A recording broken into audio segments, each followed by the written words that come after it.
I was born by the river in a little tent, but oh, just like the river I've been running ever since. It's been a long time coming, but I know a change gonna come. But oh, yes it will. I wanna be with you. I wanna be with you. I wanna be with you. I wanna be with you. I wanna be with you. If I didn't ride blade on curve, would you still? If I'm in my mind at work, would you still? Keep it 100, I'd rather you trust me than to. Keep it a whole 100, don't got you, I got nothing. I got something. No time for tears, wasted water's all it is, and it don't make no flowers grow.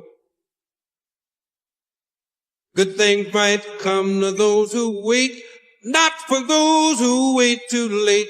We gotta go for all we know. Just the two of us. We can make it if we try. Just the two of us. Just the two of us. Just the two of us. Building castles in the sky. Just the two of us. You and I.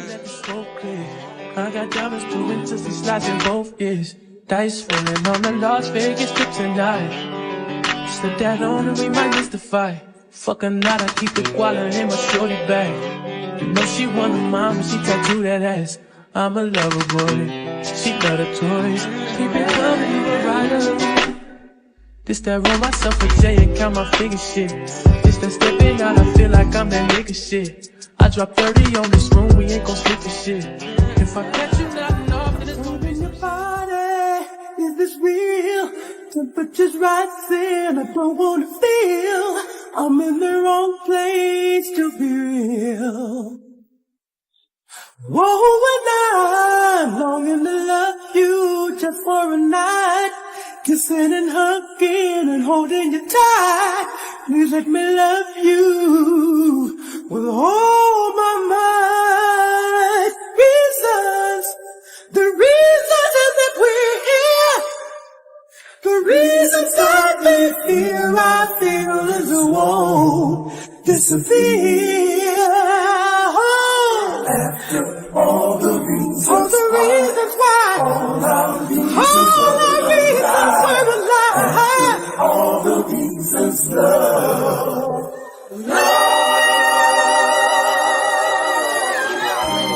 If you could take it. No, you wanna see me naked, naked, naked. I wanna be a baby, baby, baby. Spinning in his red just like he came from Maytag. Like a wristlet on the brown. When I get like this, it can't be rough. I'm too little to come down and on it. Cause I can do some things that I'm gon' do. Wow, wow, wow. Wow, wow, wow, thoughts. Wow, wow, wow. When I'm with you, all I get is wild. You wanna leave me, but I refuse to let you go. If I have to beg, plead for your sympathy, I don't mind, cause you mean that much to me. Ain't too proud to beg, and you know it. Please don't leave me, girl. Ain't too proud to plead, baby, baby. Please don't leave me, girl. Now I've got a love so deep in the pit of my heart, and each day it grows more and more. I'm not ashamed to come and plead to you, baby. If pleading keeps you from walking out that door, ain't too proud to beg, and you know it. Please don't leave me, girl.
Nah, that's just passion.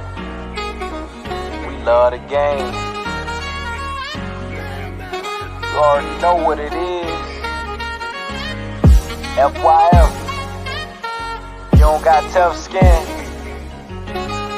Might as well not even come on in. Talk to 'em. FYF, blow the whistle, man, we too official. Better check the film, we not one of them. The greatest to ever fall above the rim. They wasn't with me shooting in the gym. Cut the small conversation, debate on major levels. This the playoffs, baby, bring that pressure, we never settle. Cross and spin, getting it in, I wanna win. That teamwork got us headed to the ship again. Oh, LeBron better than MJ? Cut it out. Half these fans in the stands don't know what they talking about. Half-court jumpers, crowd going wild. FYF ranked #1, you better say it loud. Intellectual talk, but fuck your feelings. Elijah 1 too overrated, Kobe still a realist. Top 10 all time, now how they cut the line. Magic Johnson, Draymond Green, one in the same kind. Fuck your feelings, fast break, stop and pull a J. He got how many rings, nothing else to say. With the team, live streaming, play by play. This the dream, full steam on the road to 100K. FYF, blow the whistle, man, we too official. Better check the film, we not one of them.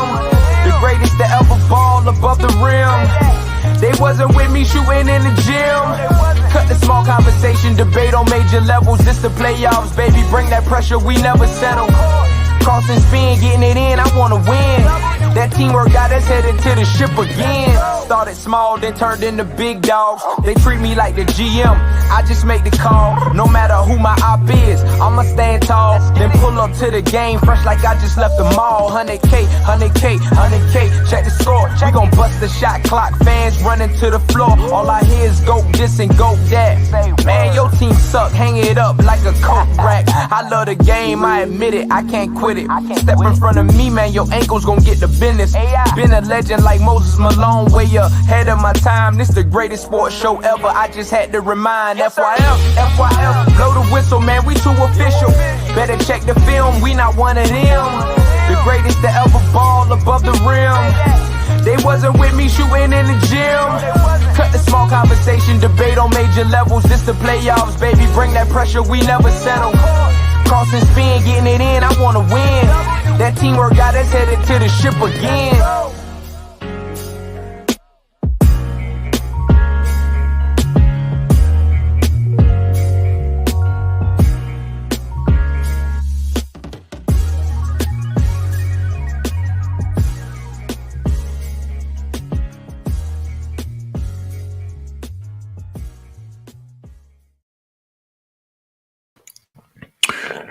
FYF Sports, man. It's Lamont, man. We back. Man, I got another show for y'all, man. Salute, man. I see you in the chat, Jamel. Najee the Chosen One goes 2000. Max. Max, it got to be a long intro.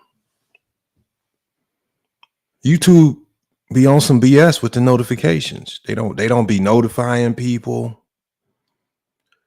You know, so as soon as you hit that live button, you can't just really dive into into what you're talking about. You gotta let it sit, man.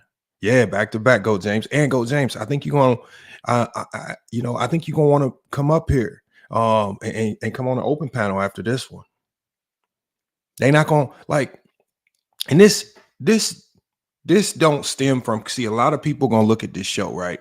like a lot of the people that don't like LeBron James, right? When we talk about like the Kwames who we talked about in the last show, even Muggsy Bogues, who for whatever reason made his weird comments about LeBron James, right? All of the people that have a disdain for LeBron James, y'all, they say stuff that motivates me to respond. Like I have to respond. It's so flagrant that I have to say something. It's so stupid that I have to say something. Salute to Herb Man's Garden, man. He says great content, man. Appreciate that. We got real 6, man. He's back. He says I got LeBron 13 all time. And look, real. That's I mean, if you have LeBron at 13, I don't have to agree with that. But if your criteria puts LeBron at 13, then salute to you. I'm not here to debate where you rank LeBron. If you have him wherever you want to have him, that's where, like, everybody sees the game of basketball differently.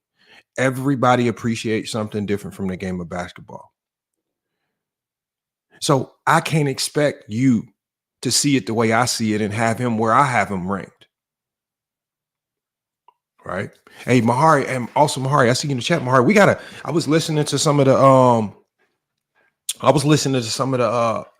the Audible podcast that we was doing, man. We got to get back to doing the audio podcast, man. Those things was kind of fire. So we got to get back to that, Mahar. You got my number. We got to get back to cooking on that.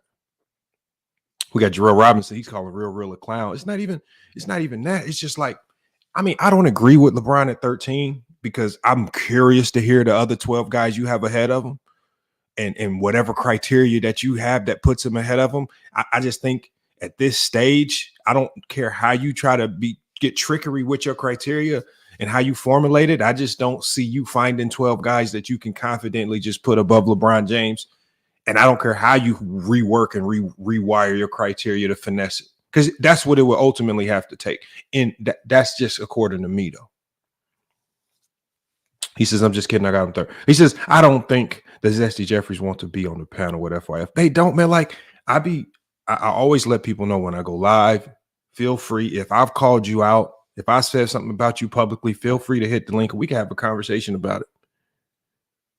Right? But see, when I go to some of these channels, like when I go over to Man Down Sports or even the Sports T channels, you know what they do? They even have the call-in line protected. Right? They don't have a call-in line like this where it's open panel. You can come up. You know, they have a phone line. If they see your number calling in, they could just hang up on you. Go to the next caller. They could pretend as if you never called in. They doing one caller at a time. No, man, no. We ain't about to do all that. They putting time constraints on how long you can say something.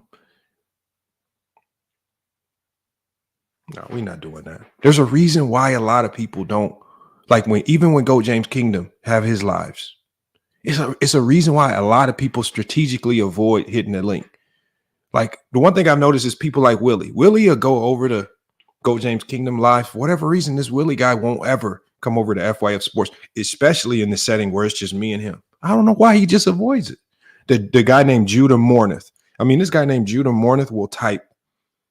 I'm talking about encyclopedias in the chat, in your comments, but he will not click the link to save his life.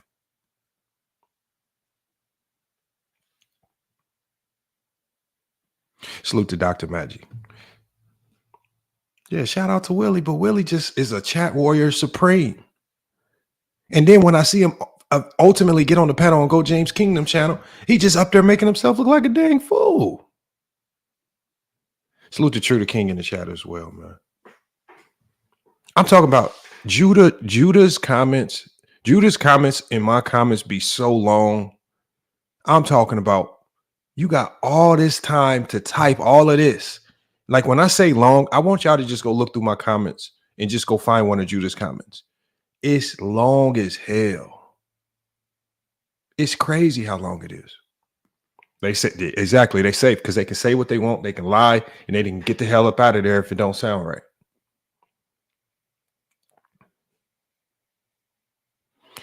But see, today what we're gonna be talking about is there's this new narrative going around, and I don't know if Muggsy Bogues started it, but I think when Muggsy Bogues said it, it's a lot of people that have been co-signing, attaching themselves to the statement. So Muggsy Bogues made himself look like a complete buffoon because he went on a podcast and said that the difference between Michael Jordan and Kobe Bryant and LeBron James is LeBron James's free throw shooting. He says that those other two guys, Kobe and MJ, are far more skilled than a LeBron James.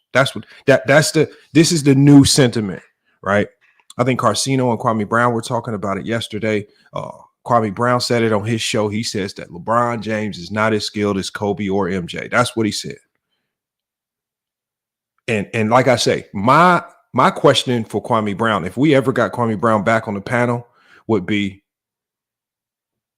Kwame Brown, in the 20 games where LeBron completely dominated teams that you were on, when LeBron was out there getting 38-point triple-doubles and 38-point double-doubles on your neck, let me get this comment out here. What was so unskilled about that? How was he unskillfully just dominating the hell out of you? Right? But that's the only thing I would ask you. So I just think that when people like Kwame Brown say things from that angle, and then he tries to pretend this is just my basketball perspective because I'm an NBA player, you're just not very credible. Because it's not like you did anything on the basketball court to stop this unskilled guy. You did nothing to slow him down. You did nothing to stop him. You have a losing record versus him.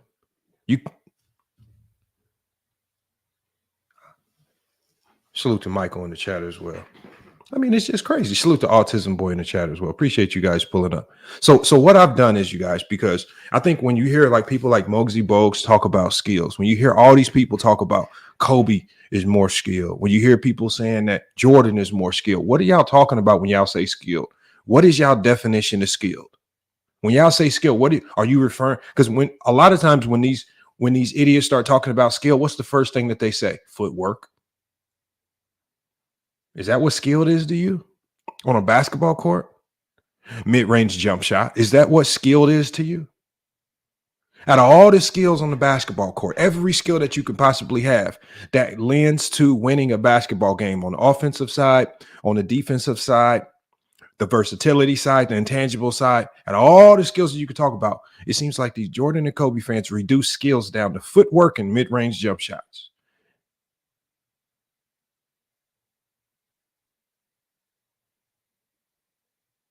That's all they do. So what I've done, y'all, is I've put together a very comprehensive list of essentially almost every skill that lends to winning basketball games in the NBA. And what I've done is using stats, using analytics, or even in some cases, potentially using the eye test. We're going to rank where Jordan, Kobe, and LeBron fall in all of these subsects of skills, right? Because there's a multitude of skills that you need on the offensive side of the ball to be effective and efficient. There's a multitude of skill sets you need on the defensive side of the ball. There's also a multitude of just versatility skill sets that you need to be able to deploy some of the weapons that you have. And then some of the things that you need to be skillful, you just have to be born with. They got to be God-given gifts.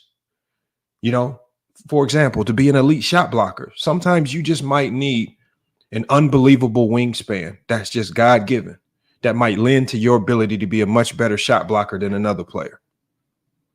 Basketball is not necessarily a fair sport. Basketball just in general favors players that are bigger, stronger, and faster. Players that are bigger, stronger, and faster, they just can play the game of basketball at a much more efficient level, primarily because that's just what's king in the game of basketball. And it's like I say, it's just unfortunate that people with those gifts, like a Kwame Brown, with the size, with the strength, with the athleticism, just completely throw it in the garbage can and then run around trying to tell us that a guy like LeBron James with those very same attributes, but actually put the work in to be great, You try to convince us that he's not skillful. Let me share my screen with you guys real quick. We're just going to take you guys. I'm going to take you guys through a very quick presentation. I'm going to try to get through this as quickly as possible, and I'm going to drop the link, and I'm going to go ahead and bring you guys up here. Hold on one second.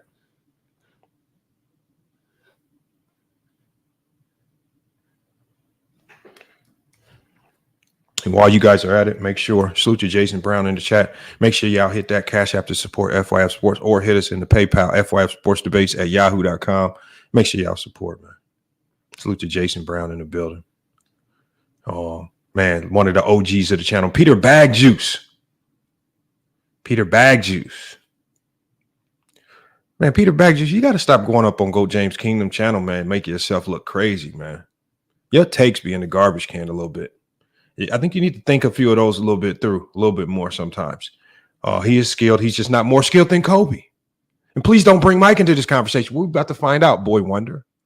We're about to find out. Because, see, the problem is, Boy Wonder, is this. I don't know what you mean by skilled. Because the last time I checked, when I talked to Jordan and Kobe fans, the only thing that y'all call skilled is footwork and mid-range jump shots. That's the only thing that y'all see as skill on the basketball court. Footwork and mid-range jump shots. That's the sad reality of Michael Jordan and Kobe fans. Fake Kobe fans at that. Share my screen with you guys real quick. We got a little quick presentation for you. Right? This is a comprehensive breakdown of LeBron, Jordan, and Kobe's skill sets. Offensive, defensive, versatility, and intangibles. And if you don't agree how I've put together where these guys rank in each of these subsets, that's fine. When I drop the link, you can come up here and try your best to explain it to me. But we about to find out. Right? So let's get to part one of this right here. Offensive skills. Let's just get to the metrics that we see most. Scoring efficiency. Scoring efficiency. Well, it's easy to identify scoring efficiency because that's in your numbers. LeBron James has the highest field goal percentage. He also has the highest true shooting percentage of these guys. Jordan comes in second. Kobe comes in third. Finishing at the rim. LeBron 73% at the rim. Jordan 67%. Kobe 62%. Finishing at the rim. These are all skill sets in basketball. Right. So in scoring efficiency, we got LeBron at 1. Finishing at the rim, we got LeBron at 1. Let's go to mid-range shooting. Mid-range shooting, we'll give that to Jordan. I feel like Jordan, even though we don't have all the numbers to support because just some of the games don't exist, I will give Jordan mid-range shooting. Kobe second, we'll give it LeBron third. I mean, the film doesn't lie. We know that LeBron, for a long duration in his career, just simply struggled with that mid-range shot consistently. It just wasn't an area that he was able to dominate like he was able to dominate beyond the three-point line and also dominate at the rim. Jordan, Kobe, LeBron with regards to mid-range shooting. Let's go to the next subset. We got three-point shooting.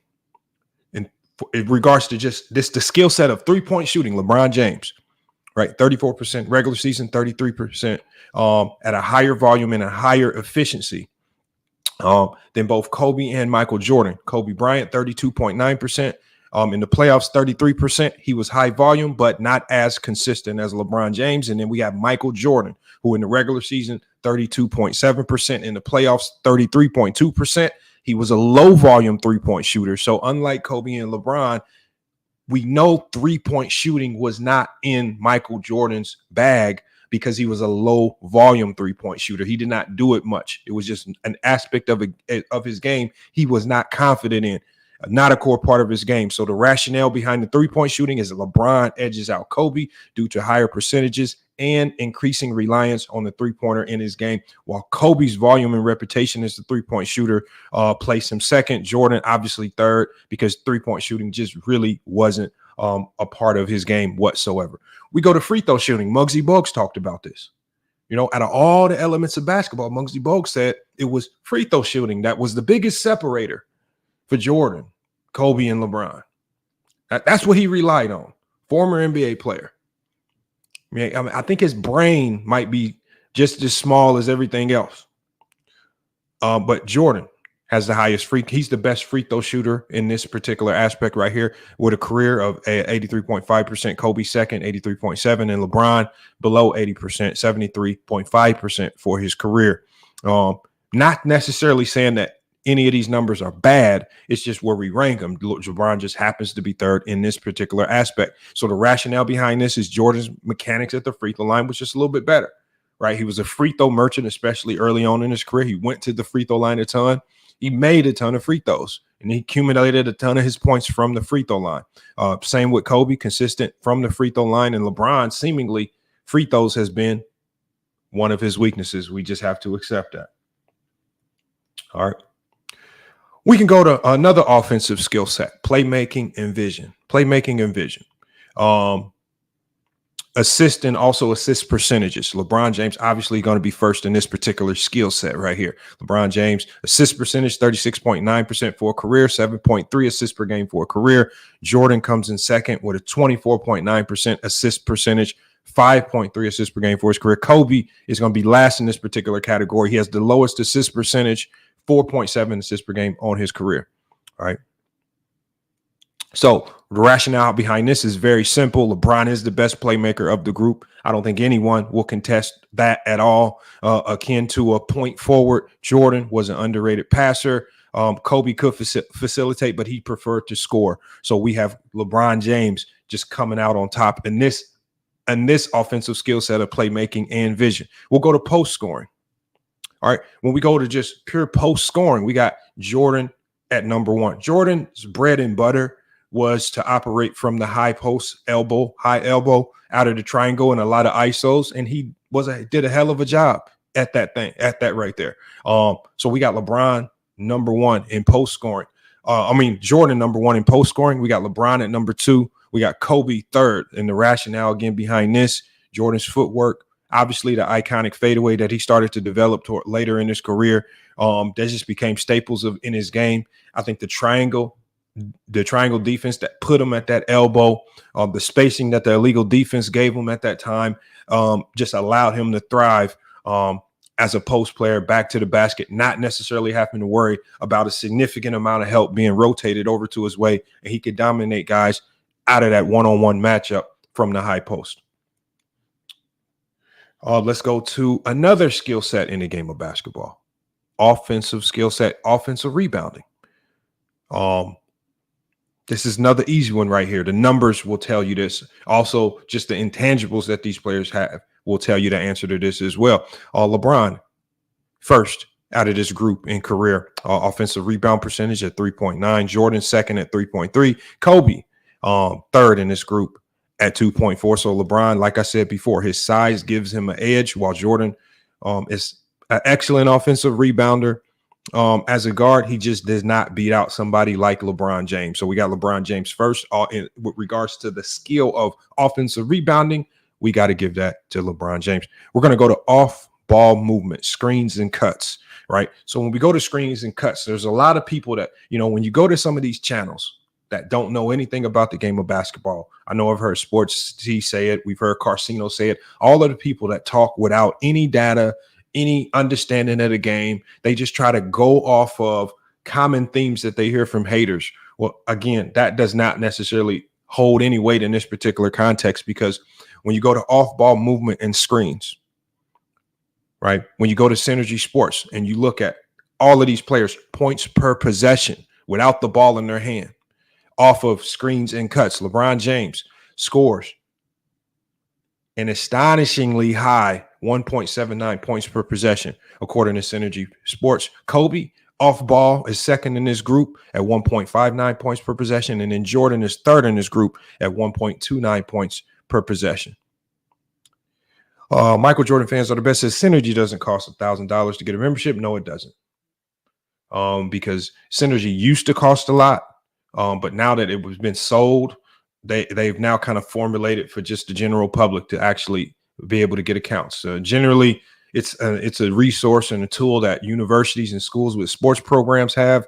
Not your everyday person walking around is going to want or need to have access to Synergy. But if you like these numbers, and you want numbers that you can trust, numbers that have been vetted, a ton of video and a ton of work has been put into the accuracy of those numbers, then you want to go get that Synergy Sports membership. So when we talk about off-ball movement, LeBron rounds out this list at number 1, right? At number 1 as well. The rationale behind this, well, we got to take it to Synergy Sports. We're not going to rely on flawed eye tests. There are a lot of people that say LeBron can't play off ball. These are people that are just making things up on the fly just so they can say something negative about LeBron. Just like we showed you in that scouting report from the Toronto Raptors, LeBron excels at moving without the ball and scoring efficiently as a cutter or screener. Kobe is also highly effective off ball, but he often played more in isolation. Jordan's era and style had him primarily as an on-ball scorer, making him less reliant on off-ball movement. And again, that was just the NBA in the 90s. The best players in the 90s did not need to move a ton off ball with the illegal defense. They just needed to get themselves isolated on one side of the court and cook guys in one-on-one matchups. And we saw all the great players of the 90s do something similar to that. Michael Jordan fans, he says, I saw the big numbers on their websites. I have to look further. Well, hey, like I say, Michael Jordan fans are the best. Actually, the guy that created Synergy, he actually stays out here in Arizona, named Scott Mossman. He coaches at Nelson University. He created Synergy. I'm going to have him on the show pretty soon here. I know their season's getting started. Tyson says, please clarify points per play. No, points per possession. Points per possession. All right. And I'll get into the details of what points per possession mean later. But for the sake of just trying to move on and progress through this, I'm not going to try to define that for you right now. We can define it later if you don't understand it, or it's something you can easily Google. It's a very common basketball term. That was more so popularized by Synergy. All right. So we have that one right there. When we go to offensive skills, passing in transition. Passing in transition. It's a skill that a lot of people don't talk about. It's a skill. You know, when I'm just in practice, there's so many times where I'm watching my guys throw death passes. I call cross-court passes in transition one of the worst passes in basketball. Right, trying to throw full court passes up the court instead of pushing the ball at least to half court and then advancing the ball. All right, a lot of people don't have this skill set in their bag. When it comes to passing in transition, we got LeBron at number 1. Obviously, he's the best playmaker of this group. He's definitely the best in transition of this group as far as scoring and passing. We have to give passing in transition to LeBron James. We're going to give second to Jordan. Jordan, again, a much better passer than Kobe. Very solid, especially scoring in transition, but we've also seen him make a ton of plays in transition as well as a passer. And third, we got Kobe as passing in transition. So LeBron's fast break decision making, his ability to pass ahead, to give the defense and to pass ahead of the defense, giving his team an edge. Jordan also was elite, like I mentioned, but often looked to score in transition. So this is why we have LeBron at number 1. So we got one-on-one playmaking. One-on-one playmaking is the next offensive skill set that we're going to be talking about. I have Kobe number 1 in one-on-one playmaking. I got Jordan second. And then I have LeBron third in one-on-one playmaking. What's my rationale behind having Kobe number 1 in one-on-one playmaking? Kobe's elite footwork, his handles, scoring ability in isolation. I think he's probably the best ISO scorer of these three. Jordan was more methodical, while LeBron, though capable, relied more on his physicality. And I just think when you're talking about one-on-one playmaking, I just think anything one-on-one, you just have to give it to Kobe. He excelled there, and he not only excelled as a one-on-one playmaker and scorer, he excelled in what I believe to be the toughest defensive era of all time against some of the toughest on-ball defenders of all time in an era where the defenses were no longer handicapped by the illegal defense rules. The league had unleashed the defenders. They unleashed teams' defensive schemes. You can play zone, you can load up, and Kobe still was able to dominate as a one-on-one player. We have to give that to Kobe, and I just as a one-on-one player, I know a lot of people want to put Jordan ahead. I just don't see it. I just don't see it at all. We're going to go to catch and shoot. I think catch and shoot shooting is a skill. It's a skill, an attribute, again, often overlooked, but it's definitely a necessary skill to have in your bag. When we go to catch and shoot shooting, I got, again, Kobe at number 1. I got Jordan at number 2. And we got LeBron third here. And how do we lend more credibility to this? Well, when we reference back to that scouting report from the Toronto Raptors, what did they say in that scouting report about LeBron James? One of his weaknesses was catch and shoot shooting. It's just being very consistent here. Kobe, great off the catch and shoot, even beyond the 3-point line. Jordan, great catch and shoot player in the mid-range. And I think LeBron, albeit good at times with catch and shoot, he's just not as good of a catch and shoot player as Kobe or Jordan. Kobe's ability to shoot off quick screens, quick releases. Jordan was efficient, like I said, but more focused on the mid-range. LeBron has improved over his career, but he's not as comfortable of a catch and shoot player as Kobe and Jordan. We'll go to offensive creativity and passing, right? When you think about offensive creativity, who do we think about? Well, we think about Magic Johnson, right? The creativity. Well, we have to put LeBron at number 1 in this particular category. We're going to go with Jordan second, even though I feel like Kobe and Jordan are distant from LeBron in this particular category, but we have Jordan at a distant second and Kobe at a distant third. LeBron's ability to make difficult passes, create opportunities for teammates in dynamic ways. This elevates him, I believe. Jordan was a solid passer, but again, more inclined to score. Kobe was efficient, but he just was not as creative of a passer as a LeBron James. And I think even if you have a disdain for LeBron James, these are just things you have to agree with. All right, let's get to the next one. All right, efficiency and isolation. As I mentioned before, I think Kobe might arguably be the greatest one-on-one player of all time. So we got Kobe at number 1 here. We got Jordan second. We got LeBron third in this particular asset. We got Kobe number 1. The rationale behind it is Kobe's scoring versatility and isolation just gives him an edge.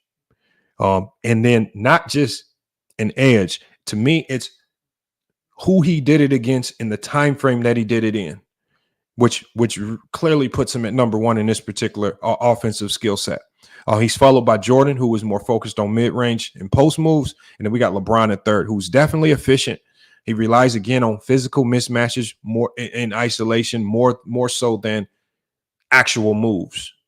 So, you know, we take away a few points from LeBron for that. All 3 great nonetheless, but when we have to rank them, I got Kobe atop this particular list. We go to volume scoring. I feel like an offensive skill set, being a volume scorer, we have to give that to Michael Jordan. He was a volume scorer.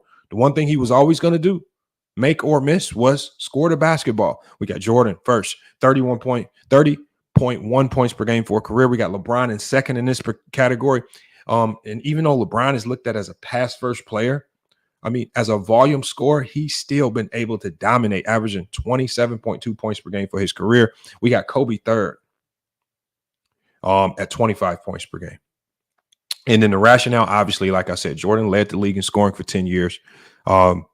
He was probably one of the most prolific volume scorers next to Wilt Chamberlain. LeBron's ability to score in a variety of ways puts him second. And then Kobe was great, but didn't have as many scoring titles. So let's go to the next offensive skills. We got offensive position versatility. Your offensive position versatility, right? Your ability to play multiple positions. I think this one's easy. LeBron, number 1. LeBron has played all 5 positions and been elite at all 5 positions. Jordan comes in, him and Kobe are very close. I think LeBron has distanced himself in this particular category. Jordan second, he played small forward. Very occasionally, he played small forward. Same with Kobe, who played shooting guard, some small forward as well. But LeBron's ability in this particular aspect right here to play every position at an elite level, he just distanced himself from Jordan and Kobe. The skill set that he has to be able to play every single position at a high level, that's just something that Jordan or Kobe could never do, no matter how hard they tried. As Jordan and Kobe stayed mostly within traditional guard roles, and they were never asked to go outside of the box and do anything with regards to defending power forward centers or even point guards for the most part.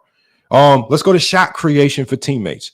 Another extremely vital skill set, right? Another extremely, and George, I know you're going to say that category's trash, because it puts LeBron at number one. But at the end of the day, having guys that can do multiple things on the basketball court is extremely valuable. But I wouldn't expect you to really understand that, because we don't hold you in high regard as being an astute basketball mind, right? There's a handful of people that I would really expect to grasp and understand that concept. You're not one of them, George, but salute to George. We got shot creation. It's the next offensive skill set. Shot creation for teammates. How do we know that this is a vital skill set, right? Early on in Jordan's career, Jordan's teammates weren't the greatest, right?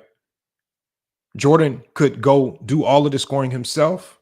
He had to go try, but as opposed to creating shots for his teammates, spreading the wealth around, giving his team a better opportunity to win games, Jordan went out there and tried to do it all by himself. He said, if you guys don't already have it in your game, I'm leaving you behind. I'll try to do it all by myself. And it led to a ton of losing. Conversely, the shot creation that LeBron James was able to manufacture for his teammates early on in Cleveland, right? We saw the direction that it propelled that Cleveland Cavalier team. So we have, in this particular category, we got LeBron number one.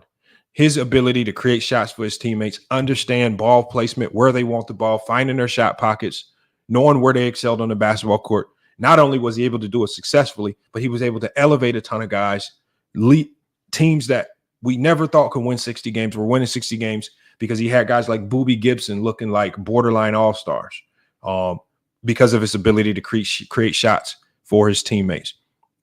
So my rationale is LeBron's playmaking is unparalleled.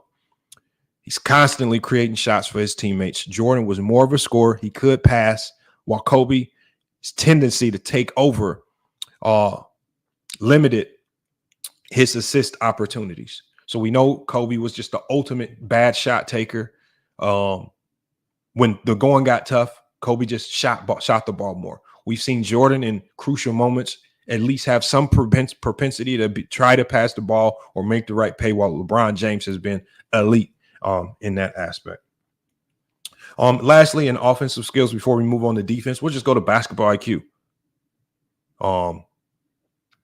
Basketball IQ, again, is just one where subjective.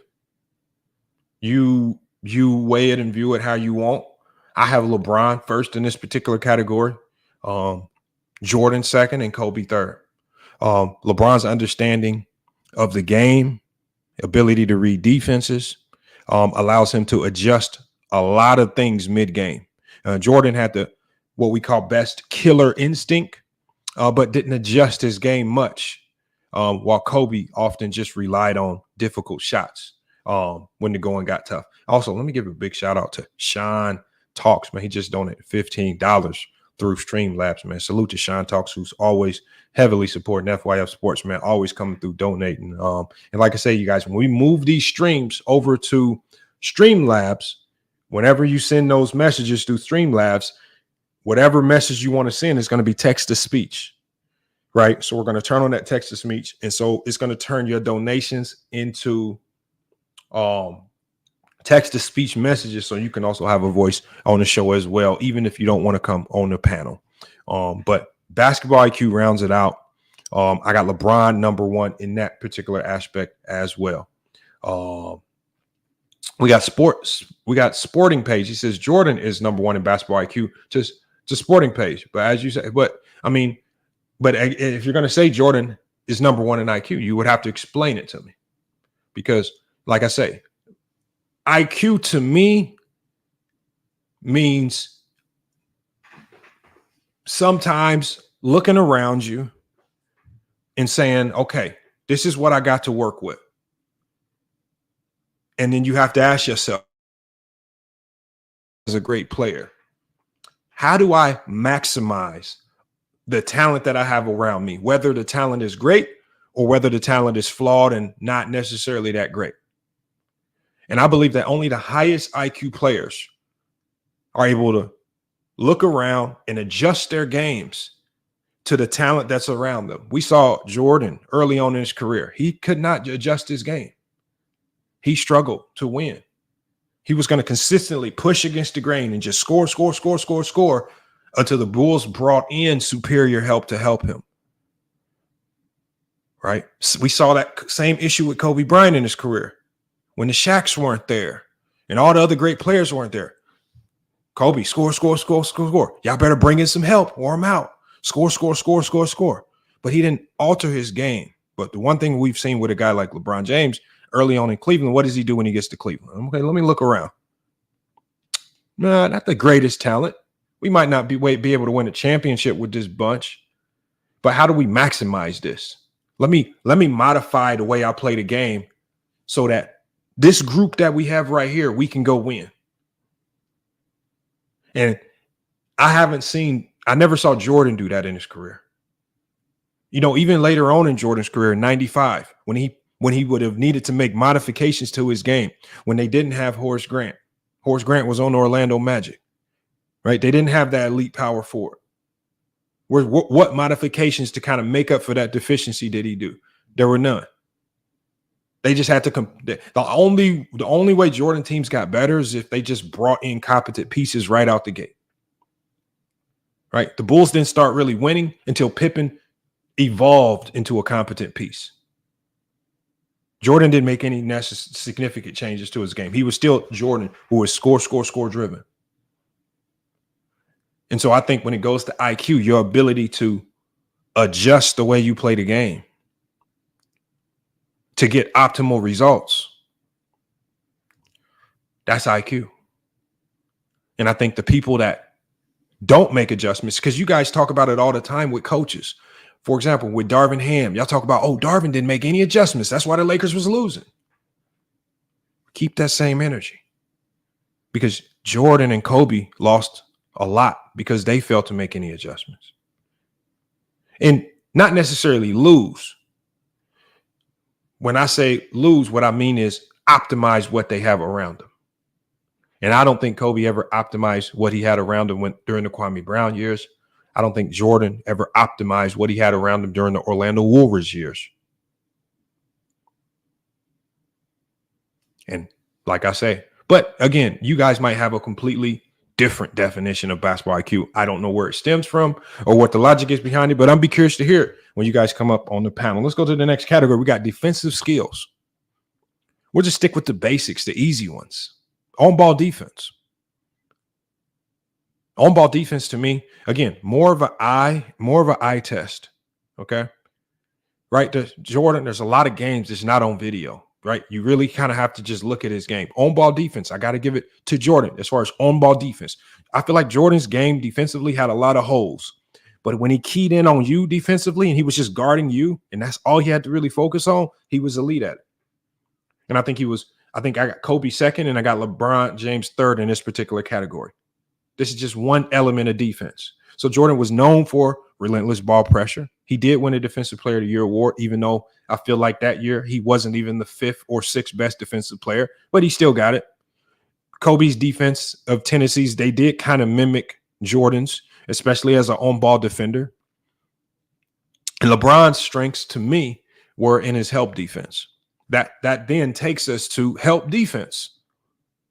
So with regards to help defense, rotations and blocks, I got LeBron number 1 in that particular category. I got Jordan second, and then I got Kobe third. LeBron's size, his IQ, this all makes him elite at rotating and covering ground as a help defender. Right? Jordan was also a decent help defender, but Jordan's defensive IQ really exposed him to turning his back on his own man a ton, and he gave up a ton of points. He gave up a ton of points to his own individual matchup because he did something that I feel is a defensive sin called ball watching and ball hawking.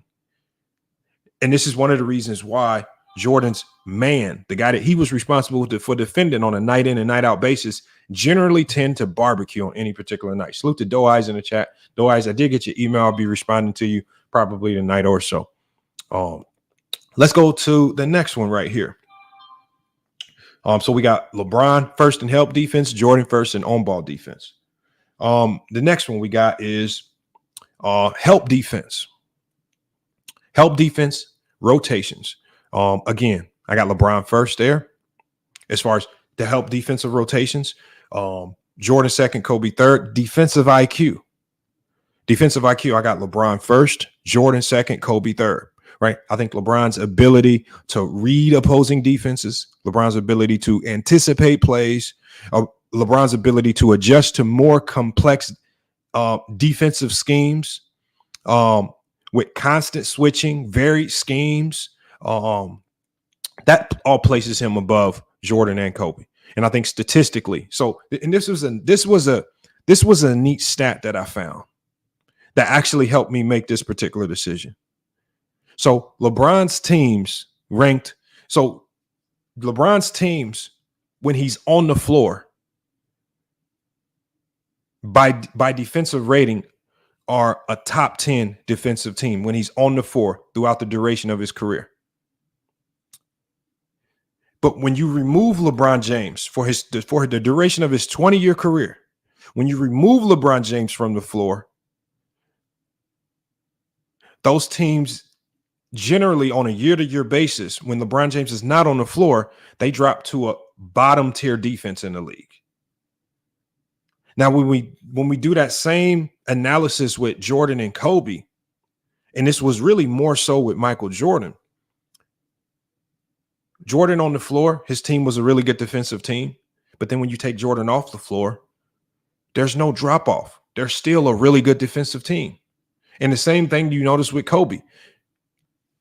Kobe on the floor, pretty good defensive team. Top 15 at least in defensive rating. Take Kobe off the floor, they're still a top 15 defensive team. So that tells me right there, it starts to look like those teams defensively are just great defensive units, as opposed to LeBron James, who's having more of an impact on the defensive side of the ball that a lot of people don't like to give him credit to. Hold on, we got Michael Jordan fans. He had a comment. He says, is this just at peak, I'm guessing? No, it's not. This is for career. I don't do all that peak stupid stuff. I don't know why y'all even bother with that. Peak? Y'all don't even know what peak is. Everybody has their own definition for peak. I don't do those non-basketball terms, all these created terms. Peak. You know what peak is? Peak is just your way to section off a part of a career that you like and then try to put that player over another guy. That's all. You're just sectioning off careers. I don't do all that. This is not peak. I don't do the nonsense. Let's go to defending elite scorers, right? This is another metric that you're able to find if you go to Synergy Sports. Even if you go to his last few years, Michael Jordan fans are the best. Even if you go to his last few years. For example, the year that the Lakers went to the Western Conference Finals, the Lakers were a top 5 defense in the NBA that year. Credit to LeBron James and Anthony Davis, right? Even though they had defenders on the court like a D'Angelo Russell and an Austin Reeves, who so many Laker fans proclaim they can't defend. Top 5 defense, really good defense. Got to the Western Conference Final. So I don't know what you're necessarily referring to over the last couple of years. But let's get to defending elite scores. And so this is the way Synergy Sports calculated this. So on a year-to-year basis, how well did you defend any player that was top 20 in scoring points per game? And so throughout LeBron James' 20-year career, defending the top 20 scorers in the NBA, elite scorers average 16.5 points per game versus LeBron James. These are scores that are the top 20 in any particular year. Kobe is second at 19.1 points per game allowed versus the top 20 scores. And Jordan is third on this list versus the top 20 scores in the NBA. He gave up 22.7 points per game. Doesn't this number also reflect my findings of 1988 when I literally went game by game by game and identified Jordan's matchup? And what did we find? That Jordan gave up approximately about 22 points per game to essentially everyone in the NBA. His individual matchup, because his tendencies defensively are to do what? As what I said earlier. He ball hawks and he ball watches. He will turn his head completely away from his man. He doesn't see man in ball, and he just zooms and he will stare down the ball. It was just one of his flaws. So Jordan's third on this particular aspect as far as defending elite scores. To me, that's a skill set that you need to have. And Jordan just doesn't have it. Kobe comes in second. Let's go with transition defense on the fast break. We got to give this one to LeBron James. And I know there's no traditional stats that can help you delineate this one right here. So this is another one of those skill sets where we're going off the eye test. But when we look at LeBron James's athleticism, his ability to fly up the floor, I mean, he has probably one of the most memorable chase down blocks of all time. And it started to become a staple of his game, right? When you see LeBron hawking you down in transition. It's something that I think Jordan was decent at, but I think LeBron excels higher than Jordan primarily because of his athleticism. And then Kobe, obviously third on this list. And like we say in my rationale, LeBron's legendary chase down blocks, his recovery screed, and makes him elite in transition defense. Jordan, again, effective. Jordan more so effective in intercepting fast breaks, while Kobe defensive focus tended to be a more half-court oriented focus as a defender, not necessarily a great transition defender in regards to Kobe Bryant. Let's go to contesting shots. I think contesting shots is a skill set that your traditional fan just won't talk about. Remember what did I tell you guys about defense? All these people that want to divulge and get into these conversations, they don't like talking about defense. But when you talk about contesting shots, make or miss, we got Jordan at number one. The one thing you got to give to Michael Jordan, he was going to get up in the air and contest a shot. Whether it was to the detriment, he was going to go up and go contest. And you got to give him credit at least for that. But again, it's not the greatest defensive tendency to have. At times, it can be a detriment. But in this particular aspect, we just have to give it to Jordan because I believe he did it the best of this group. We'll give LeBron second, right? And then Kobe, obviously, third. I think he was the worst shot contester of this group right here. Jordan's intensity on defense. He constantly contested shots. He never wanted to give up easy looks. And then when you go with the second guy on this list, LeBron's size, his wingspan, it just made him excellent in that area as well. When we go to steals per game, steals per game. Obviously, Jordan's going to be number one as far as steals. Whether the numbers were, at this stage right now, it hasn't been proven yet. So because it hasn't necessarily been proven yet, we still have to give Jordan credit for all the steals that he's been able to amass. So when you just go into steals per game, you got to give it to Jordan. We got LeBron second, and then Kobe's going to be third in this particular aspect. It's not one that's really debatable because the numbers are the numbers, and you just have to fall with what the numbers say. Another defensive skill set, fighting through screens. Your ability to fight through screens, not giving up on plays. I got Kobe number one. I mean, just think back on the Olympics when Kobe just completely ran through Paul Gasol. That wasn't something that Kobe just did right then and there. That was something that Kobe Bryant always did. He was always willing to get through screens, get skinny, or just go right through his chest and let the refs make the call. We got to give that to fighting through screens to Kobe. Jordan, number two in this aspect. Jordan did an exceptional job of always getting skinny. If you go back and watch some of those games versus the Utah Jazz, when they were trying to run that pick and roll, Jordan did a great job of a concept of what most college coaches call getting skinny, getting up on the ball handler, not getting screened, and not allowing that gap for a split. Jordan was great at that. And then we got LeBron James third. And I think one of his weaknesses defensively is that, and I've been critical of LeBron James for this, is when he screens, sometimes I feel like he gives up on plays from time to time. And I think this is something that he's done throughout his entire career. Is it justifiable? I mean, there's really not justifiable. There's probably a reason for it because he exerts his energy in other places so much. But the one thing LeBron has shown us is that if he gets screened, not likely that he will blow through that screen and continue to fight. But there are a number of reasons for that we can talk about later, but you still have to place LeBron third with regards to fighting through screens. Defending the post. I got LeBron James number 1 on this list, Jordan second, Kobe third. I feel like LeBron's size, strength, it just allows him to guard post players more effectively. Just remember what I said at the beginning of this. Sometimes when you're bigger, stronger, faster, it just makes you naturally better at something than smaller players, right? Jordan's competitiveness definitely made him a strong post defender despite his size, and Kobe was capable, just a little less effective. But at the end of the day, LeBron's size, strength, and speed, his athleticism, his defensive IQ just sit him at the top of this list. And there's really not much argument there. Like there should, like, to some of these, even though some of these are subjective, you really shouldn't argue these too much, no matter who you're a fan of. And salute to Tyson in the chat as well. Duke Blaylocks, I see you as well. Let me drop that in the chat one more time for you guys. We go to another defensive skill set. We got pick and roll defense on the ball handler.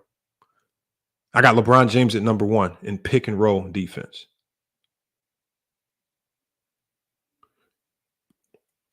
I got Michael Jordan second.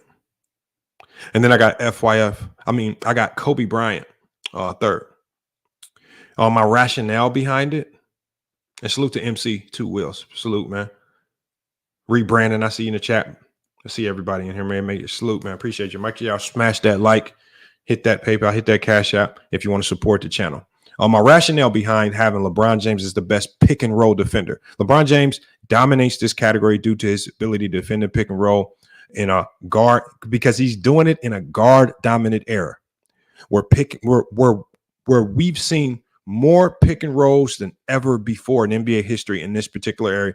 It happens on every single possession, off ball screens, pin downs, all these things are going on. And then this is a guard dominant era. So not only are you going through pick and rolls, but you're having to defend pick and rolls with some of the greatest basketball players of all time from the perimeter, guys like Kevin Durant, Steph Curry, Kyrie Irving, Luka Doncic. These are the guys that you have to defend out of the pick and roll. LeBron's still able to do it at an elite level, right? So his success in containing elite scores, right, including MVP caliber players like MVP Derrick Rose, MVP Steph Curry, right, defending across multiple positions, right? This all highlights his defensive versatility. Now, Jordan's quick hands, his lateral movement, they made him effective in this area, like I just talked about.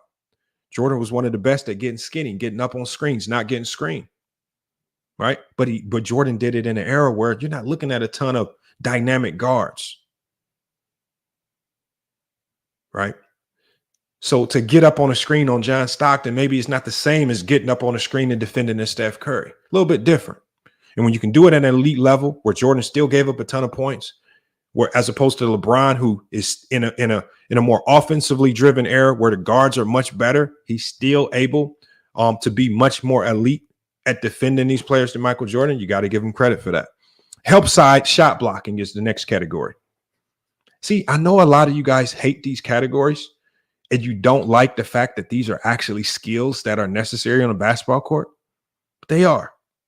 Help side shot blocking. LeBron gets number 1 in that. Jordan second. Kobe third. LeBron's ability to block shots, chase down blocks is iconic. It gives him an edge with regards to help side shot blocking. Jordan, excellent timing as well. We see, and then there's a ton of highlights out there. You guys have seen it with Jordan coming from the weak side, massive shot blocks.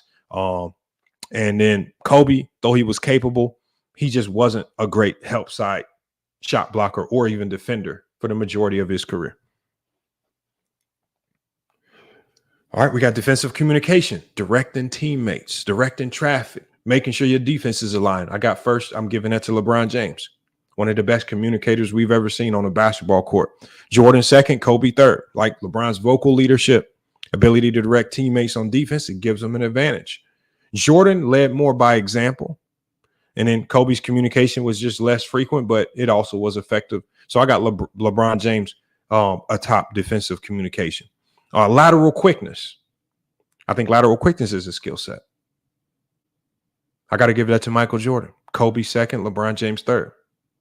For as athletically gifted as LeBron is, I just think laterally he's just not as quick as some players. I think it's been one of his weaknesses, and it's one of the reasons why he has a ton of chase down blocks.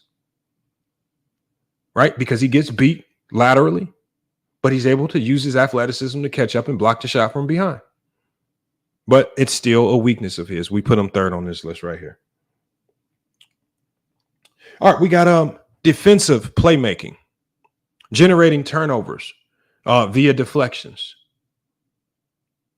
LeBron James is first in this particular category. LeBron James, over the course of his 20-year career, according to Synergy Sports, averages 6.2 deflections per game.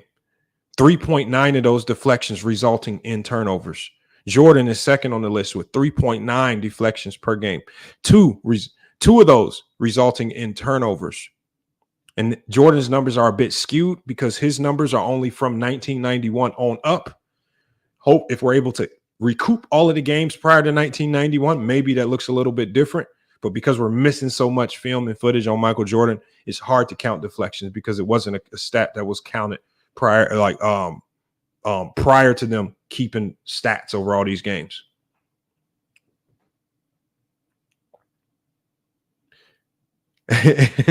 Go James King. He said everything is go James. Why you look, man?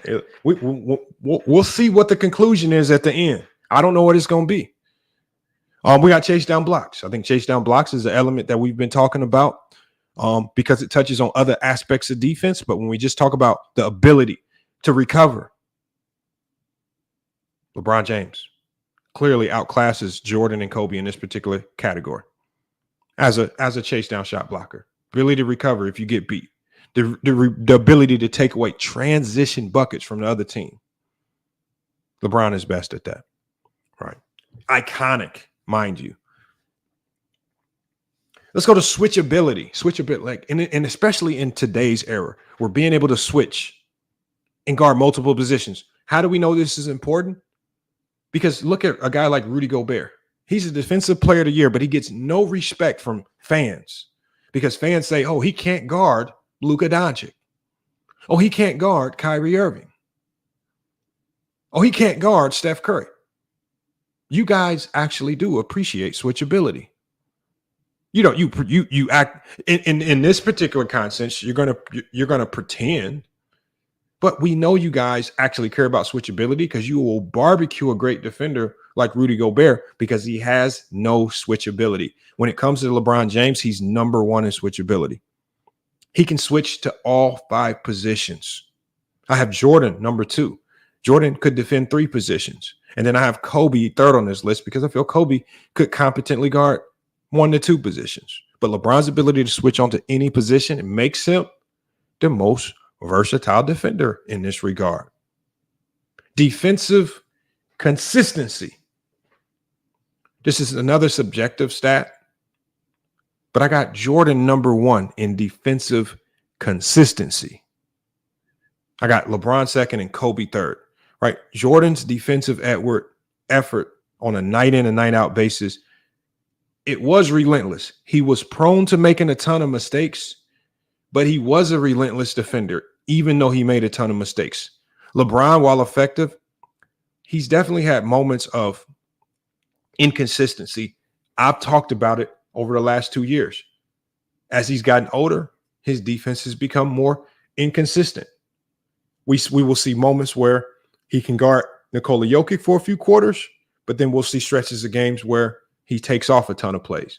And I know that a lot of that now is because of age,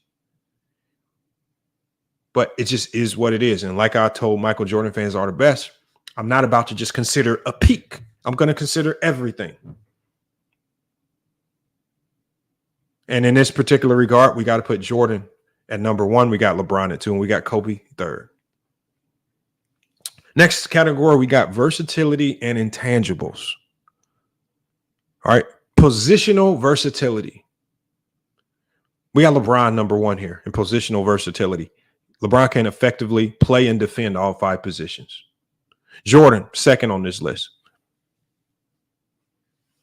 And then we got Kobe third. LeBron's size, speed, IQ, that's all allows him to play any position on the court. Not just play any position. He's played all 5 positions at literally a Hall of Fame level. It makes him the most versatile. When we go to athleticism, speed, vertical, agility, LeBron's first.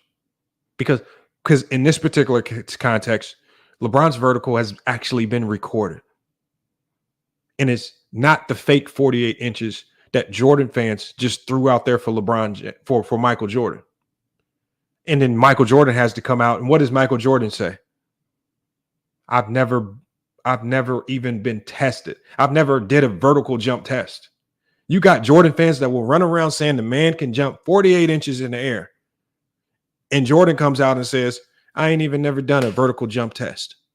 Now, the only person that did measure it, it's recorded in a book, was Jordan's athletic trainer.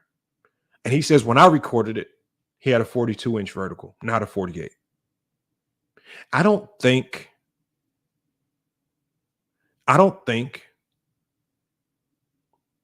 that Jordan fans realize how high you are in the air if you have a 48-inch vertical.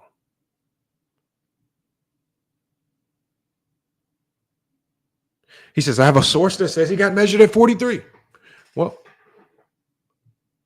I have Michael Jordan's trainer that's saying that he measured it at 42. It's in a book. That's what's documented. So, do I trust your source, Michael Jordan fans are the best, or do I trust Michael Jordan's trainer? Because Jordan said,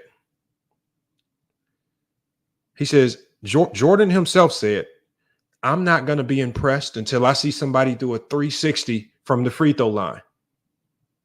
Because only somebody with a true 48-inch vertical is going to do a 360 from the free throw line. Zach LaVine did it. He has a true 48-inch vertical. Zach LaVine went between the legs from the free throw line. That's a true 48-inch vertical. Scottie Pippen jumped and dunked from the free throw line in a dunk contest, and it didn't even look like he was trying. Y'all got to stop with this nonsense, man. So the rationale behind athleticism, LeBron's combination of speed, strength, and vertical is unmatched. Jordan is explosive. Kobe was athletic, but LeBron's combination of all three makes him superior in this regard, and it's not close. Remember, and when it comes to athleticism, Jordan and Kobe are distant second and third. LeBron has separated himself by long margins in this category, and it's not close, unfortunately, for Jordan fans. We got versatility, skills. We got adaptability. Peter Bogues says, athleticism is a skill now? Peter Bogues, yes. How athletic you are is a skill. It's a part of your skill set. It's a part of what makes you who you are. How athletic you are determines how good your crossover is. How athletic you are determines how well you can finish at the rim. Your athleticism is literally connected to every single thing that you do on a basketball court. You're not going to be a great defender if you don't have an ounce of athleticism in your body. So when you go to the gym, Peter Bogues, and we see that one guy that is non-athletic, there's a reason why we call that guy food. There's a reason why we target him on every ISO. Because I don't care how fundamental he tries to be defensively.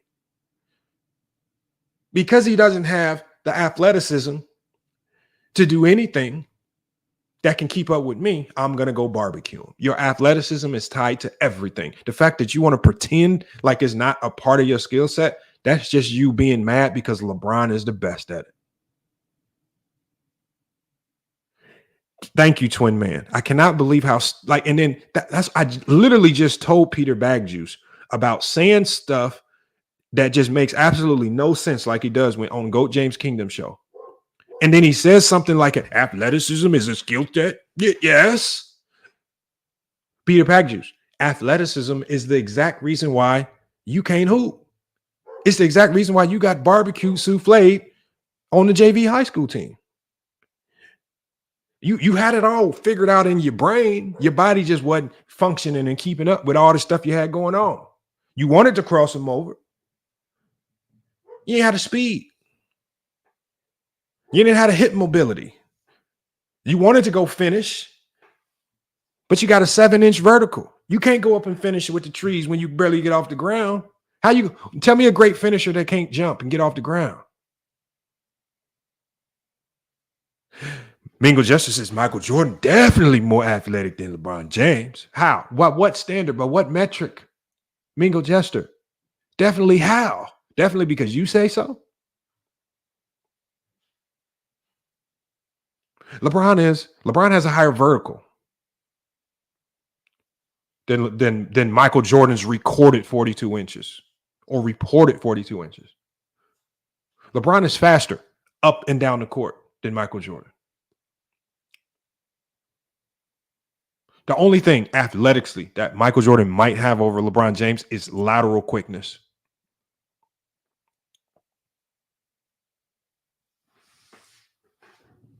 Jordan did not jump higher than Bron. Mingle Jester, what he does, y'all, is he will say these things, and he will say it with a lot of fervor and energy. But he won't have nothing to support it. He just says, Jordan a better athlete. How? I don't know how. He just is. But how? Being athleticism is something that we can actually track and monitor. We can see how high you jump. We can see the athleticism in your style of play. When you go up and get blocks out the air, we see your athleticism.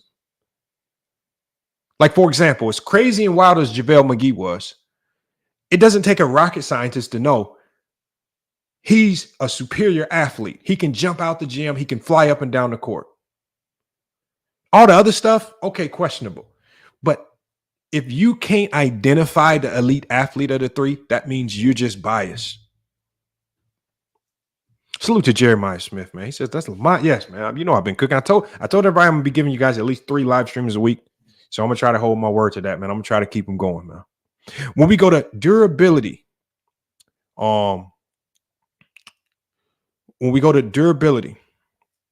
let's start with adaptability, because that's the next one here. Adaptability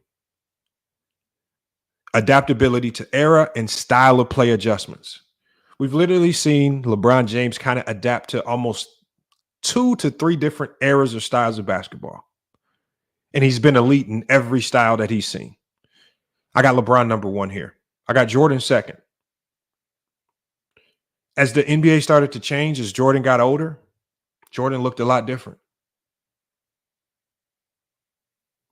Same with Kobe. As the NBA started to change, Kobe looked a little different.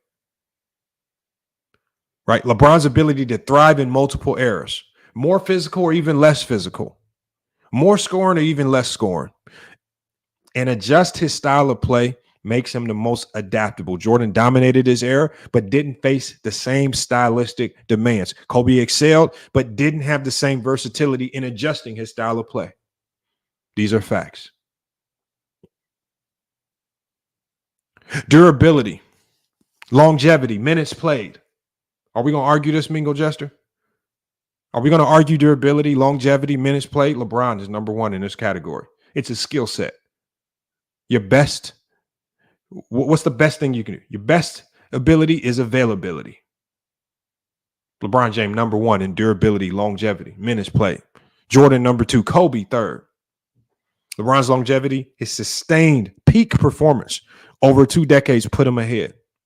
Yeah, Jordan was durable in his Wizards years. Yeah, Jordan played 82 games, but he looked like an old man out there, chucking up a ton of shots on a bad team. LeBron, and Jordan fans even notice, LeBron's old. You guys still got the same expectation of LeBron at 40 as he had when he was 27. See, when Jordan was old with the Wizards, y'all had no expectation. Y'all just hope that he can pull off another 20 point per game, even if they got barbecue souffle. Y'all had no expectation to win. The fact that LeBron's pushing 40 and y'all still treat him like he's 25, 26, 27 tells me that you know he's the most durable. You know his skill set has been sustained over 20 years. But you guys know this already. Let's go to more versatility. Defensive switchability. Defensive switchability we're going to talk about. I got LeBron number 1 in defensive switchability. Jordan second, Kobe third. LeBron's ability to switch onto any player on the court is unmatched, making him the most versatile defender in his group. Jordan could effectively guard multiple positions, but wasn't required to switch as often in his era or switch onto as many dynamic positions. And the same with Kobe. We've seen Jordan stifle some of the greatest point guards. We've seen LeBron stifle some of the greatest point guards. We've seen LeBron have to go guard Nikola Jokic and do it at a high level and actually sustain. We've seen LeBron have to switch from guarding Kawhi Leonard onto Paul George in one single possession. And in that one single possession, he did a hell of a job at stopping both those guys. His defensive switchability is second to none. We can go to offensive position versatility. We just talked about defensive versatility. Let's talk about offensive position versatility. I got LeBron James number 1 in offensive position versatility. Jordan second, Kobe third. LeBron's ability to act as a point forward or a post player puts him at the top.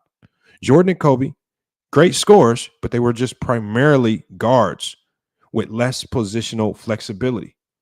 LeBron has literally played every single position in the NBA. He's been listed as literally every single position in the NBA. He's been listed as a point guard. He's been listed as a small forward, shooting guard, power forward, and a center. And when you look at his numbers and what he's been able to do at each position, he's literally has Hall of Fame-like numbers at every single position that he's played. Unmatched offensive position versatility.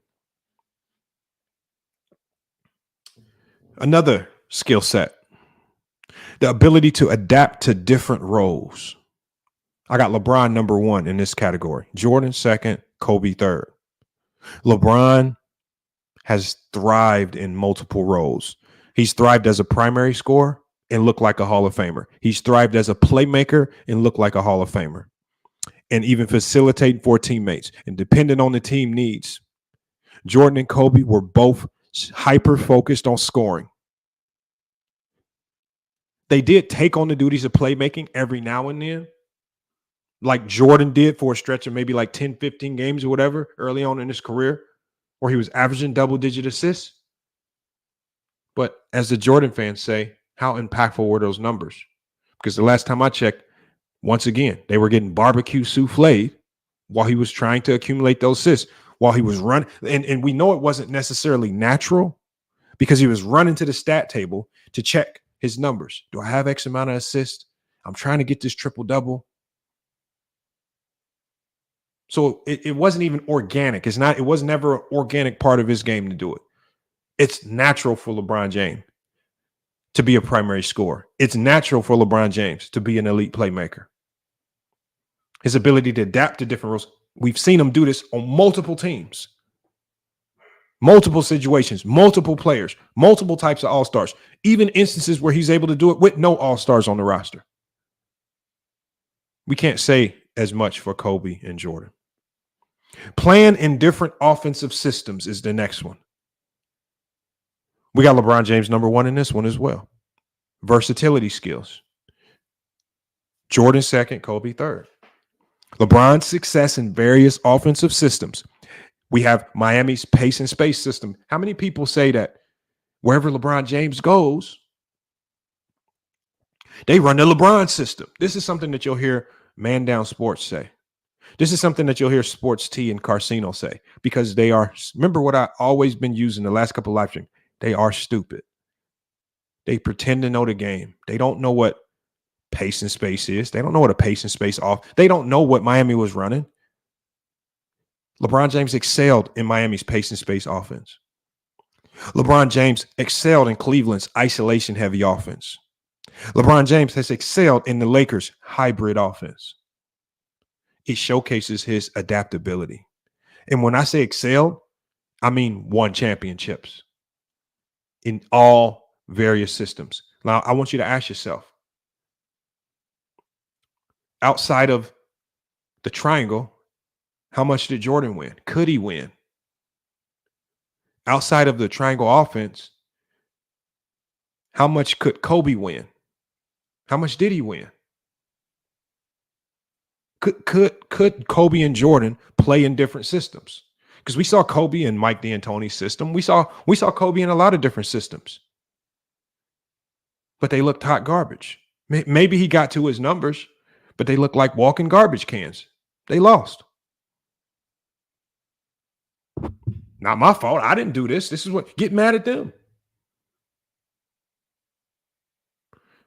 Michael Jordan fan says LeBron James fans are not the best. I'm not here for LeBron James fans or Jordan fans. I'm just here to let y'all know the truth. Because Michael Jordan fans, once you pick a side, and then what happens is, I mean, people like Michael Jordan fans are the best. You pick the side. So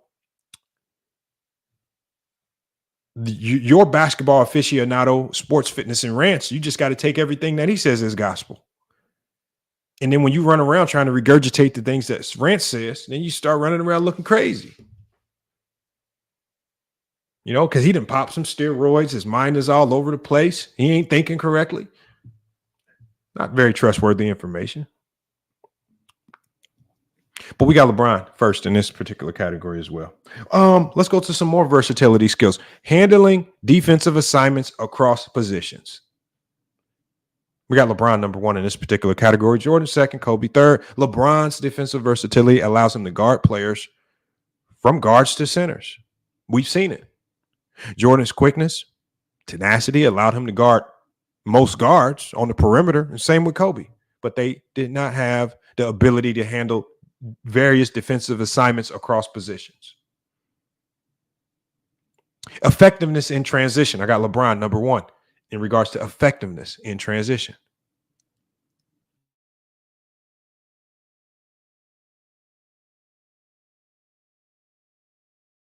LeBron, position player, and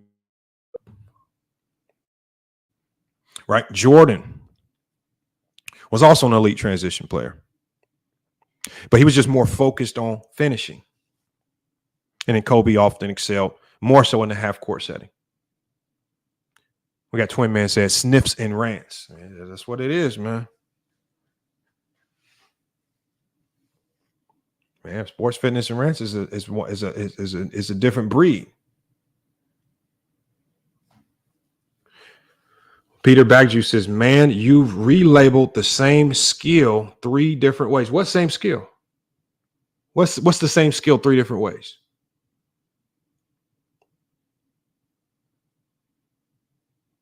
If you don't understand it, just come up here and tell us what you don't understand. Because the one thing that I've explained, Peter Bogues, is that a lot of these things connect to each other. So when we talk about transition, when we were talking about offensive skills before, we were just talking about as a transition player. Now we're talking about your effectiveness in transition. 2 different things. Positional versatility. Just because you don't want to accept it, these things are very, very different from one another. Being able to handle defensive assignments across positions, different things, right? Because the one thing that we talk about is any player can switch. Kobe can switch on to anybody. But when we go to this particular category, handling defensive assignments across positions, if Kobe got switched on to Dwight Howard in the post, how well could he handle that matchup? Yeah, he could switch. He could look like he was defending it, but is it even effective? LeBron's the only player out of the 3 where he can switch onto centers and power forwards, and not just switch, but also be an elite defender and be effective while doing it. Kobe's just hoping to not get dunked on. Jordan's just hoping to not get shitted on if he gets switched on to an Olajuwon or a Ewing. LeBron gets switched on to a bigger player, and he has a fighting chance to get the stop. Let's go to the next one. And I think we did basketball IQ already, so we're going to go to playmaking for teammates in different lineups. Playmaking for teammates in different lineups. We got LeBron James number one in this particular aspect. Right? LeBron's ability to create for teammates, regardless of lineup. Listen to what I'm saying. regardless of lineup or personnel on the floor, places him atop. Jordan was a capable facilitator when required. Kobe also took on a similar role later in his career. But when I talk about playmaking for teammates in different lineups, LeBron's ability, and I talked about this in the beginning, his ability to create for teammates regardless of their skill set or where they are in their careers. LeBron early on in his career did not have the most well-regarded lineup around him.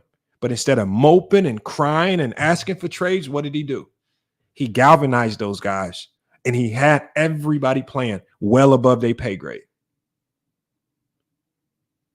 Jordan didn't have the most optimal lineup around him. What happened?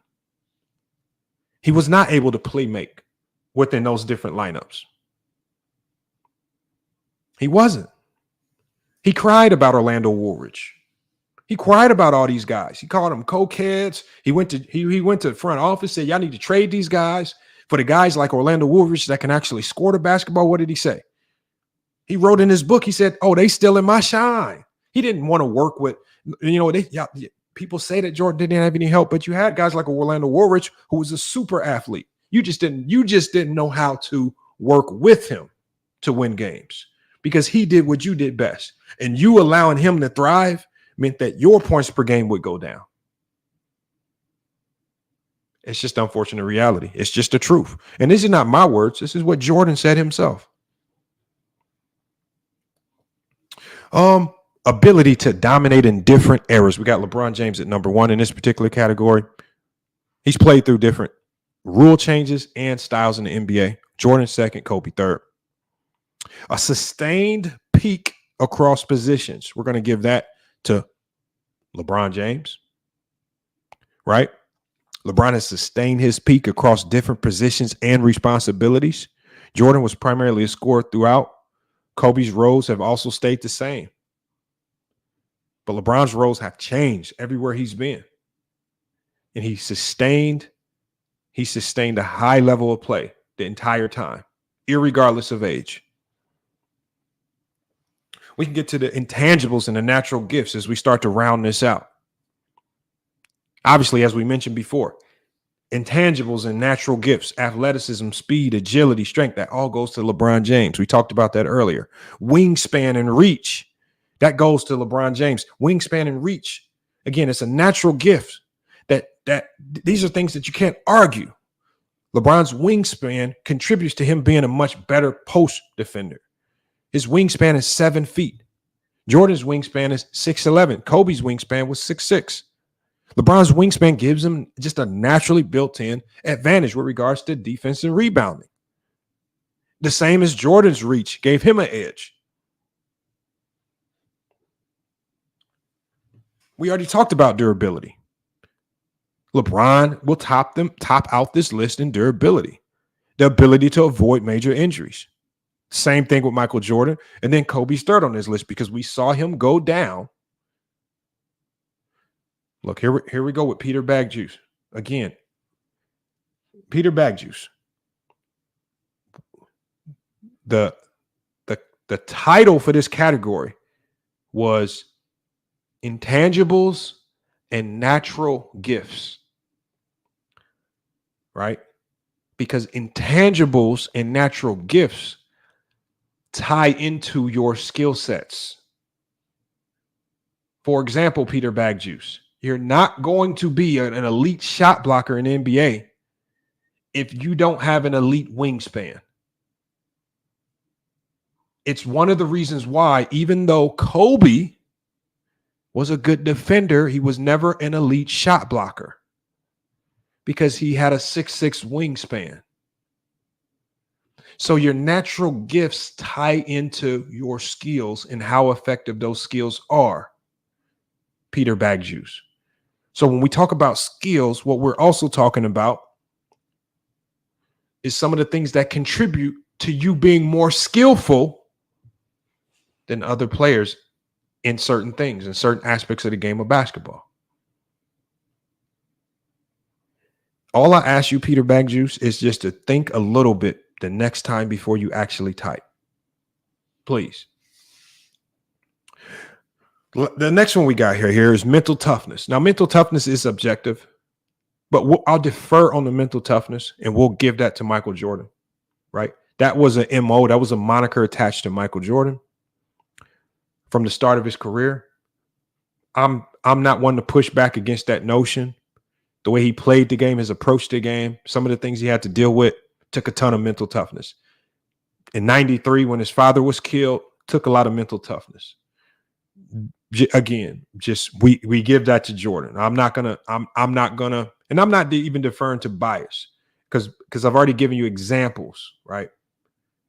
You know, I've given you significant examples of some of the things he had to deal with, right? Not to mention even later on in his career, having to deal with the mental stress of the Chicago Bulls front office, the uncertainty of the future. You're winning championships, yet the front office doesn't want to bring back a team that's playing elite. It does take a lot of mental fortitude and toughness. All right. Now, has LeBron dealt with some things? Yes. But I think my list is fair.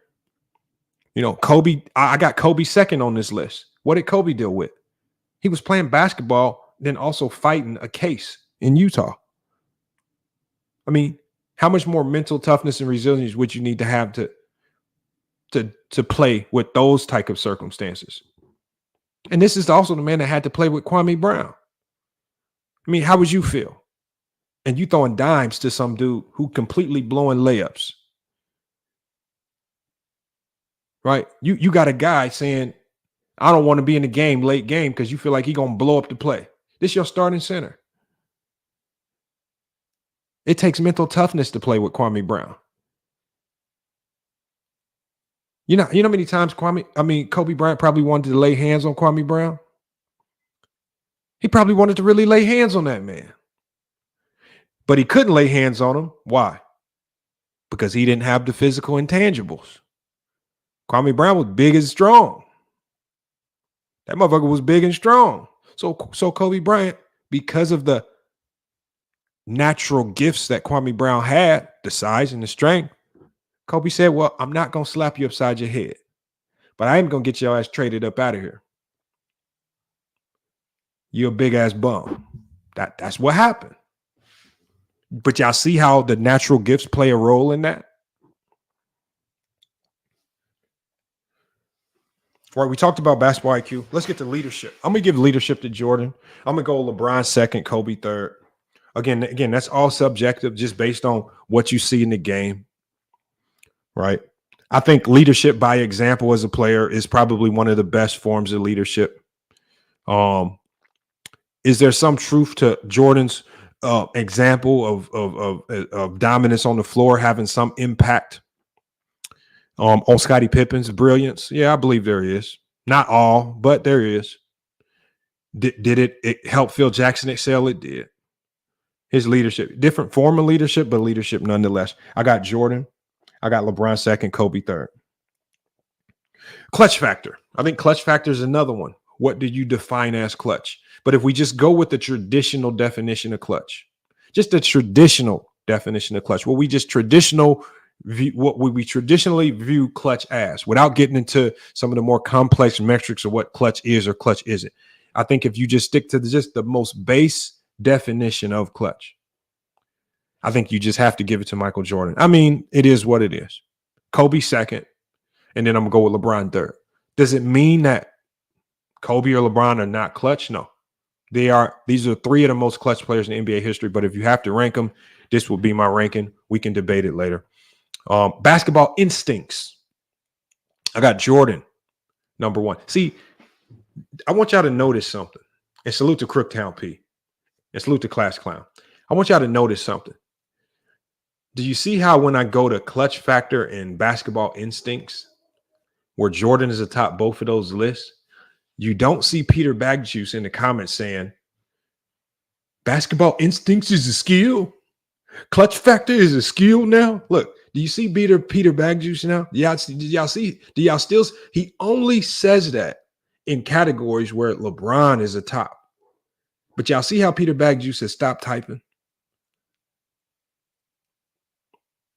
And I'm Zomita. Yes, I have LeBron second in basketball instincts. And my rationale for that is Jordan's natural feel for the game, particularly scoring. That kind of what set him apart, right? LeBron's all-around instincts make him close behind. It's not an easy decision. While Kobe's instincts were sharp, but he just leaned more towards scoring, more than team facilitation. It's close, but you have to make a decision. Well, if it's contradicting, then come up here. I don't know what it contradicts. What does it contradict?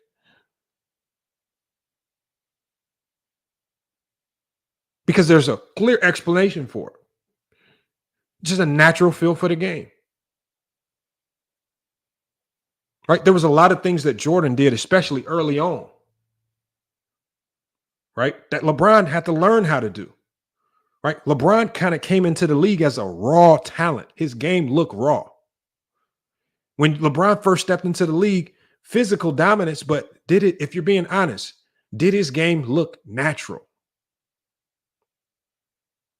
It didn't. LeBron had to learn a lot.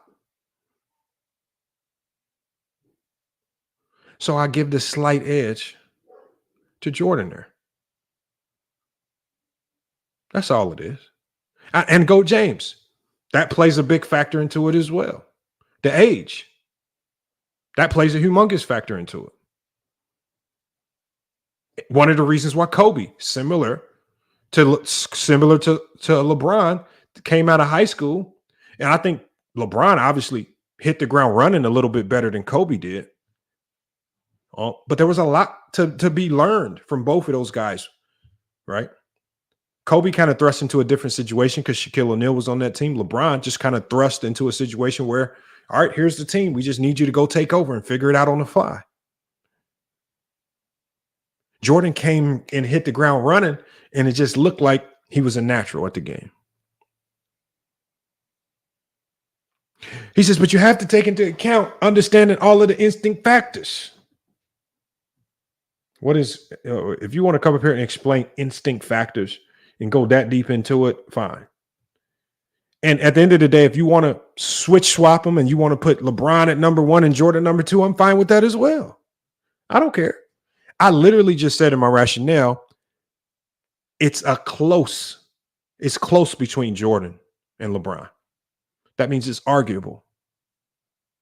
But go James Kingdom. I don't know what instinct factors are. This man just said instinct factors, man. That's crazy.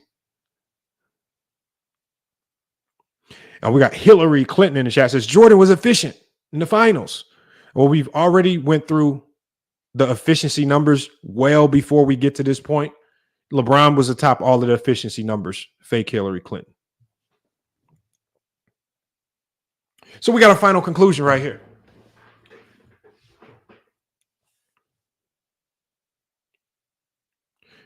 The final conclusion is what?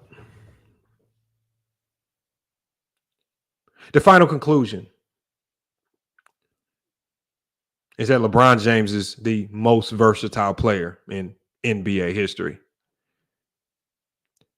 He separated himself with versatility, positional flexibility. He separated himself with playmaking and court vision, his assist percentage. He separated himself with defensive playmaking, his ability to get deflections that led to turnovers. He separated himself defending the best scores, top 20 scores in the NBA in any given year, being elite at it. He separated himself with sustained peak and durability. That's how he separated himself from Jordan and Kobe with regards to skills. And not to mention the efficiency, the finishing at the rim, some of the other offensive things that I mentioned at the beginning. What are some of the things that hurt LeBron in this argument? Clutch factor, right? While LeBron has delivered numerous clutch moments, he has a more balanced approach, often passing to open teammates rather than taking the final shot himself. And has sometimes this has led to criticism. His clutch factor is often compared unfavorably to Jordan and Kobe, who seem to be more aggressive and in some cases more successful in game-winning situations. Free throw shooting, what Muggsy Bogues said. But even with those two factors hurting LeBron James, he still comes out in skills well ahead of Jordan and Kobe. And we'll get to the numbers. We'll summarize the categories later on. When we get to Michael Jordan, who finishes second in this particular argument, scoring dominance. So, looking at all these skill sets, we can label Jordan as the greatest scorer and maybe the greatest leader. But scoring dominance, clutch factor, defensive intensity and IQ, and free throw shooting.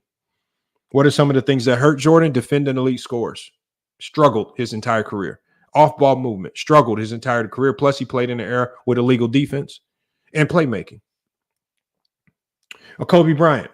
We call him the isolation master and the perimeter defender. He's third on this list. Great ISO scoring and footwork. Great with mid-range shooting. Great with perimeter defense and fighting through screens. That's what he came out of top in with regards to skills. Some of the things that hurt Kobe, where he fell to third in this list: playmaking, court vision, defending elite scores, and positional versatility. Those are the things that really hurt Kobe going in. So what are all the elements as far as skills that put LeBron James atop Jordan and Kobe? Well, what we've shown is that his scoring efficiency is higher than Jordan and Kobe's. His finishing at the rim is better than Jordan and Kobe's. His playmaking and vision, his assist percentage is better than Kobe's. His off-ball movement, according to Synergy's, off-ball movement and points per game, off cuts and screens, is higher than Jordan and Kobe's. Passing in transition is superior to Jordan and Kobe's. Pick and roll offense, superior to Jordan and Kobe's. Offensive rebounding is superior to Jordan and Kobe's. His basketball IQ is superior. His transition offense is superior. His passing accuracy is superior. His shot creation for teammates is superior. His efficiency in multiple positions, his efficiency in multiple offensive systems has shown to be superior. He's also superior in versatility and intangibles, right? We've shown that he's more superior with regards to positional versatility, offensive positional versatility, defensive switchability, effectiveness in transition, the ability to adapt to different roles, sustain peak across positions, durability, longevity, athleticism, wingspan and reach, basketball IQ, and adaptability in different eras and styles. He's superior in all those particular categories. And then when you go to the defensive skill sets, he's a better help defender than Kobe and Jordan. His defensive IQ, reading opponents, has shown to be higher. Defending elite scores by the numbers, he's much better in even a much more offensively driven league. Defensive playmaking, deflections, turnovers, he leads that by a large margin, a large gap. Switchability, he's shown himself to be superior at defending all 5 positions and not confined to just 1 or 2 like Jordan and Kobe. Chase down blocks, superior. That's transition defense, pick and roll defense. We just talked about it earlier. Superior in pick and roll defense. Help side shot blocking. He's the superior player with regards to help side defense and shot blocking. Defensive communication. He's the most vocal defensive communicator of the 3 and the best defensive communicator of the 3, just based on the output of some of the things that his teams have done defensively. Positional versatility and then defensive playmaking. All in to it. So my final summary: LeBron James excels in 35 of the categories that we discussed. It showcases his dominance in areas of versatility, playmaking, defensive IQ, positional flexibility, his adaptability across multiple areas, combined with unique athletic gifts, make him the most skilled overall player in this analysis. I'm going to go ahead and drop the link.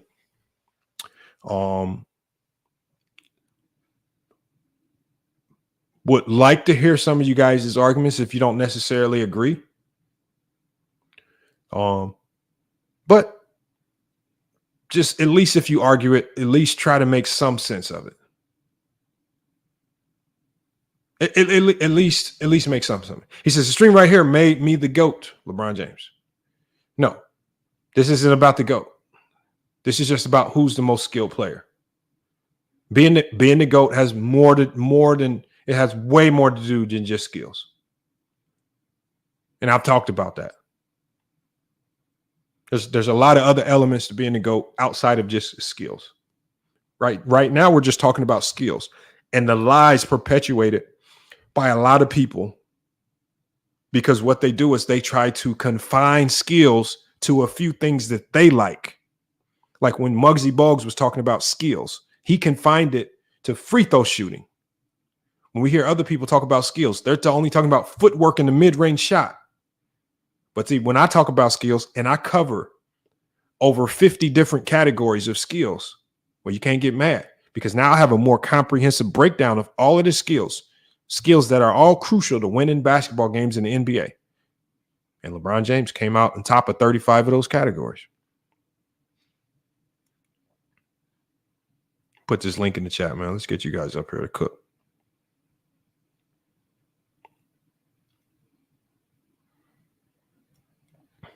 Hold on. Where's my link at?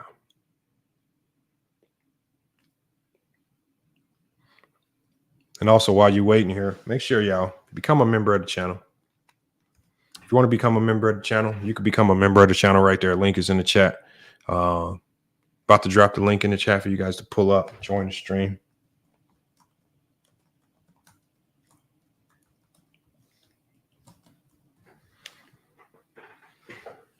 You guys can come up here and cook on some of this. Twinman says, let the crying begin. I'm curious to hear it.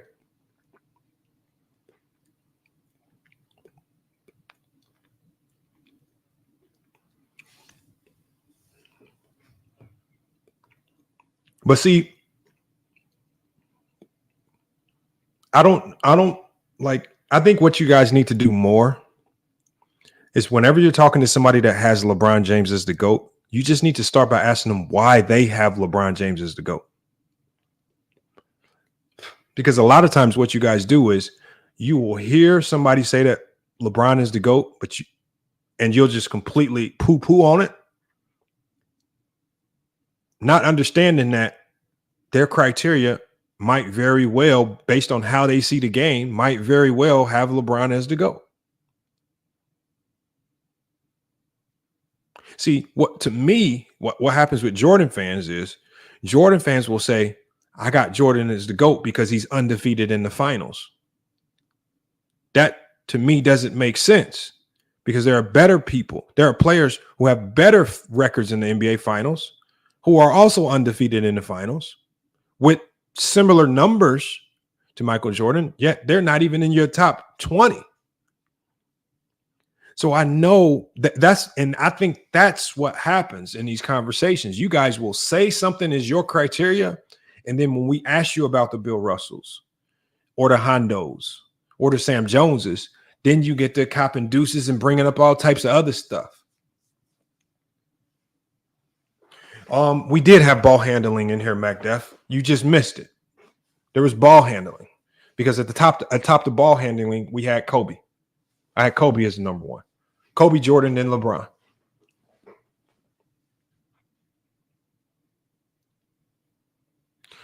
Yeah, Netflix, Tyson. What's wrong with that? And Netflix is way more than $5 now. Netflix is dang near like $30 a month now. It used to be $7. Oh man. Well, y'all gotta stop, man. Hold on, where's my link at? Let me copy it.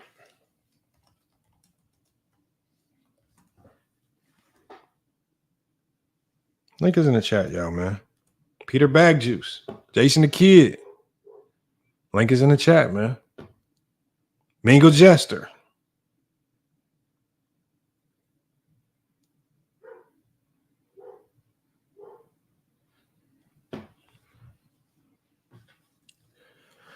Popeye's family meals. I don't eat Popeyes, so I wouldn't know about no Popeyes, man. I can't do Popeyes, man.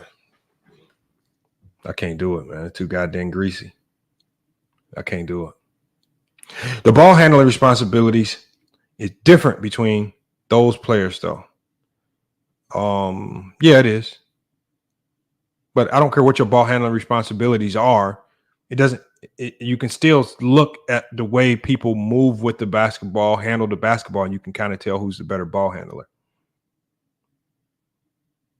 You know, for example, when you got Mark Jackson of the 1990s turning his back, using his body to shield defenders away from the ball, He's naturally just not going to be as good of a ball handler as a Steph Curry or Kyrie. He can't even face up and attack. I mean, I don't need to see a ton of ball handling to know who's the better ball handler. I mean, it's pretty simple.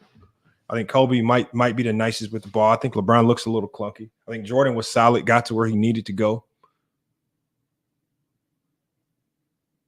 And just shorter players are just better, just naturally. Just like height is more conducive to some of these, like LeBron being much better in certain things. I think in regards to ball handling, lower center of gravity, lower to the ground, makes you much better ball handler, just naturally. So sometimes that's just something, just those two guys being smaller than LeBron just lends more to them being better ball handlers.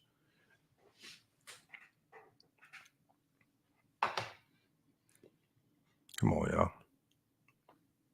Man, I saw like 3 of y'all in the backstage and y'all hopped out. Is something wrong with my StreamYard, man? Y'all better hit that link. Come on back up. I just seen like 4 of y'all in there. I'm about to let y'all up. Then they just all disappeared. We got Claquino, says Lamont. LeBron James is literally the greatest all-around player of all time. Yes. Yeah, I know. We just came to that conclusion. We literally just came to that conclusion. And I think when in greater all-around player, and we weren't talking about all-around player, we were more so just talking about skills, which I think can kind of go down the same line.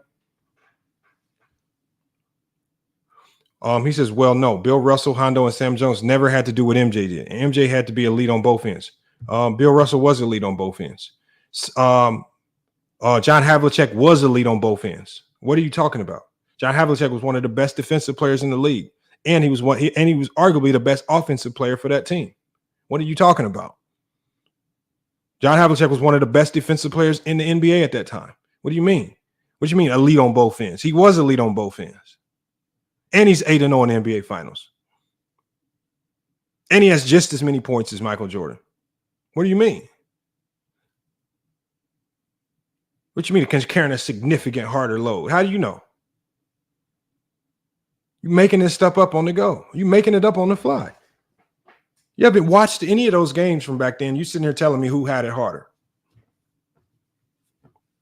Zero says, he says, so Lamont, I need an answer on this. If LeBron is better at defending elite scores, how is he not better on-ball defender as MJ? I didn't say he was a better on-ball defender than MJ.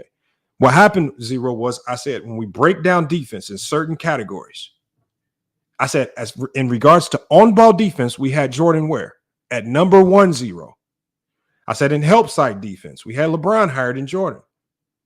And when we start going down all of the elements of being a great defender, and when you get to some of those other elements of being a great defender, Jordan has significant flaws.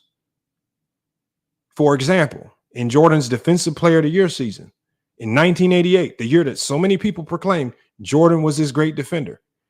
Why, when I pulled up all of his defensive matchups for that entire year, why did he give up on average about 22 points per game to anybody that he was defending?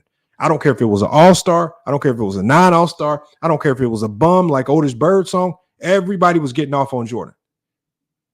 Because Jordan has tendencies on defense when he's not, when you don't have the basketball and Jordan's looking around off ball, he ball watches.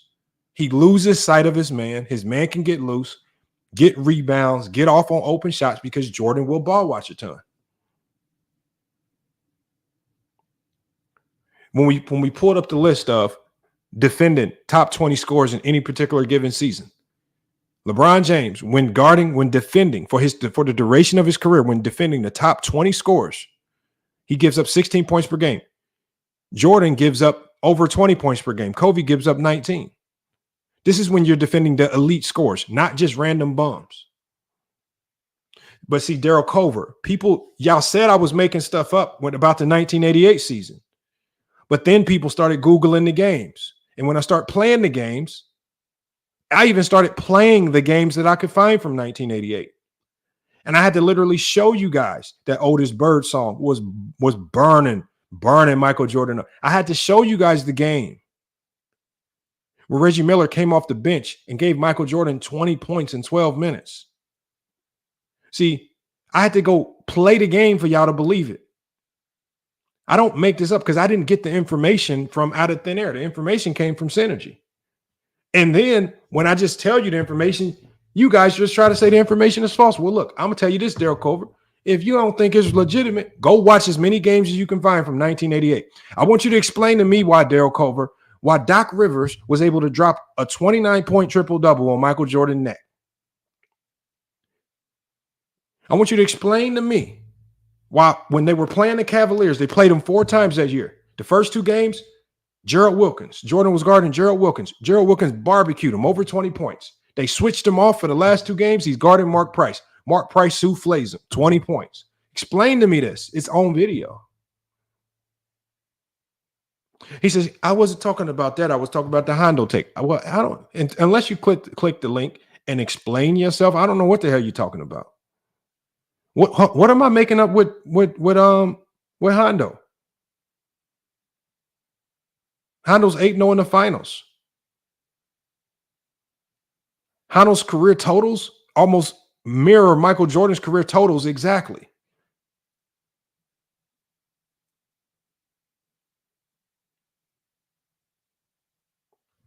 What you want me? I mean, look.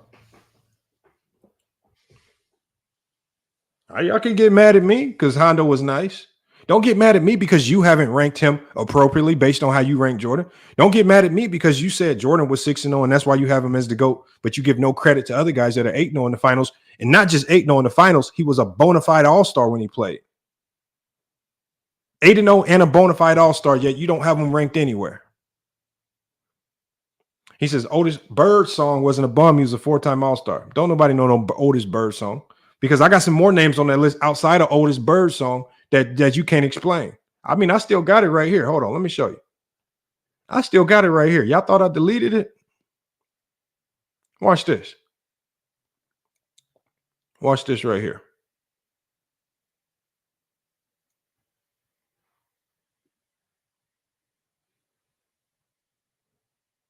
Here's the players. This list right here. Let me remove this off the screen. These are the players right here that in 1988, these were when Jordan was matched up against these players. This was his top 10 defensive games of the year. He held Dennis Hopson to 18 points. He held Terry Teagle to 14 points. He held John Long to 20 points. I mean, come on, man. I mean, look. So he played Dennis Hopson for 2 games. Dennis Hopson only averaged 9 points versus Jordan. He played Terry Teagle for 1 game. Terry Teagle only averaged 14 versus Jordan. John Long, 14 points. Joe Dumars only averaged 14. Maurice Cheeks averaged 14. Craig Elo averaged 15. World B. Free averaged 16. Dave Wingate averaged 17. Chris Mullin averaged 17. And Purvis Short averaged 17. It only goes up from there. But those were the best. These were the Jordan's best as far as being on-ball defense. This was his best outfit. The player that he was able to successfully stop the most in 1988 was Dennis Hopson. He held him to 9 points. Dennis Hopson was the only player that Jordan guarded in 1988 that he held to under 10 points for multiple games. Everybody else scored double-digit points. This is Jordan's best defensive year. So when Go James Kingdom start telling y'all that the Defensive Player of the Year award is kind of fake, well, because look, here go the best performance. This in 1988, Dominique Wilkins. Dominique Wilkins averaged 34 points per game on Michael Jordan. Ricky Pierce averaged 31 points per game on Michael Jordan. Clyde Drexler averaged 31 points per game, including a 40-point triple-double. Adrian Dantley averaged 30 points on Michael Jordan that year. Mark Aguirre, 29. Doc Rivers, 29. Larry Bird, 27. Bernard King, 26. Magic Johnson, 25. And Dale Ellis, 25. He wasn't stopping nobody.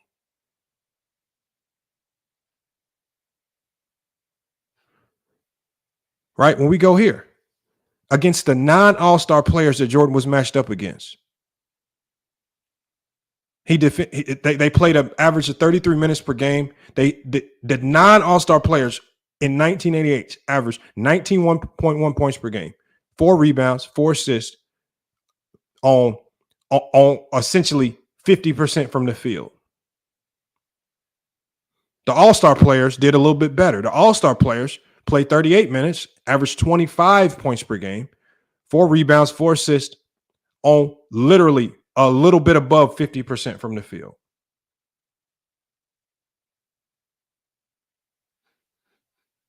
What y'all want me to? This was Jordan's greatest defensive year. And if you don't believe that Doc Rivers dropped a 29-point triple-double on Michael Jordan, go look it up.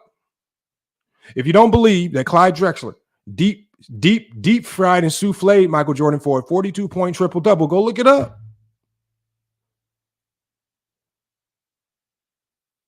Magic Johnson, 25-point triple-double, easy.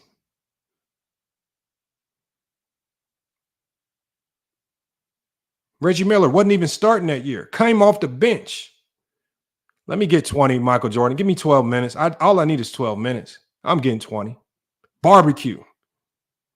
What you mean? Y'all getting mad at me? That's what he did. And what did I do? I went and played the game. Since y'all didn't think Jordan was matched up on these players, I went and found as many games as I could, and I played the games. But see, when I play the games, y'all don't go watch. Them videos got like 1,000 views, 2,000 views. When I play the game, so y'all can kind of match up everything that I say with the actual game, y'all don't even go watch. Adrian Knight says, we don't care, bro. Find new material. I mean, look, you can always give me new material. You can just click the link. I can easily get some new material with you. Hit the link. Y'all keep popping in the backstage, popping out. Mike's not connected. 1991 finals is probably MJ worst playoff series defensively. I mean, it might be. Magic Johnson did whatever he wanted on Michael Jordan. All these people pretend, like a lot of people, this is what people will do. They say, yeah, Jordan was guarding Magic most of the time in 1991. Yeah, you're right. And Magic was barbecuing him most of the time. How do we know this? Because we played most of the game. We played the games. Like, these are things that you can't argue. Like, you can't argue 1988. I don't know how Jordan won Defensive Player of the Year. What did Rasheed Wallace say about it? Rasheed Wallace said, well, you know what they was doing. They was just giving him an award because they had to propagate him up. Yeah, that's NBA Jam. So, yeah, I mean, when you look at 1988, there's just absolutely no way possible he was a better defender than Hakeem Olajuwon. There's just no way possible. Unless you got a lot of people in the media super fanned out over Michael Jordan, and they were just thirsty to give him some type of award. And there's more evidence to support that than there is evidence that supports he was a defensive player of the year, a legitimate defensive player of the year candidate. He said, Rasheed sounds like a hater. I guess every time somebody says something that you don't like, they're a hater. All he did was gamble. The funniest thing about it is even GOAT James clipped a few of them. You literally hear announcers saying it in the 1988 season. The announcers will say, yeah, Jordan's not that good of a defender because he gambles too much. In multiple games in 1988, they said it. And GOAT James clipped it. GOAT James even clipped the one where John Stockton made Michael Jordan fall. But John Stockton then blew the layup. What's up, man? What's up, Peter Bag Juice, man? Hey, what's going on, Lamont? I don't have no background noise, do I? No, you don't have no background noise. All right, cool. So, yeah, quick question. Who would you give the lion's share of the credit for the 88 or the 87-88 Bulls having a third-ranked defense? Well, I don't give the lion's share of the credit to nobody.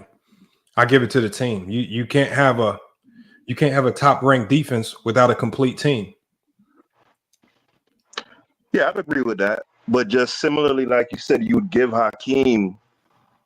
You said there's no way he should have won in 88 over Hakeem. So obviously, there is something where, you can appraise, you can appraise the level of impact a particular player has relative to his teammates. No? Can I ask you a question? Sure.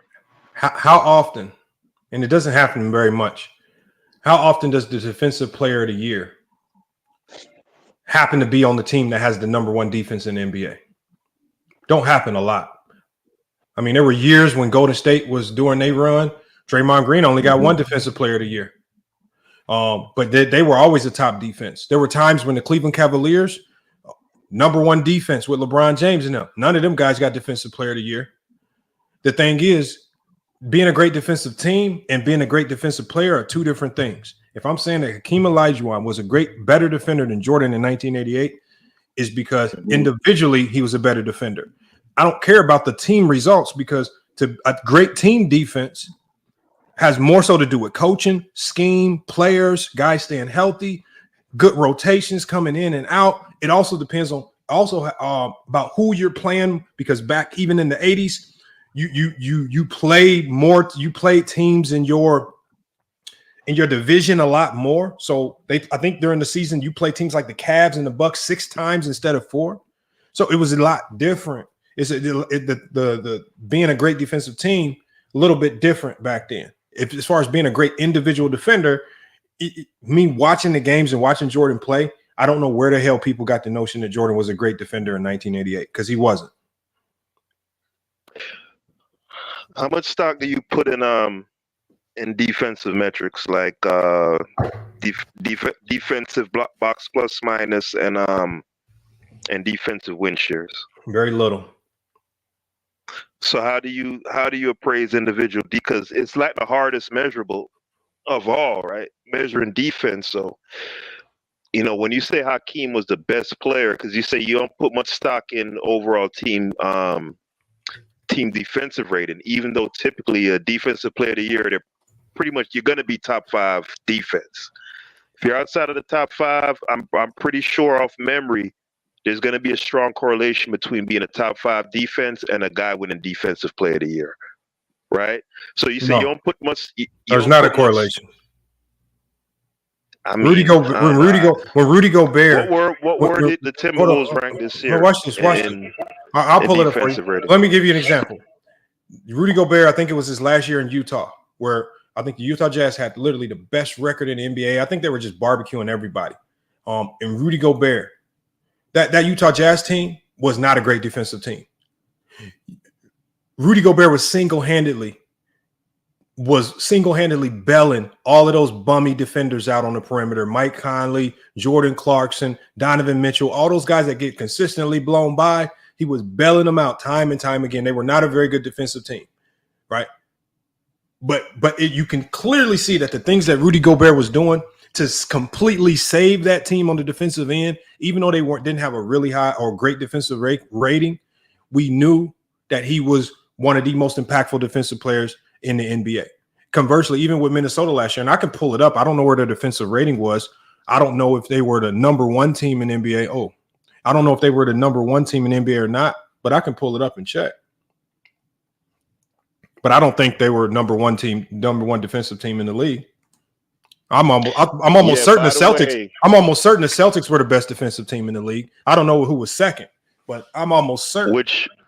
In that same year as when Gobert won it? No, I'm talking about last year, because Gobert won it last year. Oh, okay. I believe that the Celtics. So when we go, like, if you want to go to defensive rating, team defensive. But what do you think about individual defensive rating? You don't put much into that either? No, because it can get conflicted. Like, for example, when the Warriors had a really good defense, there was like a period of time in the year where Steph Curry was ranked in the top 10 in defensive rating. What does that mean? Does that mean he really turned the clock and light years got light years better defensively, or is he really getting a strong kickback from a great defensive team? Because he's on it. Yeah. But see, what I do is I would combine all of those things. You can look at things like on and off numbers. To me, it has to be comprehensive, right? So the reason why I gave, by the way, Jordan steals were severely cooked in '88.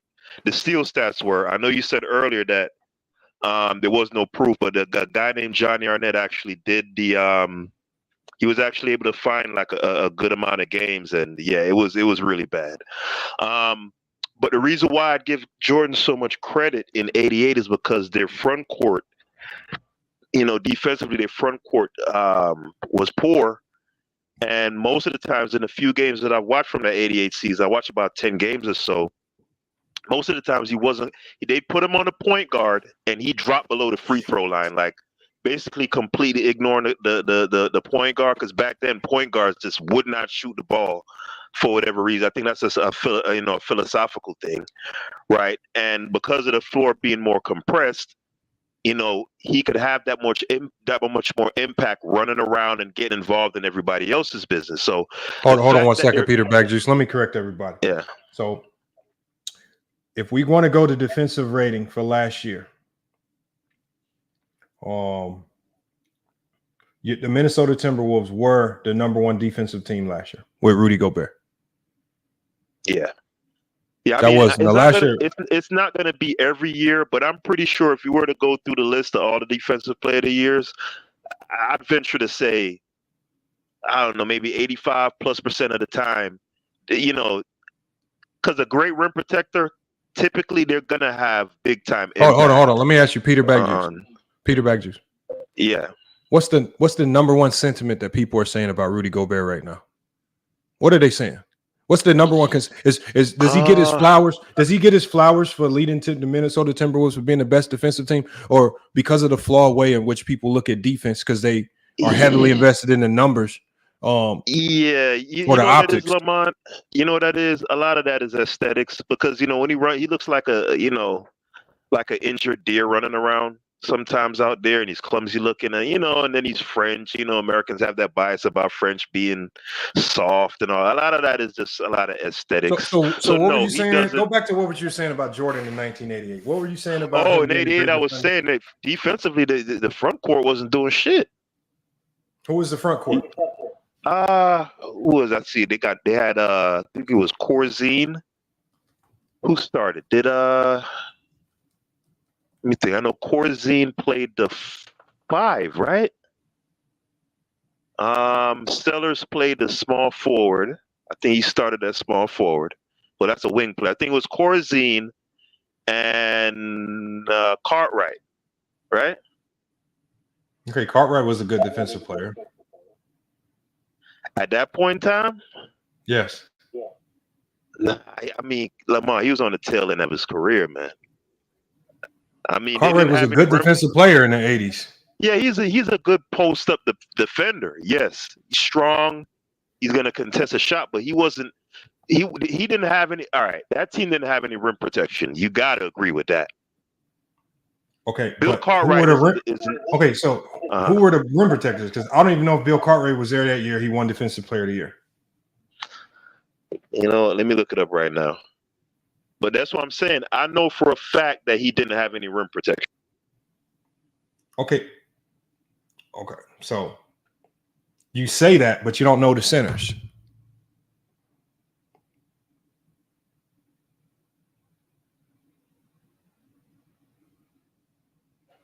Sporting Page says Oakley, Corzine, and Horace Grant were the bigs. Horace Grant's a hell of a defender. Scottie Pippen that year came off the bench, was a hell of a defender. That's why at the end of the year he was starting. Because he was the only one that could guard Larry Bird. Brad Sellers wasn't a slouch defensively. He was 7 feet tall, but he wasn't a slouch. He was still a bust, but he wasn't a slouch defensively. I mean, I think it's easy to say that Dave Corzine was a bum because nobody knows who he is, but did you even watch enough Dave Corzine to even know?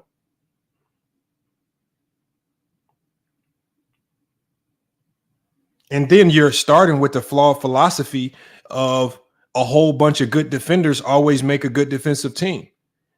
You can have a good defensive team with 10 marginal or average defenders if they all lock in and defend as a unit.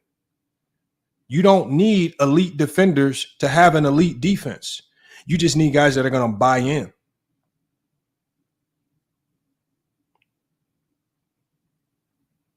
That's just a fact. You don't need 9 Scottie Pippens to be great defensively. They help, but you don't need them. I mean, the Bulls lost Jordan in 94 and still were an elite defensive team. I mean, they had one of the best defenders of all time in his prime. Yeah, one defender. One defender. One great defender. It's going to be hard for one good defender, unless you're talking about Victor Wembanyama. No, they had Grant too. Grant was a very good defensive player too. Absolutely. Okay, but you're talking about rookie Horace Grant and rookie Scottie Pippen. They bought in. They were good players. I was talking about 94. 94. Okay. You're saying that they were still great defensively even without Jordan. Okay, so where was their rim protection in 94? Who was their rim protector in 94? Who started in 94? Was that Winnington? What I'm saying is similar to 88, because they had a good defensive team, you can compensate for not having an elite shot blocker by just being a good defensive team. And yeah, Ben Winnington is not the flashiest name, but he did his job. Dave Corzine is not the flashiest name, but he did his job. Sometimes you just need somebody that's going to go in there and just do their job. And I think y'all conflate good defenses. Like, to be a good defense, you have to have you have to have 9 Drew Holidays on something on the floor to be great defensively. Like, Bill Cartwright is not a flashy name, but he could defend. He had an ugly shot. I don't know about the scoring, but he could defend. All Gravy says Lamont's over the place now. No, I'm very clear with what I'm saying. But I can drop the link and you can come and explain it to me, All Gravy. I keep dropping the link, but y'all won't come up here. You gotta, like, y'all gotta stop conflating.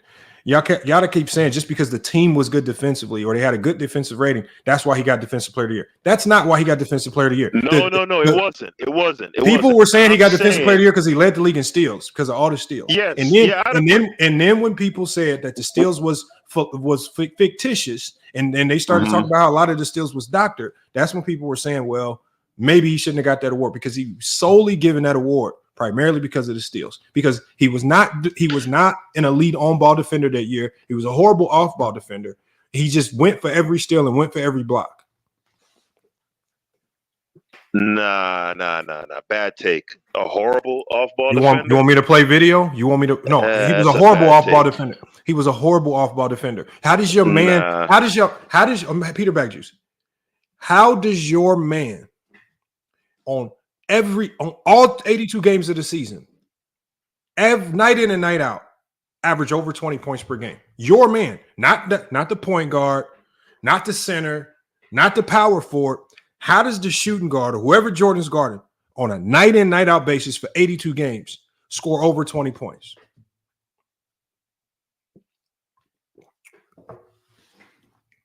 Explain that to me, especially in a league that's more ISO driven, where you defending your individual matchup is more important than ever, because there are no zones. There's illegal defense. There's not a ton of help defense. Hey, How does your man barbecue you like that? No, I can't hear you. Can you hear me? Till just now. Oh, we got Mingo Jester in here. Yeah. I was saying, brother. I see the little 3-card Monty you did with that little list. Listen, he was not guarding. Jordan was not guarding Bernard King. He was not guarding Larry Bird. Like 80% of your list was small forwards, dude. Hold on, but we played. Hold on, Peter. Just stop. We played the game already, so we know that first matchup versus Larry Bird and them Celtics, he guarded Larry Bird and Larry Bird went off. The second matchup, what did I tell you happened? They put Scottie Pippen on Larry Bird, because towards the end of that year, when Scottie Pippen actually started to kind of figure it out, Scottie Pippen ultimately cracked the starting lineup and he became the defensive stopper. So all the players hold on, Peter. All the players that early on in the year Jordan was struggling to stop, they used Pippen. But what happened early in the year? So later in the year, they used Pippen to slow up Gerald Wilkins. They put Jordan on Mark Price. So what happened? Gerald Wilkins gets stopped and stifled, but Mark Price now barbecues Michael Jordan. Every switch that you make, every time they use Pippen to go to the guy that Jordan couldn't stop, the new guy Jordan's guarding also then goes to barbecuing. This is all 82 games. And then to support this, I went and found as many games from 1988 to support. So when I see David Wingate barbecuing Michael Jordan, and people said David Wingate didn't guard Jordan, the first thing we see when we play the game, David Wingate and Michael Jordan defending each other, and Jordan defending him. They said Brothers Bird song. They said Reggie Miller didn't guard him. But every time we played all these games, the matchups were as is. But you cannot, don't come. I know, but the problem is, Peter Back Juice, I already played the game. It's on my channel. You need to go watch. No, so I watched it. I watched it. And you did not. I watched that live stream when you stop. We stop lying. All of the games are on FYF Sports. They're on the channel. I played this, and the fact that y'all did not go watch, and now you want to lie, right? I didn't say Jordan guarded Larry Bird every single time they played. But that in that one matchup when Larry Bird went barbecue mode, Jordan was trying to defend him. And he got barbecued. That one game where Magic Johnson had a 30 or 25-point triple-double, Jordan was defending him. He got barbecue souffle. That one game where Doc Rivers had a 29-point triple-double, who was guarding him? The one game where Clyde Drexler had a 42-point triple-double, who was guarding Clyde Drexler that night? Michael Jordan. Every time he was getting barbecue souffle, we go to the highlights, we go to the games, we see Jordan guarding these guys, and then you guys have new excuses every single time. It's okay. He just got barbecued. The games are out there. I'm the only one actually saying this and then playing the games. And then you guys come back and tell me, well, I watched the game. It didn't happen that way. What game? What games are y'all lying about? I put the games out there. It happened. It's okay. Everybody gets cooked. But he got cooked.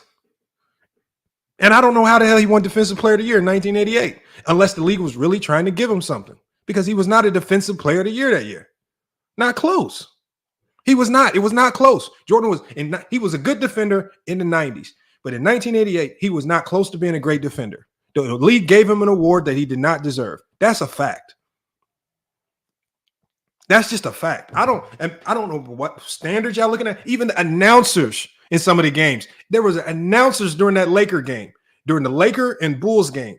GOAT James Kingdom clipped it. What did they say? Yeah, Jordan ain't really that good of a defender. All he do is gamble.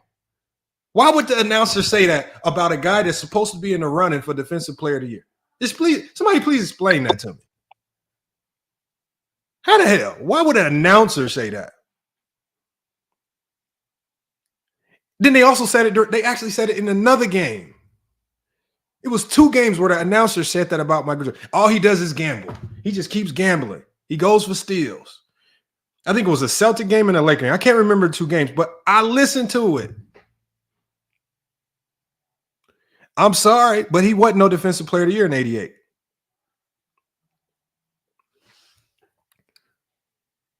MacDuff, what you got? I mean, Mingo Jester, what you got? About it, like what we gonna do? It ain't nothing we can do about that. We got no award. Ain't that gonna change? It is what it is. We gotta move on, man. Ain't no point in sitting here crying about him getting the Defensive Player of the Year award. I mean, he got it.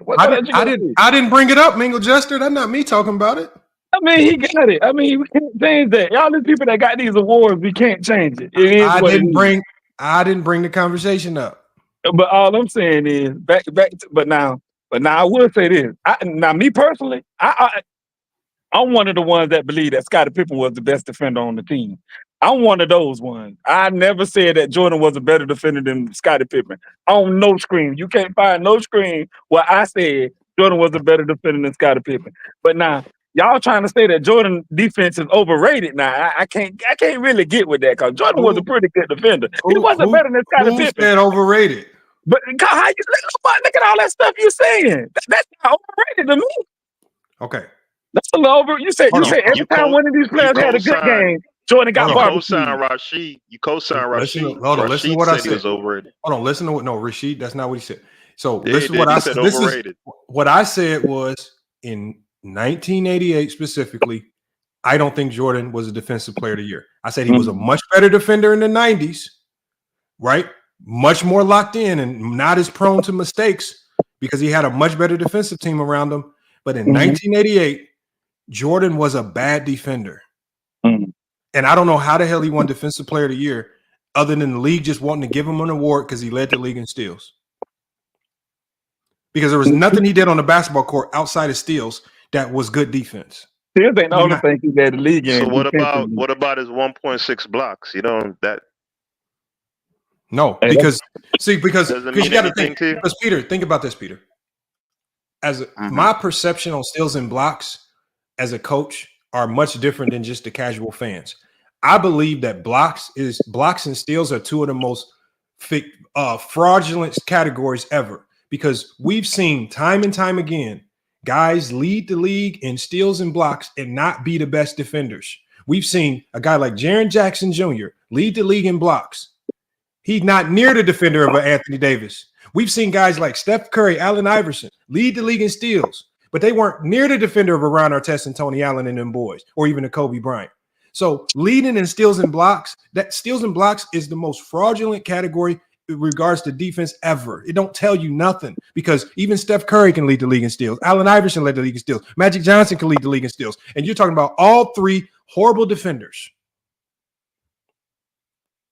So why are you giving me steals and blocks when I know it does not equal great defense? It just tell me you're either the beneficiary of a great defense deflecting the ball, or you're just over pursuing, playing passing lanes, or you're just running up, jumping at everything until you get some blocks. Like, because that's exactly what Jaren Jackson's Jr. problem is. That's why he fouled out a whole bunch of games the year he won Defensive Player of the Year, is because all he did was jump in the air and go for everything to get blocks. And that's why they couldn't beat the Lakers in the playoffs that year, because he became barbecue chicken for Anthony Davis. Hey, you do know defensive BPM, is based on the amount of points your team gives up with you on the court versus you off the court, right? So I don't see how you could throw that stat out just completely like that. I mean, if you're looking at it comprehensively from a defensive standpoint, when you look at the fact that, and what's the name? Cartwright wasn't on that team. It was Corzine, weak-ass Brad Sellers. Why was Brad Sellers weak? Brad Sellers wasn't weak. He was a bust. But he wasn't weak. 6'9". He was 7 feet tall and weighed 180 pounds. That's why. Right. So if you look at the defensive metrics, defensive blocks plus minus, defensive win shares, right? The defensive rating overall of the team, all of those. Then you add in the blocks and steals. Watching the actual game, all of those do favor Michael Jordan. Okay, let me tell you. Right. Hold on, let's do this. Hold on. Was a power forward, though, right? Peter, tell me this without telling me about stats that didn't exist in 1988. Yeah, but he played. He's a power forward, but he played. So hold on, check this out. Without telling me about any advanced metrics that didn't exist in 1988, describe Jordan's elite defense in 1988, not 1996 or no, because I feel like Jordan's best defensive year was 1996. But in 1988, tell me what made his defense great, and if you can remember any moment or any sequence or anything, because generally great defensive players usually have some type of memorable performance that ties them to that particular year. I know Rodman with the Pistons had a lot of those moments. Ben Wallace during his run had a lot of those moments. Dwight Howard had a lot of those moments. I vividly remember Rudy Gobert with the Utah Jazz is bailing them out time and time again. Jordan, Defensive Player of the Year in 88. Talk to me about his defense. Give me any memorable defensive moments that just stand out.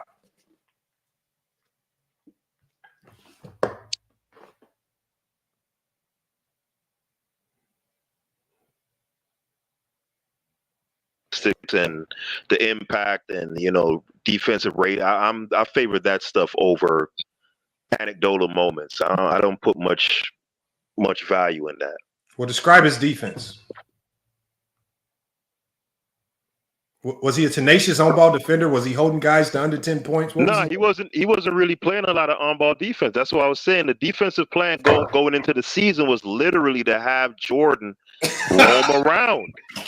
That was literally the plan. Like, if you watch a lot of those games, Mingle Jester, a lot of the times what they do is they put Jordan on the point guard, because back then point guards would stand at the top of the circle and they dribble the ball looking to feed it to somebody coming off a pin down or looking to feed it to the center, and they literally could have a wide open shot and they will not shoot the ball. Bro, right? He didn't. Hold on, let me finish. So because of that, because philosophically how point guards played back then as a Jordan, you could literally just drop below the free throw line, right? And just roam around playing in the passing lanes, double team in the big. That's how he got a lot of his blocks. When he got dumped into the big or the power forward, he'd come from behind, block it. He'd get in the passing lanes. Because of philosophically how teams approach offense back then, that style of play was extremely impactful. Give me another player that just randomly roamed around like that. In 88? In any year in the 80s. What players was out there? Well, all the good defenders from the 80s, you telling me, give me another good defender whose job in the 80s or 90s was just to run around, roaming around, especially at the guard position. I can't think of one. Bro, Jordan's job in a league where there was a legal defense ain't no running and roaming around. That's a lie. You're confined to certain things. What Jordan would do was Jordan would stay in his vicinity. When the action was elsewhere, Jordan would turn and ball watch. The only time Jordan would actually get involved is once the shot was up, especially on like offensive rebound putbacks. That's where he would run in and go get those blindside blocks. But he did it at a detriment because what did it cost him? It cost his man. It cost him because they paid somewhere else when he ball watched. It paid by his man scoring a ton of points every single night. And you're telling me that the coach starts the season by saying, Jordan, you're going to be a roamer. Your man can score 20 points tonight as long as you go roam. That I don't know any coach in history where that's been your defensive scheme or plan. That makes no sense. No, but his man wasn't going to score 20, Lamont, because his man scored 20 on every night. I got it right. No. You made that a bird song and all them niggas. He wasn't guarding people like that. I played the game. I played the game with Otis Bird song. Anytime I watch him play against the 88 Celtics, they'd have that boy on Dennis Johnson, and he would be playing that Rondo defense. And the game where Jordan 10 feet away from Dennis Johnson. And the game where Jordan guarded Dennis Johnson. What did Dennis Johnson do? Tell me. You remember that stat line Dennis Johnson had? Because they switched him and put him on to Dennis Johnson. What did Dennis Johnson do that game? See, but that goes into what I'm saying, though. You're saying that I'm lying and making it up. But no, I'm literally telling you that he would be 10 feet away from. No, that's stupid. You cannot be 10 feet away in the 80s because of legal defense. You're lying. You cannot be away from your man. The illegal defense rules tied you to your man. So when I say he was ball watching within his vicinity. Bad defense. He would always turn his head on his man. His man is going back door. His man is leaking off, getting open shots, mid-range shots here, there, barbecue session. If you watch that first game against the Wizards, and it's Sixers with David Wingate. That's how David Wingate scored all 17, 18 of his points. Jordan turns his head, staring at the action, not doing anything. Wingate literally just moves 2 to 3 feet over, wide open pass, mid-range jumper.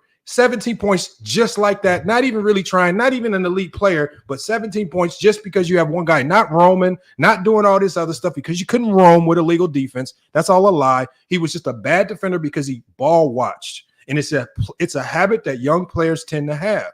He started to break that habit as he got older and got with better defensive teams and coaches. But early on in the 80s, he was a ball watcher. And he went after every steal. And even the announcers are saying he was a bad defender because of it. You're sitting here pretending as if this is something that no coach in their right mind at the NBA level is saying, go get beat, allow your man to get 20. I just need you to go roam, and with no organization or no structure whatsoever, just be all out of position and just get barbecued. Who does that? There's no defensive scheme ever that teaches that, ever in life. You're just making it up. There's no rotation like that. There's no defense like that. There's no man-to-man. That's never, ever existed in basketball history. The only thing that's existed in basketball history is that bad defensive players generally have the same bad tendencies. One of those tendencies is you ball watching. Not seeing man and ball will lead to your man scoring a lot of points. So instead of y'all just saying maybe Jordan was just not that good of an on-ball defender in 88 because his man barbecued every single night, you're willing to try to make up some lie that the coach, who's you've never even heard him say this strategy, told Jordan to go leave his man, roam all around the court, be a help defender as a small guard, and allow his man to drop 20 points every single night. And then you want to pretend as if none of these guys Jordan was. I can literally pull up the Sixer game. Who do you think Jordan's going to be guarding when we pull up that Sixer game? Do you want to bet money? When I pull up the game with Otis Birdsong, do you want to bet money he was guarding Otis Birdsong? He wasn't guarding Birdsong. Okay. Didn't that Birdsong do it? I'm not. Hold on. That. You know we played the game. And you know what, too? There's no way Jordan could be as bad as you're saying with that horrible front line that they had. Like Mingo Jester said, Dave Corzine, a natural power forward, playing center, right? With Brad Sellers at 180 pounds, 7 foot tall, playing power forward. There's no way that's not going to reflect in your defensive rating. The Bulls had the best defense in the 90s without a center. There's no point. The Bulls had the best defense in the 90s without a center. They didn't even have an elite center. They never had an elite rim protector. Never. Not 1 year in the 90s did the Bulls ever have an elite rim protector. They never did. And they had the best defense of the 90s without a rim protector. Why do you keep beating up on Dave Corzine just because he's not a popular and flashy name, trying to pretend he's so sad out here? No, I just told you, a great defense does not require great defensive players. A great defense just requires 5 guys that buy in. But you keep saying Dave Corzine was a bum, yet you don't know what college he went to. You don't know what type of player he was. Him a bum. No, hold on. First of all, you can't tell me anything about Dave Corzine because you don't know who he is. But said he was playing out of position. Because he is not a household name, you're just willing to make it pretend as if he wasn't decent on the defensive end just so you can make your point that Jordan was doing everything defensive. I said he was playing out of position. But you don't even know Dave Corzine. There's no point in having people on the panel if you're going to talk over them and continuously mute them, bro. If you think what I'm saying is that remedial, don't engage with me. There's no point. It's remedial because unless you no tell me who Dave Corzine is. Stop muting. Tell me who Dave Corzine. Don't talk about players as if you know them. Stop lying about guys. 88 is a long time ago. You don't know Dave Corzine. You don't know none of these guys. No, Adrian Knight, I mute stupidity. I mute people that just come up here making up stuff as they go. You people you're throwing these other guys under the bus because they're not household names. Jordan was the only household name on that roster. So what you can do is you bury everybody else and you pretend as if it was Jordan's defense where you say he was running circles around the court like a chicken with his head cut off, getting weak side blocks, playing passing lanes he shouldn't be playing, while his man on average was dropping 20 points per game. You want to pretend like I literally played the game where David Wingate barbecued him. I played the game where Otis Birdsong cooked him. I got like 10, 12 of the games from 88 where Jordan's getting barbecued on possession after possession. And you want to pretend like these matchups ain't real. Y'all got to stop, man. Y'all got to stop. Thank you, Dan. The Juan boy. Just lying. I got nothing against Jordan. He was not a defensive player in 88. He got the award. He wasn't the best defender. No he was not a better defender than Hakeem, for sure. So let me ask you this then, Lamont. So Jordan got the Defensive Player of the Year award in 1988. You say you don't think he deserved it. Do you think Marc Gasol deserved it in 2013? No, but he won it. He didn't deserve it. He won it. Who you thought should have got it? It literally could have been anybody on the defensive first team that year. But when you sit there and you give it to a guy that's on the defensive second team, that's just blasphemy right there. Right? That's just blasphemy right there. There's just no way possible that even should happen. I think Pippen should have at least had 2 defensive player of the years in the 90s. Nah, I agree with that. He don't got none. I definitely agree with that.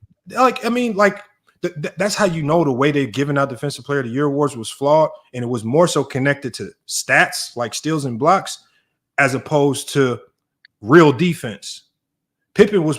Real defense doesn't really accumulate to a lot of stats. Real defense, when you playing real defense, you literally sacrifice stats. Like you giving up like a ton of stats. So but people will never that's why good defensive players never get the credit they deserve in this particular era. Draymond Green is never gonna get the credit he deserves because people just gonna complain about him missing 3-point shots. Like when you're a good defender in this era, only thing people are gonna do is complain about what you can't do. When Rudy Gobert is a great defender, all they do is complain about what he can't do. Oh, he can't guard Luka. Can't nobody guard Luka. Yeah. But then that's a center and a guard. He says, in fairness, Lamont, Jordan was good at digging down, gambling, and doubling when Pippen would turn and make people pick up the dribble.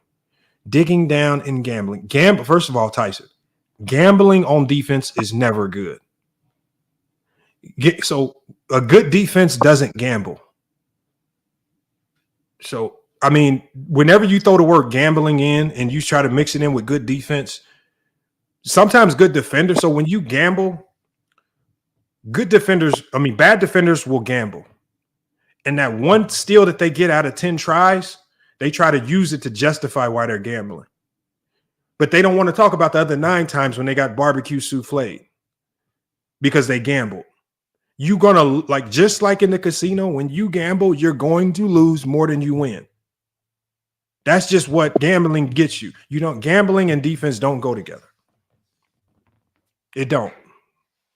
I mean, I don't know where basketball y'all play where the coach is telling you to go out there and gamble. Maybe your team was always down at the end of the game and you needed to gamble. You needed to gamble to get a steal or something. And I really hope that if y'all are saying gambling is good defense, please stay away from coaching or teaching basketball anywhere. Please. That's all fake news, man.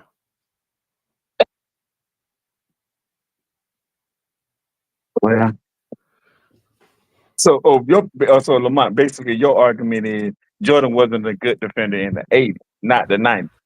Jordan was not a good defender in the 80s. I don't think he really started to really crack the code on defense until like 92. Oh, okay. And that's when I believe he really cracked and became what you would call an elite defender. So even those first 2 years in the 90s, he wasn't a good defender, 90 and 91.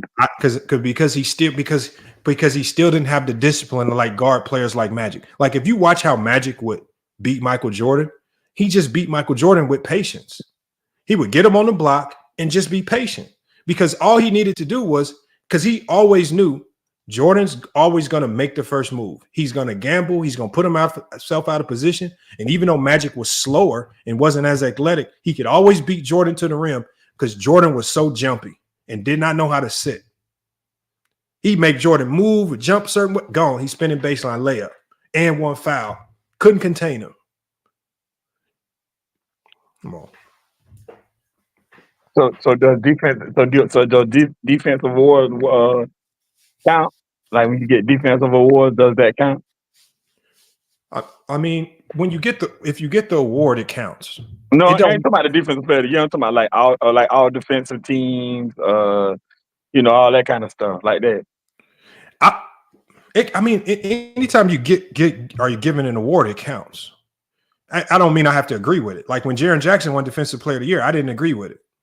Oh, okay. He won it, but what ultimately happens is your tendencies are going to expose you at some point in time.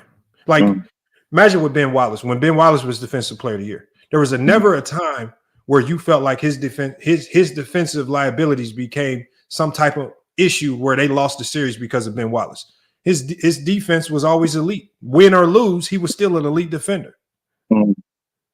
Right? Jordan in 88, he compromised the Bulls because of his defense.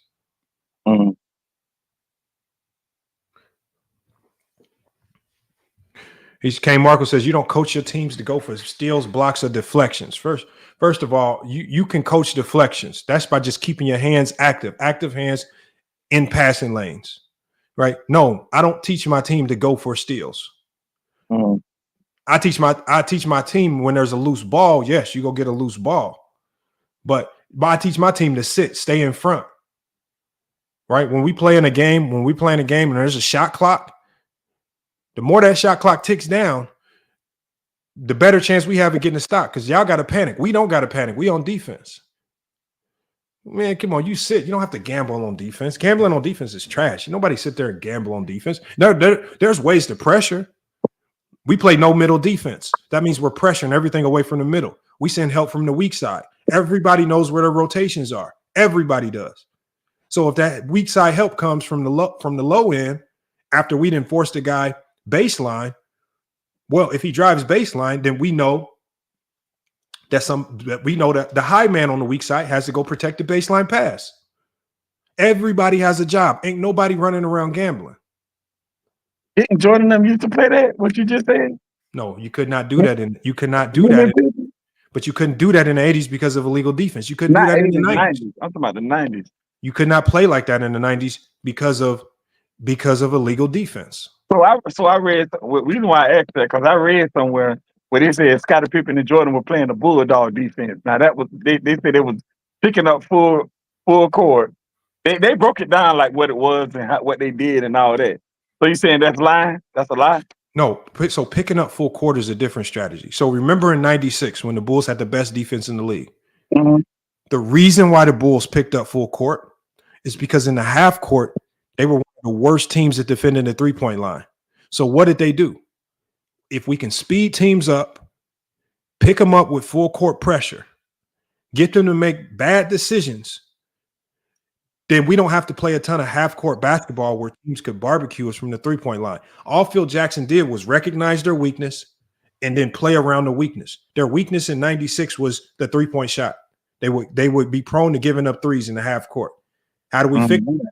Let's just pick your ass up in this full court press and see if you can get some threes off. Now you cannot. Now it ain't so easy to get these threes off when we picking you up full court, and we're running more shot clock. Now you done wasted time just to get the ball up court. And then even when you get the ball court, you're still trying to get out of this pressure. Now you only got about 8 seconds left on the shot clock. Now you playing with a time bomb. That's what you do. All you gotta do is understand your weaknesses and play around the weaknesses. That's all Phil Jackson did. Okay. Peter Jackson says he says the impact of illegal defense rules is grossly overstated. I didn't grossly overstate it. Rod Thorne of the NBA grossly said that teams were abusing the illegal defense, making a mockery of the NBA, and that's why they got rid of it. So talk to Rod Thorne. I didn't say it. When you talk about the illegal defense and things like that, it was players of the 90s that talked about it. All the good defensive. Look at what happened, Mingle Jester. As soon as the NBA took the handcuffs off of coaches and said, y'all can play whatever defense y'all want, what happened? The league instantly overnight turned into a defensive league. Could nobody goddamn score. What you talking about, the 2000? Yes. Oh. You know what I'm saying? Like the league overnight, once you take the handcuffs off, oh, we can do whatever now?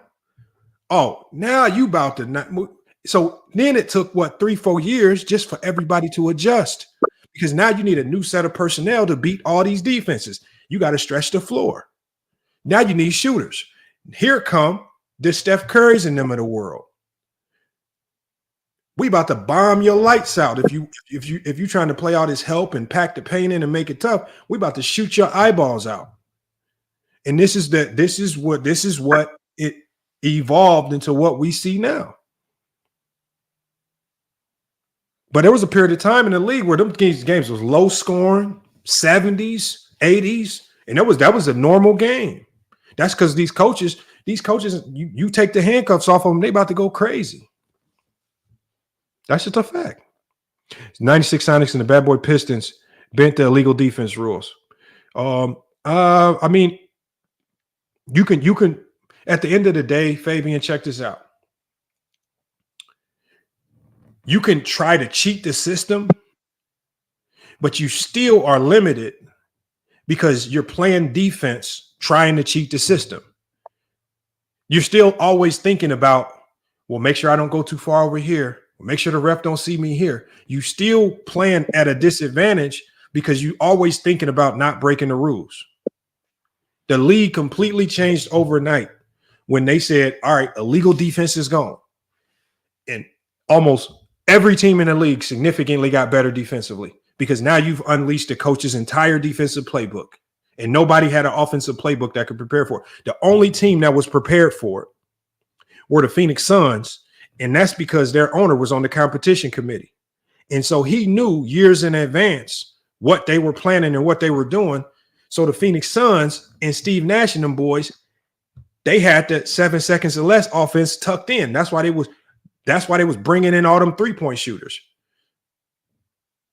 So that was the only team that was equipped for it. And that's why they look so special.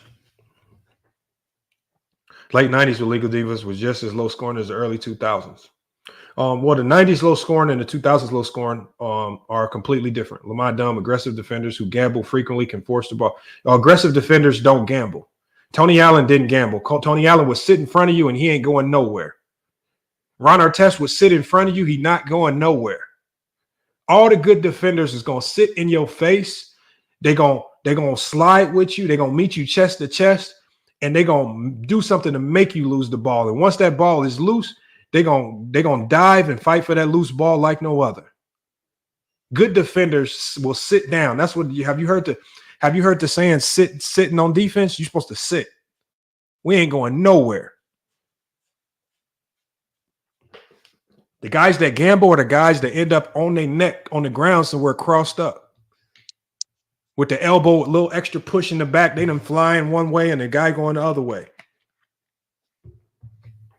All the best defenders, you name them, would sit in front of you. Scottie Pippen wasn't out there gambling. That man would sit in front of you. He ain't going nowhere. It's me and you. What good defenders is gambling?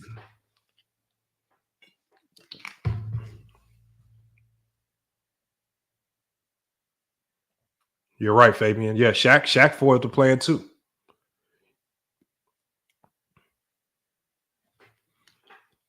I mean, I don't know why y'all are just in bed with this idea of gambling on defense. It's just never been good defense to gamble.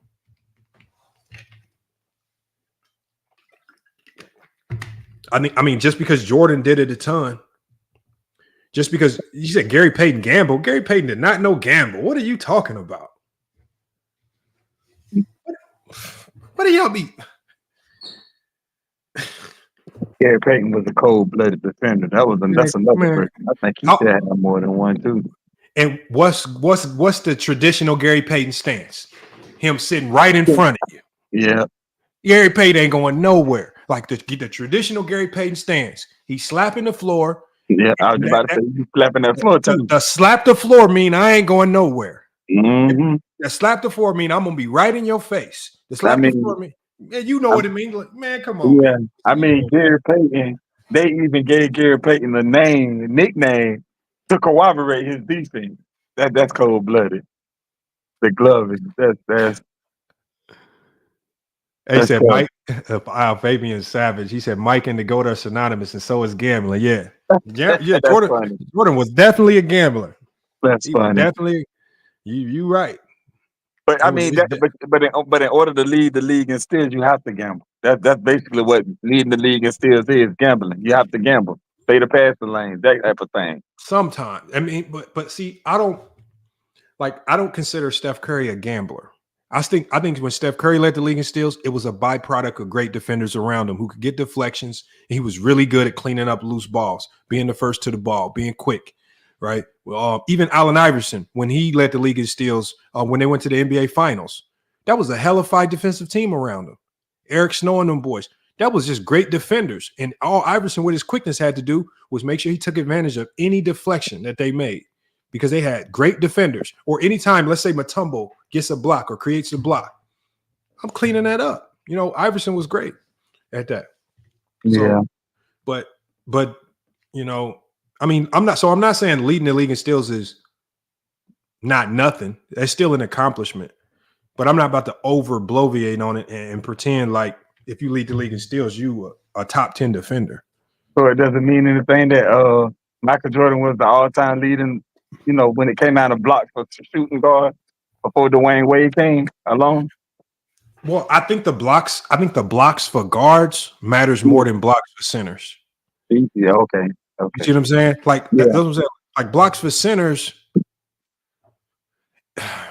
it's just hard for me to value that more than like a guy like D Wade or even a guy like John Wall who had a lot of blocks, and even Jordan who had a lot of blocks. But see, when I did my list, what's the first thing I said about Jordan? I gave him props. I said, as far as on-ball defense, And even contested shots, I had him ranked over LeBron James in contesting shots. He was a great shot blocker from the guard position. I had him over LeBron James as an on-ball defender. He was tenacious when he was on ball, when he was locked in and not gambling. Give him credit there. But there's more elements to defense than just on-ball defense. Mm-hmm. I guess that's the whole term of versatile defender, I guess. I mean, you got to be versatile. Mm-hmm. You think Rudy Gobert is a versatile defender? No, he's not. And I think that's what's getting him in trouble, because he's a little bit one-dimensional, which when you're 7 feet tall and you ain't got a lot of lateral movement in this era, it's just only so much you can do. Because, you know, in today's game where they can stretch you out and bring you to the perimeter and you got to go defend, it's nasty. Yeah. It's nasty. I mean, I think Rudy Gobert, and I said this on somebody else's stream, I said I think he just is a really good defensive player in the wrong era. Because if you put Rudy Gobert in the 90s, he a monster. Yeah, really good in this era, but if you put him in this era, like Mutombo, like if Mutombo, let's say Mutombo's a rookie in 2020. He ain't Mutombo no more. He ain't the same Mutombo out now. You know, it's just different. So I just think he just wrong era. That's all. Wrong era from him. But he's still, to me, he's still a great defender. He's always going to have value. But he got 4 of them things. So I don't know. Y'all can say what y'all want to say about Rudy Gobert. He got 4 Defensive Player of the Year awards. That is insane. No, he's still nice though. He's still nice, but teams are starting to figure out how to beat him though. And then with him, and I think what hurts him most is that the fact that he's not an offensive threat. Like if he was an offensive threat on the other end, that would make him way, way more valuable. Like if he just developed a 3-point shot at the top of the key, kind of like a Sam Perkins or something. I mean, do something that stretches the defense. Oh, okay. So he basically, okay, I get that. Like an Anthony Davis. I get something that makes you more than just because what makes it even worse for him is the only thing he's really blocking are layups. And you really ain't winning and losing games in the NBA today off layups. You really winning and losing games from the 3-point line. So you just really got to, you blocking shots, but you really ain't. I mean, that's why a good guard, a good defensive guard today is more valuable than a good defensive big. Okay. That's what I believe. Yeah, I can see that though. I can see where that's going at. I can see that. So in today's NBA, you got in some of the top defenders in today's NBA. Man, it's crazy. Obviously I got Anthony Davis. Wembanyama, you got to give it to him. Yeah. He got to be the top dog. Defenders real quick. I don't know why I'm at a loss for defenders right now. I think who the Pelicans, what's his name? Like Tyus Jones. I mean, not Tyus Jones. What the other guy named Herb Jones? Herb Jones is nice. He nasty with it. It's a lot. I like what's his name for the Lakers? Vanderbilt is nasty. I like him defensively. Okay. I like Paul George when he's healthy. I like Jimmy Butler still when he's healthy. I like Giannis. Giannis is a beast defensively. Bam is solid. I like Bam. Drew is nasty. I don't know. Suggs was good. Orlando was a good defensive team. I don't know. Suggs. I mean, but it's just. But we're gonna be naming a lot of guys. What about Jaden McDaniels? Jaden McDaniels. That's what I'm saying. But we naming a ton of perimeter guys. Like guys that have to defend that perimeter. You name Bam. Bam ain't a perimeter. Well, he can guard a perimeter. Bam can guard the perimeter though. That's what makes him valuable. But him, yeah. Tatum is a good defender. I like Tatum. Oh, Porzingis is an underrated defender. I think he's nice when he's healthy.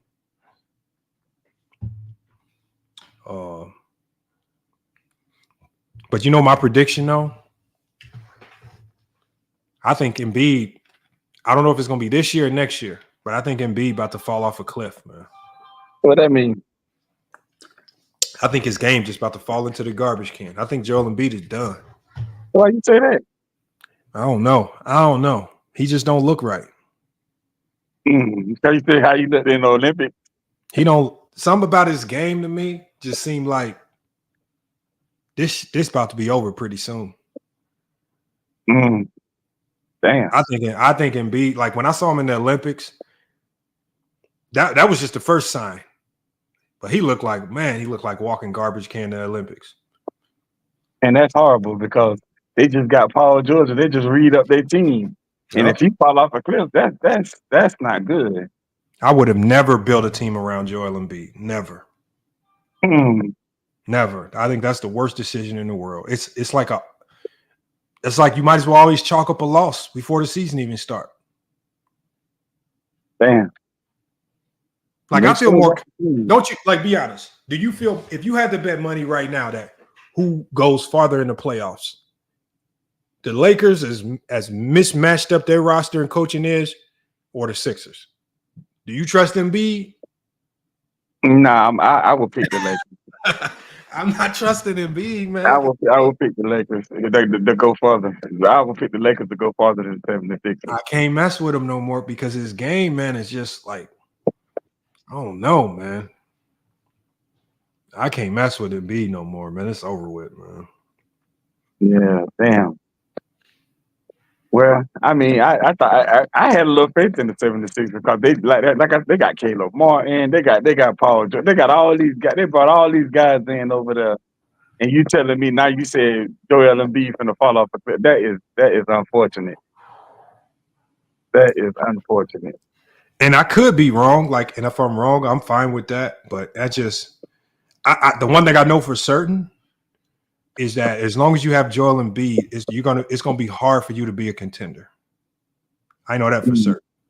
I can't take you serious. Like I watched him for the last couple of years, and I fell for it for like 2 years in a row.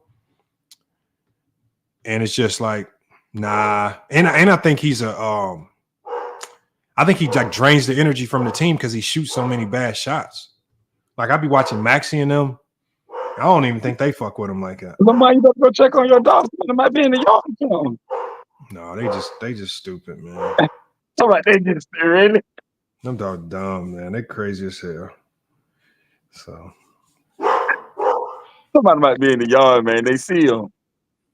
Nah, they barking anything, man. It's probably food. Bark at anything. Dogs barking anything. Oh, Lord. And now we got a new puppy, right? So the puppy just be setting off all types of stuff half the time. Causing all types of problems. That's crazy, though. That's crazy. He says, okay, now name a top center that's top 30 who doesn't run an offense, can't shoot, can't handle, nothing. Offensive rebounds are cool, but you're not going to be top 30. Top 30. The name, I got to read that again. And my name was top. That's what I'm saying. I don't understand what he asking. Name a top who doesn't. What? Wait. Doesn't run an offense, can't handle, can't shoot, handle, nothing offensive rebounds. Wait, what? I'm not understanding what he's trying to say. Oh, hold on. I think he was talking to somebody in the chat. He says, we are discussing Rodman in today's era. Me and all ball. Rodman in today's era would be a bum. I disagree with that. I just don't see his value. He would be a complete bum. He would get barbecued. He wouldn't get barbecued. And I think the thing with Rodman is, Rodman was a good offensive player. See, no team ever put Rodman in a position to be an offensive player. If you look at how Detroit played him, they didn't play him as an offensive player. You know the Bulls didn't play him as an offensive player. But Rodman was a good offensive player, though. If you go back and look at Rodman high school days and stuff, go back and look at those games. Hey, so was Pat Beverly. Pat Beverly was a good offensive player in high school, too. But see, in the NBA, they use players differently, though. When they get to the league, they use them different. You know, they use it for what the team needs. Bro, I just, it's hard for me to trust. It's hard for me to trust a guy that celebrates a layup like a game winner. That man made a layup in the first quarter, and he'll run up the court like he made a game winner to win the NBA Finals, man. I can't trust that, man. I can't trust that. Well, I mean, I think Rodman got a better offensive game than Rudy Gobert. And Rudy Gobert playing this era. Rodman don't got a better offensive game than Rudy Gobert. I think so. Rudy Gobert offense is trash, Lamont. No, it's Rudy Gobert offense is not good. Look, Rodman, at least Rudy Gobert is a lob threat. Rodman wasn't even a lob threat. And Rudy Gobert be missing wide open layups and all kind of stuff. No, he don't. Rudy Gobert, just walking in the door gonna give you at least 10 points. When you Rodman walk in the door, you don't even know if he's gonna give you 2. And Rudy Gobert ain't giving you no 10 points. That's cap. Rudy Gobert's what he averaged last year. He averaged like what, 15? Where no points came from? They must have just gave him some points. I ain't never seen Rudy Gobert score like that. Watch this. Rudy Gobert last year averaged 14 points. The year before that, he averaged 13. The year before that, he averaged 15, 14, 15, 15, 13, 14. He a walking double-double. Now, let me pull up Rodman. Watch this. Mm. Now, watch this.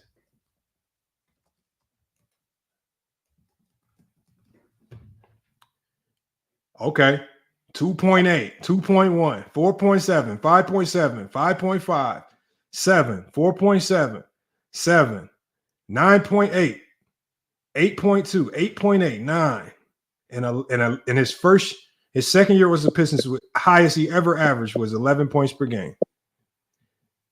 I told you, man, they use Rodman different, man. And look at the field goal percentage. How do you average 2 points per game on 38% shooting? And all you shooting is layups. He averaged 2 points per game on 34% shooting. He averaged, hold on. That's how you know he don't have no offensive bag at all.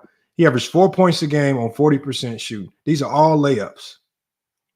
Nah, hell no. Hell no. I can't mess with Rodman. Rodman was a good player, man. He got 5 championships for a reason. He got 5 championships. He was on some great teams. No, he was lucky as hell. Yeah, they won.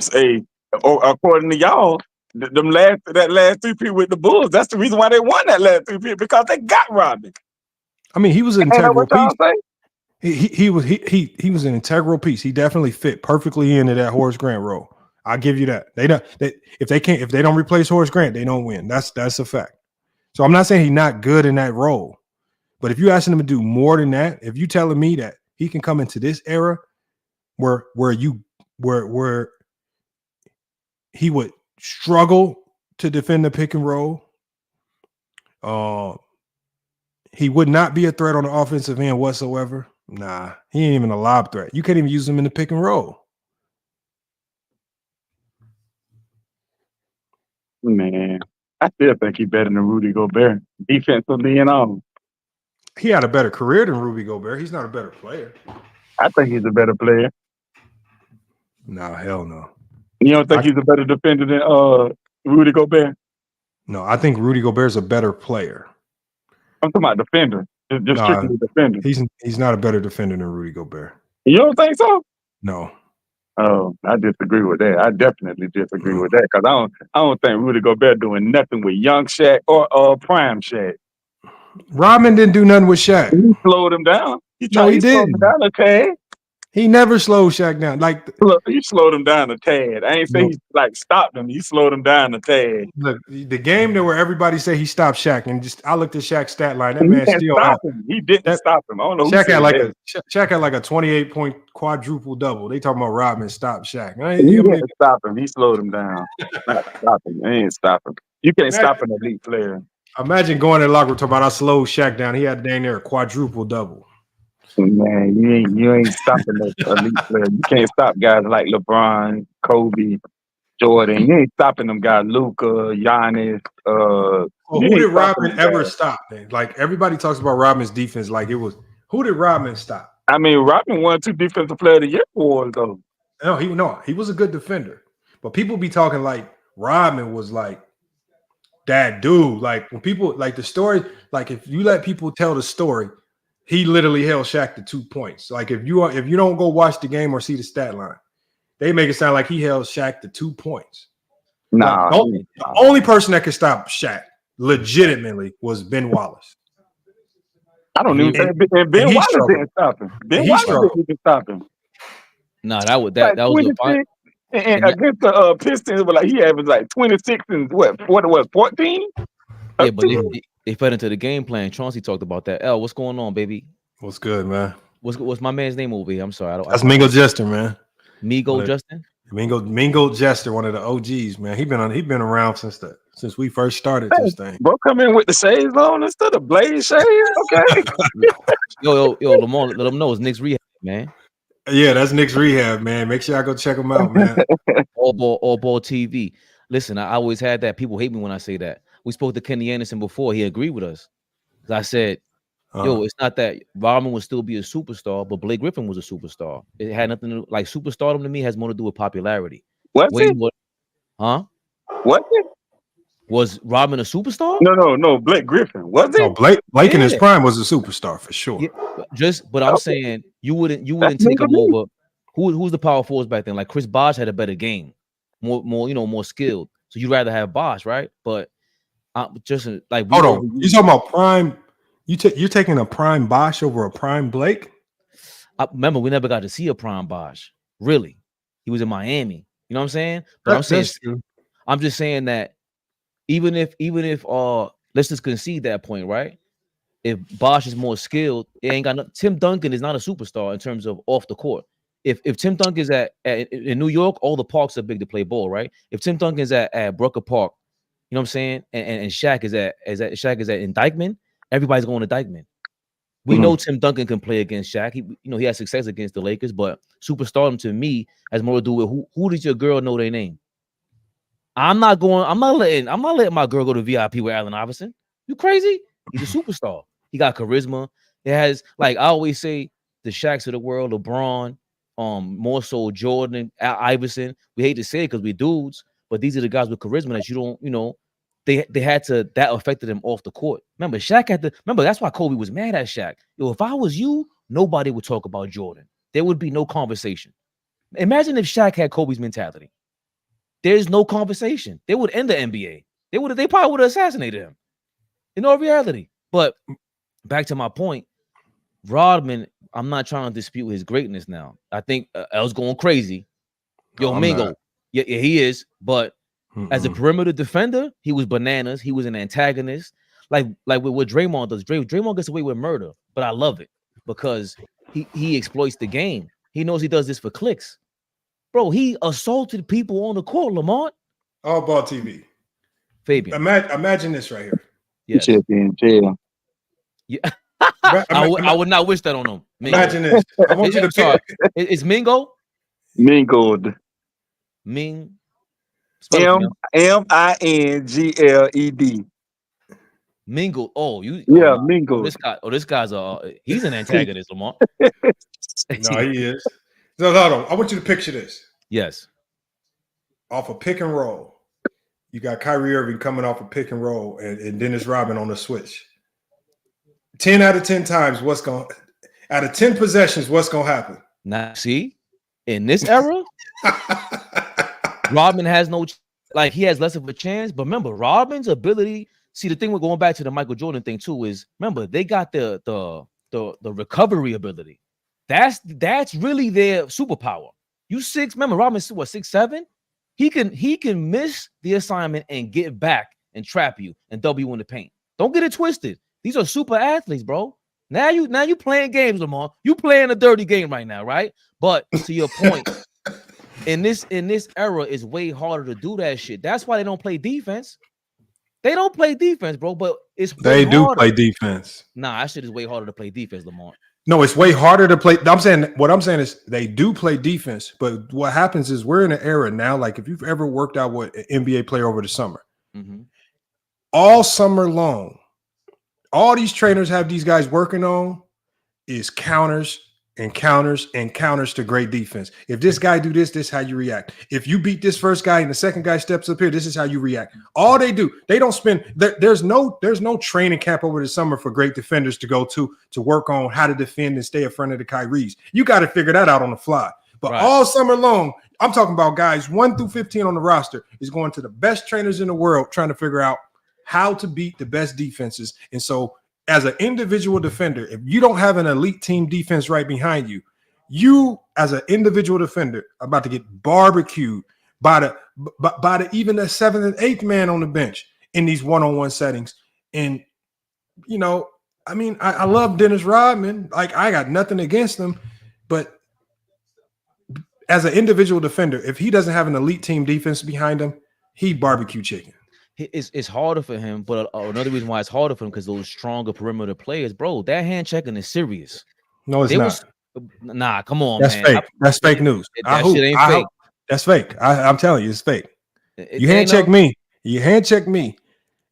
It's the beauty of the hand check. James Harden showed y'all this. The beauty of the hand check is when you put your hand on a great ball handler, all you're doing is tipping the ball handler on where you're going to be after they make their move. So if you put that forearm or that hand and that ball handler can feel your weight, a little oomph and a little bump this way, and and you flying to the ground looking like a damn fool. So the thing is, all the guys that hand check now, they get barbecued. No, but you can't hand check now. You can still hand check. No, the hell you cannot, Lamar. They got rid of. They did not get rid of the hand. So the refs call it. The refs call it in the paint for the most part, but out on the perimeter, they allow you to put that one arm out, and the refs will literally. And I know this because I coach. Because the refs will literally say to players, if that second hand touches the guy, it's an automatic foul.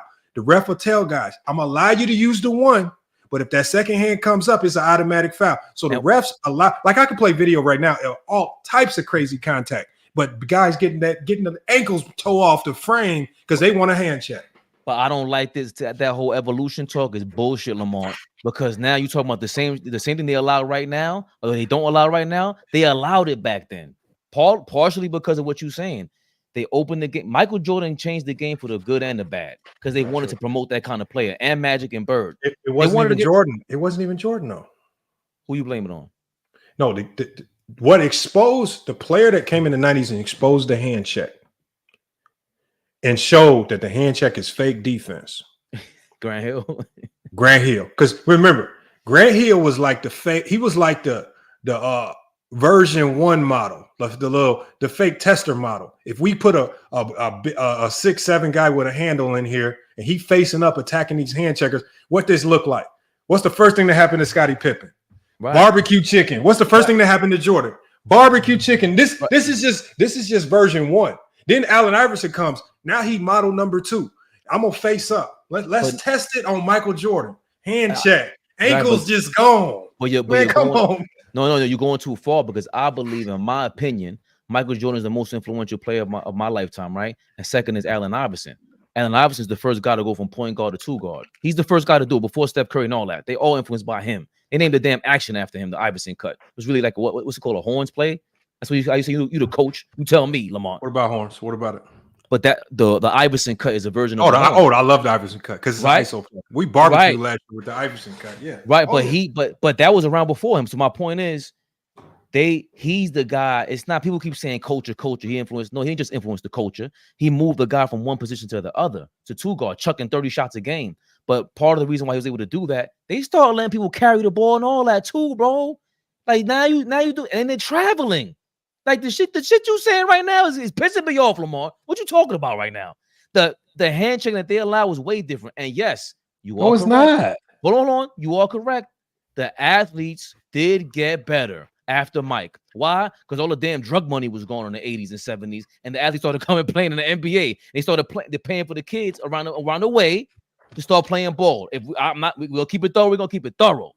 Because I talk, shout out to Dime Drop. I tell him all the time. I said, bro, all the real basketball, Dr. J, before Mike, is the most influential player ever. Why? Because he was at the Rucker, and everybody, he brought the whole park to him. He brought the streets and the NBA together. That is real basketball. That's black basketball. Is real basketball. Mingo Jester knows a guy from Ticket TV who's Dr. J's nephew. Oh man, he caught him on the stream. He caught him on the stream live. Listen, Dr. J, what he did to the game. You know, remember when Dr. J was up, he was at Rucker and everything. The newspapers and shit, they weren't even talking about him. Man, he don't know no Dr. J. Man, no, you don't. Man, hey, all ball. Check this out. This dude said he knew Dr. J. We said call him. This man fake calling numbers. He had some dude pick up. Some dude picked up. Was like, what the hell are you talking? Yeah, he don't know no Dr. J. Man, get on out of here. Listen, man. But going back to the point, Dr. J influenced it. You know, Frazier, all them guys couldn't carry the ball like that. Then Magic started carrying the ball. Go watch. Magic was carrying. Then they started. Remember, then Jordan comes in the game, and they're like, "Yo, fuck them Pistons. That ain't how you play." They wanted the mice of the world. Then they started loosening everything up, including the handshake. I can't believe you saying this. Handshake is real. Derek Harper is real. I know, but the hand check only worked against guards who played back to the basket. So the Stocktons, all the guards that had to turn their back, like Mark Jackson, and dribble like that worked against them. But anybody like Muhammad Abdul-Rauf or Rod Strickland, if they turned it forward and said, I'm not about to sit here and keep doing it. As soon as Rod Strickland faced up, Tim Hardaway faces up, ankles just barbecue. So as soon as all these guys said, you know what? I'm not about to sit here and let you put that forearm on my back and push me anywhere. I'm just going to turn forward. Because there was a video I even showed where talking about the hand check where guys would hand check John Stockton when he had his back turned. But as soon as John Stockton, because they knew his quickness, faced up, bag back. Let me bag back now. You know what I'm saying? So that tells you right now when you got all these guards who ain't coming at you with that back trying to run a play, and they facing up, and you know that a lot of these guys score first. So you about to be barbecue chicken. Like in the 90s, the point guard, it's rare to find a point guard that would score first. So you already knew going in, I can play him a certain way because he's thinking run the offense as opposed to go cook. And it wasn't until Tim Hardaway's and them started coming in where even Isaiah Thomas obviously was kind of a scorer too, and he would barbecue. But he barbecued. He faced up and he went to work with his handle. So right. The hand check to me is overrated, and it don't work to me. But I think what we're missing out on, you could say it's overrated, but it was a lot of point guards who had to do what you just said, right? And on top of that, why was the point guard not looking to score? Because the traditional center was around. The traditional center and the traditional point guard is gone right now. Why? Because we don't need centers anymore. That's not what the game brings. Why would I need a point guard to come and do an entry pass if there's no big man for the post up? Why would we work on it? Because people hate that there's no entry pass. I'm like, why would you need to work on it? Who's posting up? Zone. Right. The traditional back to the basket post up got phased out because the zone. Right. It's too easy to defend it. That's why I said in the comments, and I always say that Shaq single-handedly slowed down David Stern's plan about, getting the perimeter guys in the game, because he played outside of the the golden era for the centers was in the 90s, early 90s. They were gone. Shaq was the last of the Mohicans. So by the time the 2000s came around, you had the Shaqs of the world. That means every other team had 2 or 3 guys to guard Shaq just for 6 fouls. And then you had Tim Duncan, Kevin Garnett, Rasheed Wallace, Chris Webber, all these dudes. Even Pau Gasol was still there. But then in the 2010s, all them guys are gone. Imagine if KG played today. He'll be bananas. Yeah, but I just think I don't like using Shaq as an example because Shaq is just he's an alien. I mean, he's an anomaly. Yeah, we never in our lifetime gonna see another Shaq, like a guy that big, that strong, and that athletic. And it's just like that's like a LeBron and like a Jordan. Like the guy, like we got like every so many years, some weird anomaly just appears out the blue, and we just like, damn, we can't do nothing with this one. I think Shaq was just one of those, but. Lamar, I'm surprised we totally agree about these things, man. You a small dude, man. Out there in Phoenix. That Phoenix sun got you, on the New York level. So back to Rodman to finish that up, because people hate when I say it, but Rodman was a top 30 player in his day, bro. He's top 30. Today he is not top 30. Name a defensive player in the top 30 with no offensive game. It's not happening. Gobert is in it because he's, like you said, he scores the ball, offensive rebounds. And now, if you compare Gobert to his era, that's the problem that we make. when you compare the players, you can't just pluck them up and say they're gonna play one-on-one or whatever it is. They don't play in the same era. What rules are we playing? That's when you asked me with Kyrie or Rodman. Kyrie or Rodman back in the day got to worry about getting past Rodman, and there's a big man there. That's a problem. That's what slowed the game down. They would like to promote the Kyries of the world. That's why they slowly got rid of the big man. But that game, if your job as a little man is to get the big man the ball, period. And if you ain't doing that, bro, you know this better than me, Lamont. You're not playing in high school. You're not getting on the court in college. And when they started getting rid of that, was like you said, the athletic players, they started getting more funding through, via other avenues. So LeBron, like you said, Shaq and Michael Jordan. That's when people have that argument trying to include Kobe. I'm like, listen, bro, I love Kobe, but we got to stop. Oh, he was more. Yes, he was more skilled than Mike. Yes, but Kyrie's more. They say Kyrie's the most skilled player in the world. You know why he has to be skilled? Because what else is he gonna do? He's gonna try to jump over you? Not happening. Could he post you up? You I'm 6'6", not happening. He could some of them. You saw what happened when Kobe locked him down. So Kobe's not the alien they were. I'm motivated. I'm inspired by Kobe every day because he's David versus Goliath. That's my thing with Kobe. Like, he didn't care what was in front. I'm still gonna go gun. That was my thing with him. So Mike, we in total agreement, bro. Mike, Wilt, Shaq, LeBron, Wemby now's in the conversation, right? Alien? The hell is that? But I'm also one of those people that believe if Jordan played today, people don't like my comparison. Don't you do it. I'm gonna flip this computer. Yeah. He said Jordan played today, he'll be DeMar DeRozan. Hell no. Hell no. This guy's crazy. Listen, I totally disagree. Mike had a 48-inch vertical. No, he didn't, man. That's a lie, man. Whatever the hell it is. He jumped mad high and his long ass arm. He really didn't jump that high. Stop it. He really did. He didn't really. I think Lamont tapping on that. He just jumped high compared to the other bums in the 90s. No, Lamont jumped. Jordan jumped from the free throw line and he popped it and then dumped it. Everybody now can jump from the free throw line today. Ain't know everybody can who. I know Zach LaVine. Who else? Exactly. And where's Zach LaVine's game at? That's what I'm saying. No. Everybody can jump from the free throw line. No, they can't. But y'all make it seem like jumping from the free throw line is some superior athleticism. You got Derrick Jones Jr. jumping from the free throw line in game. Okay, Mingle. Listen to your man. That's one aspect of him. That's one. We talking about one aspect of him, bro. He's also skilled. No. What are we talking about? Well, listen, Fabian, check this out. Jordan's game is predicated around where teams defend the best in today's era. So today, the hardest thing to defend is the three-point line and attacks at the rim because of the spacing. Yes. The easiest thing to defend in today's game is the mid-range. Jordan lived in the mid-range. It would be very easy if Jordan chose to live in the mid-range again with that fadeaway. It would be much more difficult in today's game with the zone because he wouldn't get all those one-on-one fadeaways. It wouldn't be that sweet. No, you can't because Kawhi does it, but he picks and chooses. But we're forgetting Jordan in transition. He's creating a lot of stuff, man. He gets a lot of easy baskets, and he's getting to the basket, and he's strong, bro. These guys ain't finishing strong, bro. They're not tough. That's what you disappointed me, man. That's the thing about the era I hate. It's the era of basketball we watched, right? Is indicative of Jordan was good in the 90s. Let him be good in the 90s. You start moving them around. Listen, I disagree. That shit ain't working, bro. I disagree too. Yeah, these two. He would be good still, but he ain't gonna be Jordan.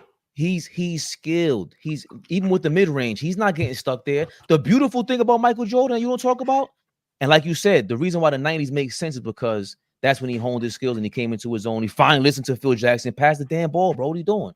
We got good teammates now. What the hell's your problem, right? He didn't waste time.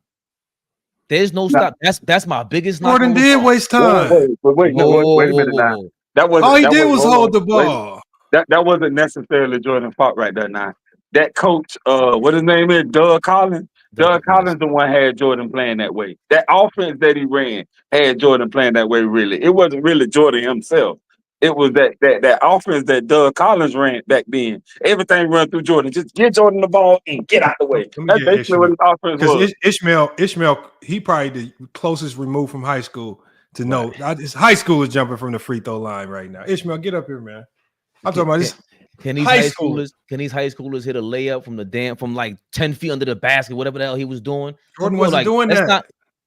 Lamar, can you stop the bullshit, man? They like fundamentals in this game. He was strongly skilled around the rim. Jordan, first, let me go. Just I'm afraid. Everybody who says Jordan was fundamental is a lie. Jordan was not fundamental. Jordan was a whole bunch of street ball kind of mixed into his game. Yes. A lot of flair. Jordan's jump shot is not fundamental. He jumps way too high, shoots at the peak. Nothing about Jordan's game was fundamental. Everybody says Jordan has good fundamentals. Jordan was just a super athlete who attacked the game with a kind of a street ballish mentality, a one-on-one, you versus me mentality. And because of his athleticism and strength, he was able to dominate. But even Larry Bird was not fundamental. This motherfucker shot slingshots from over here. Did y'all see the instructional video when the coach was like, show everybody how you shoot Larry Bird? And Larry Bird is slinging it from here. He's like, I just kind of throw it up there. He's like, I just kind of throw it up there. I'm like, that ain't nothing fundamental about that, man. What do you know what else I hate? When they say they were all fundamentals, they didn't finish with their left like that back in the day. It was very few. You heard what Doc Rivers said? I'm not going to go left. What?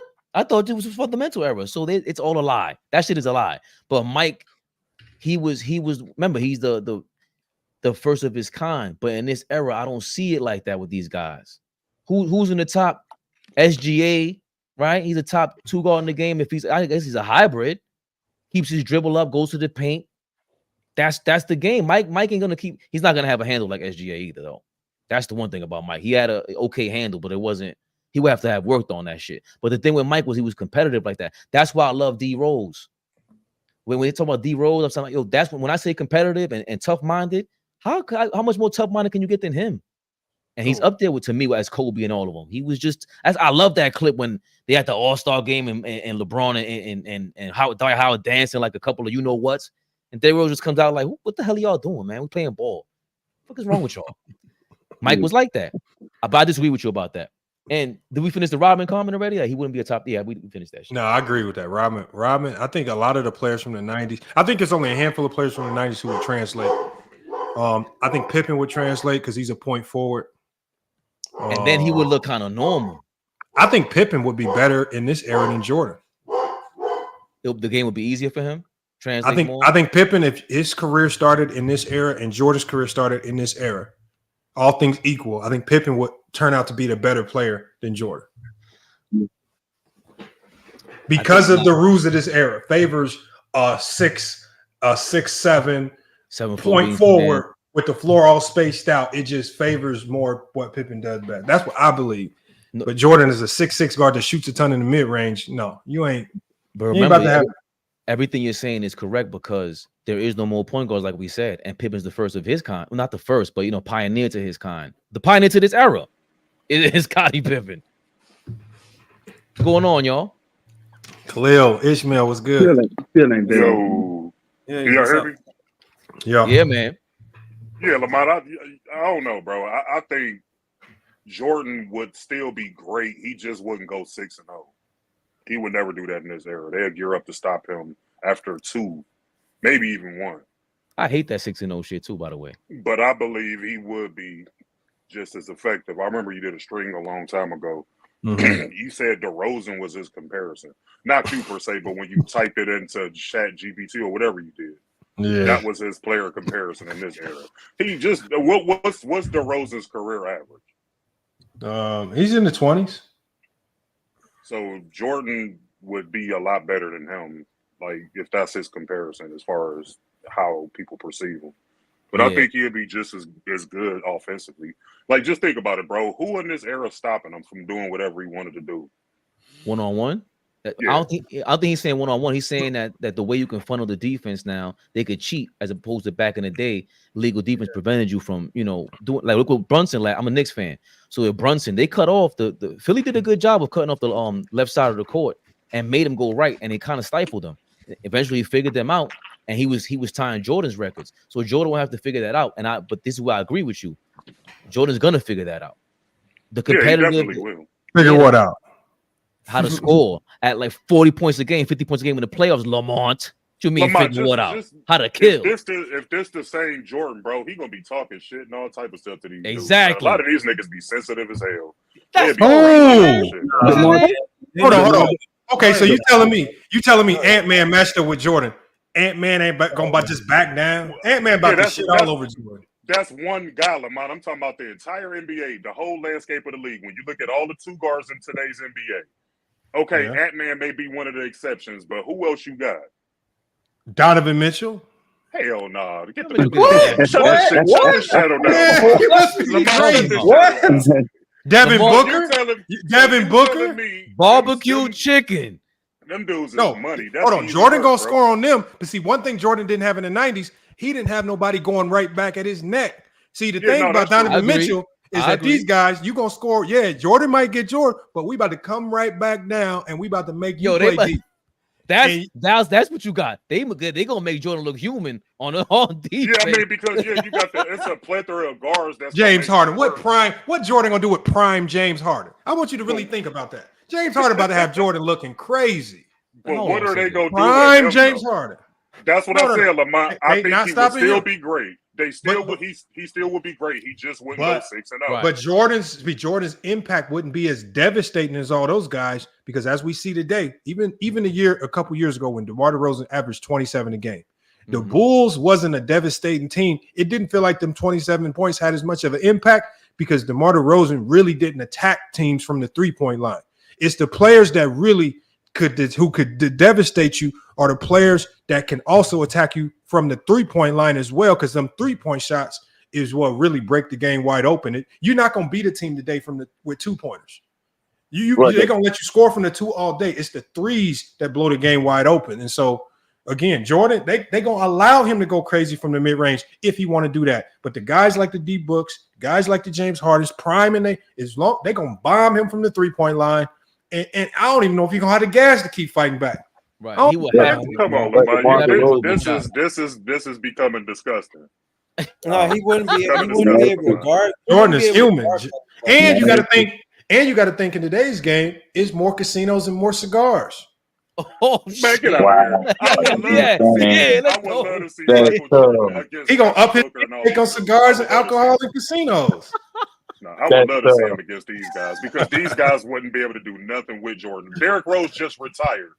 Imagine a prime Derrick Rose in this generation going up against Curry and all of these guys. He'd have been killing. Lamont, Mike was wouldn't crazy, none of them bro. dudes be able to guard him. Michael Jordan would be going off on these dudes. Yeah, you're right, Lamont, because you got the matchups every single night with a different guard. Like, so I get where you're coming from that standpoint. But I done seen some of these dudes get stopped and all that stuff. Like, and I can imagine Jordan was a better defender than some of these guys, and he will be able to do a much better job. Yeah, but especially in a 7-game series. His defense would not be like what y'all think it is, because you're going against superior scorers. You're going against guys that can really handle. That's not even why either, Ishmael. Jordan's defense on them would be nothing, because what do they do today? Soon as you got a good defender on you, pick and roll, get him up off me, pick and roll. Now you ain't a good defender no more off the pick and roll. But I will learn how to be a team defensive player. You got to be a team defensive player. Jordan did not know how to be a team defensive player. You got to learn how to play all ball. And the thing is that Jordan wouldn't be able to guard players like Devin Booker and all that, because he has to learn to play off ball and learn to deal with catch and shoot guys, which they stretch the floor a lot more than just shooting around the free throw line. They shoot around like the 3-point line nowadays, and they run screens all day, and they're going to exhaust you. So it's just that if he can't be both. He couldn't be an elite defender and an elite offensive player at the same time. He would have to be caught up with like playing team defense and let somebody else. I disagree with that, because Anthony Davis is the lead on both sides. Yeah, but when you talk about just big man, Anthony Davis is not guarding. Well, no, it don't really matter. But Anthony Davis still guard like other. He guard a perimeter. Yeah, no, it's the premise of what like that, man. Come on, man. He's just saying an elite 2-way player. Like, Anthony Davis is one of the better. I would say he a top 3 or 4 elite level 2-way player in the NBA. Would y'all agree with that? Yeah, I agree. All right. You talking about Jordan? You saying Jordan has to score like 30 points and stuff like that, and he's going to give these guys buckets and also play great defense at the same time? That's not happening in today's game. Well, not today, because he had Scottie Pippen that did all of that extra shit that freed him up to do all that. But so what I'm saying is, I believe he would have a team structured around him enough to where he can still be Michael Jordan and play some level of defense. And not Mingo, but Khalil, that's the tricky part, because in today's era, there are so many teams and players where I say we judge them off not winning championships when the organization don't ever want to really build a winner around them the correct way. And so in this era, like Jordan got lucky with I tell people, Jordan going to the Bulls was luck. He got put to the right organization at the right time. The 6-0 is luck, right? Mm-hmm. That's why we got to stop judging these players off just solely championships, because where you get drafted is, I tell people, I use my example all the time is James Worthy and Dominique Wilkins. The Lakers take Dominique Wilkins instead of James Worthy. Dominique Wilkins is on the first top 50 team, and James Worthy is off of it because he with the Hawks. Yep. And we look at him in a different light. But even though Dominique was giving people 30s and scoring, he was left off the top 50 the first time around because he wasn't on a winner. And James Worthy was on a winner. So I mean, if you minus the championships, I mean, I think it's pretty obvious to anybody who know basketball that James Worthy was a better player. I mean, what's the name was a better player than James Worthy. James Worthy. Hold on. So if you remove the championships from Michael Jordan, is a better player than him. So if you remove Jordan's championships, he's DeMar DeRozan. No, that's insane. That is because insane. If you listen, Lamont, look, if remove the championships, he still got 10 scoring titles. He still got a lot. He still got 9 first-team All-NBAs. Okay, Jordan still got stuff. So that means he's Wilt. That's why he's place him. But that's what I'm saying. That's why a lot of people place him as the GOAT. Because even when you strip away the 6 rings, you still got accolades upon accolades for Michael Jordan. That's better than mostly everybody else, with the exception of like LeBron and maybe Kareem. All you got is the scoring titles. No, you got the statistics. You got points per game average. He the highest points per game average scorer. Okay, but that's all you got at 50% as a 2 guard. So he got 9 All-NBA first team selections. No, he got 9 all defensive. He got 9 all defensive first team. Pippen got more than that. That ain't impressive. That's what I just said. Oh, NBA, he got. I think he got. What's wrong with you? He said that's not impressive. He said that's not impressive. 9. My son is 9. What's wrong with you? Crazy. No, look, no. What I'm saying is, you strip away the 6-0. Jordan is just a really good player. Like, hold on. If you take away the 6-0, do you look at Jordan as a generational talent like a LeBron or a Shaquille O'Neal? They wouldn't do that. Hold on. I would. I wouldn't. Because at the end of the day, Lamont, the goal is to win the games. And in the finals, outside of Bill Russell, nobody won more than Michael Jordan as far as his sheer dominance and the amount of what's the names he won, finals MVPs and everything else. He won the most out of anybody in NBA history. So I mean, that's hypothetical. You stripping it away. Like, I still think people would regard him as a great player over a lot of these dudes. Because if you stripping it away from Jordan, let's just strip everybody's championships away. But if I take the championships away, then he's not a Finals MVP. So same. Okay. So strip that away. But as far as so take everybody else's away too. Then since we doing this, right? So you're right. So if we take away the championships, Wilt's better. No, he's not. What? No, he's not, bro. What? Yes. If you take away the championships and you're just looking at Wilt's numbers versus Jordan numbers, Wilt is the better player. Wilt numbers better than everybody numbers. LeBron and Chris. Listen, you gonna do that? No, it's not. Kareem Abdul-Jabbar is better. Strip away. If you Shaquille O'Neal's better. Kareem is better. His numbers not better than LeBron James. Yes, it is. No, it's not. Career-wise, no. LeBron averaged 50 points in the season, 24 rebounds. What are you talking about? But at the end of the day, and for his career, he averaged 30 points. Will averaged 30 for his career. Oh, man, you talking about average, bro? We talking about what are you talking about? If you ain't talking about average, because average is not the only indication. We're talking about pure production. Is LeBron James? That is production. No, you're talking about LeBron James averaged 27 points per game on nearly 1,500 games, bro. That's way more significant than on Wilt Chamberlain, what he played, averaging only 30. That's a huge difference. And you're talking about also. No, it's not. No, it's not. Yes, it is. To be able to maintain, bro, to be able to maintain nearly 30 points per game on hundreds of more games is a big difference. No, it's not. You see how hard it maintains it, and also you talking about 28 points per game on like the most playoff games played too. Bro, there's you can't compare that when it comes to average. And then you look at the total production. LeBron James nearly top 10 in everything in terms of production. Like, you can't compare that. Career production is LeBron James. He's the greatest productive player of all time. I disagree with that. I wholeheartedly disagree with that. It's a fact. No, who's a more productive player then, Mingo? 40, 11, 11, bro. 40, 11, 11. Like, you can't disagree with that. But see, now you're going on career. You said averages don't mean nothing, but then you go total points. No, I'm saying like your total averages stats. can't be compared like that. No, you just said averages doesn't mean anything, but then you go to totals. I never said averages don't yes, you mean did. You said anything. yes, you did. You just said averages ain't really that don't mean. Then you went to totals. You said 40, 11, and 11. You can't compare it like that, bro. You just did. You said I can't do it, but you just did. Listen, you're not hearing me. What are we doing? You're not hearing me. You're not hearing me. You're not Bro, listening. I'm listening at you clear. I'm listening. That's why I know you're doing that. Okay, let me reiterate what I'm saying. LeBron James averaged nearly 30 points per game on 1,500 games, bro. That's a difference. He's been able to maintain almost 30 points per game. That's you see the difference in that comparison, what you're talking about? Do you know how many games Wilt Chamberlain played? Hold on, you said LeBron averages 30? No, he averaged 27. For his career, he averaged 27 per game on 1,500 games. How did this shit turn into a LeBron argument, bro?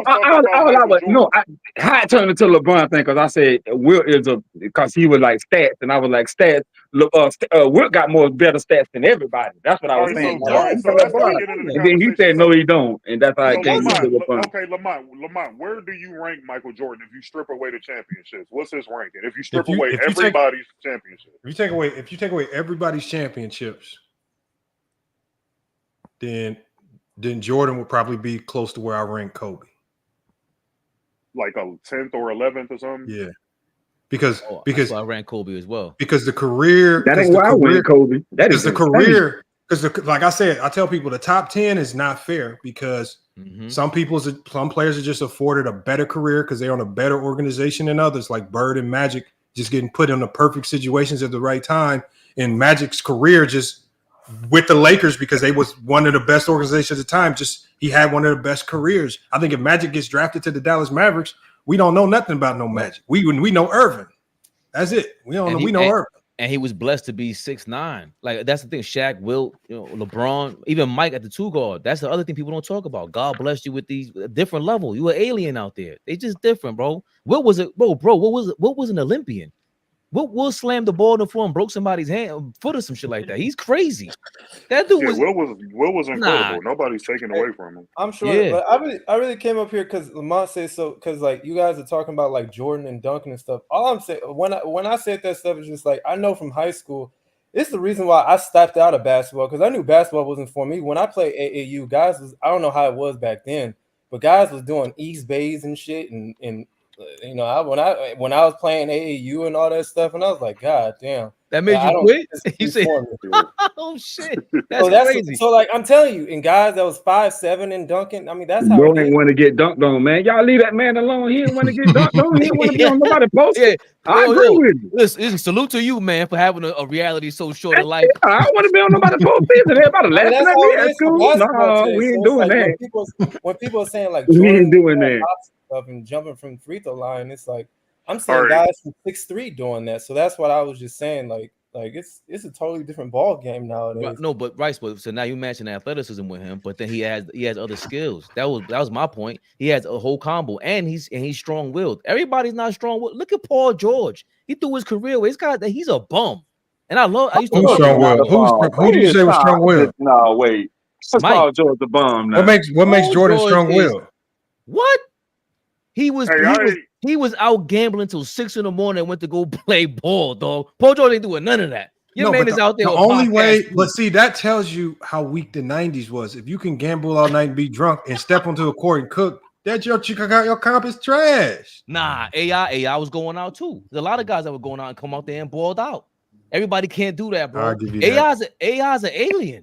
AI's another alien. Line. Hey, whoa. Lamont line. Ain't hard you to be out with little baby all times of the night. And still come back and clear the NBA. But we ain't doing that. Hey, Lamont, out a little baby. Hold on. Check this out though.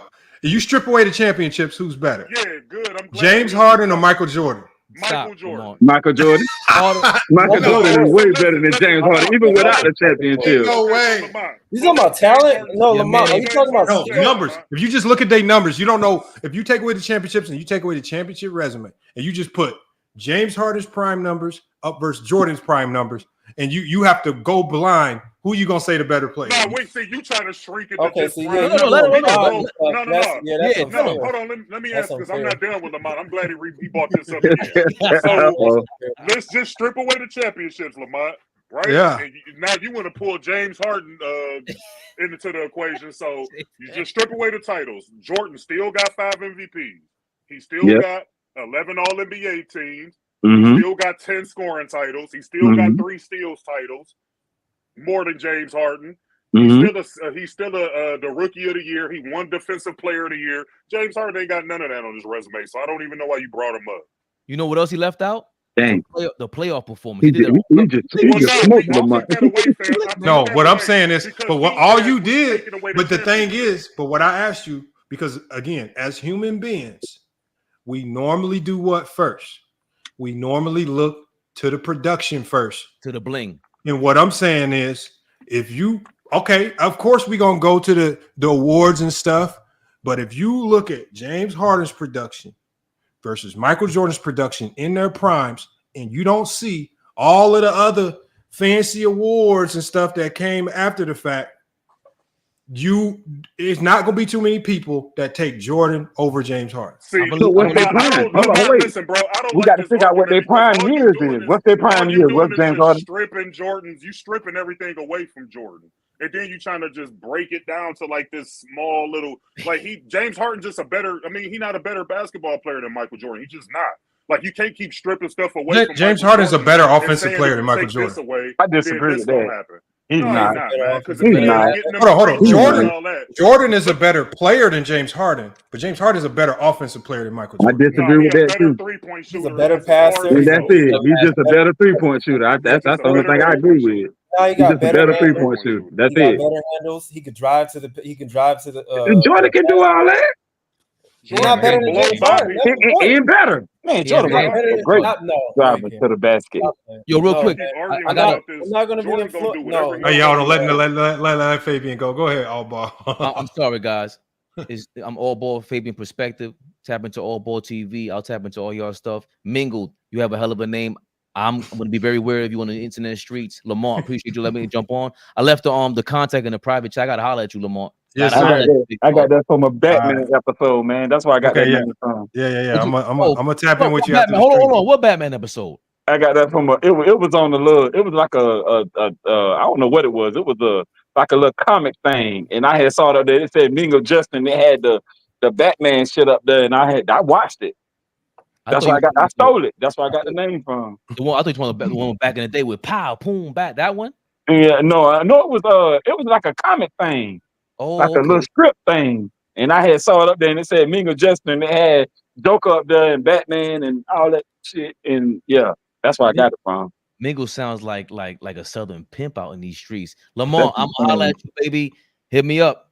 All right, I got you. Have a good one, fellas.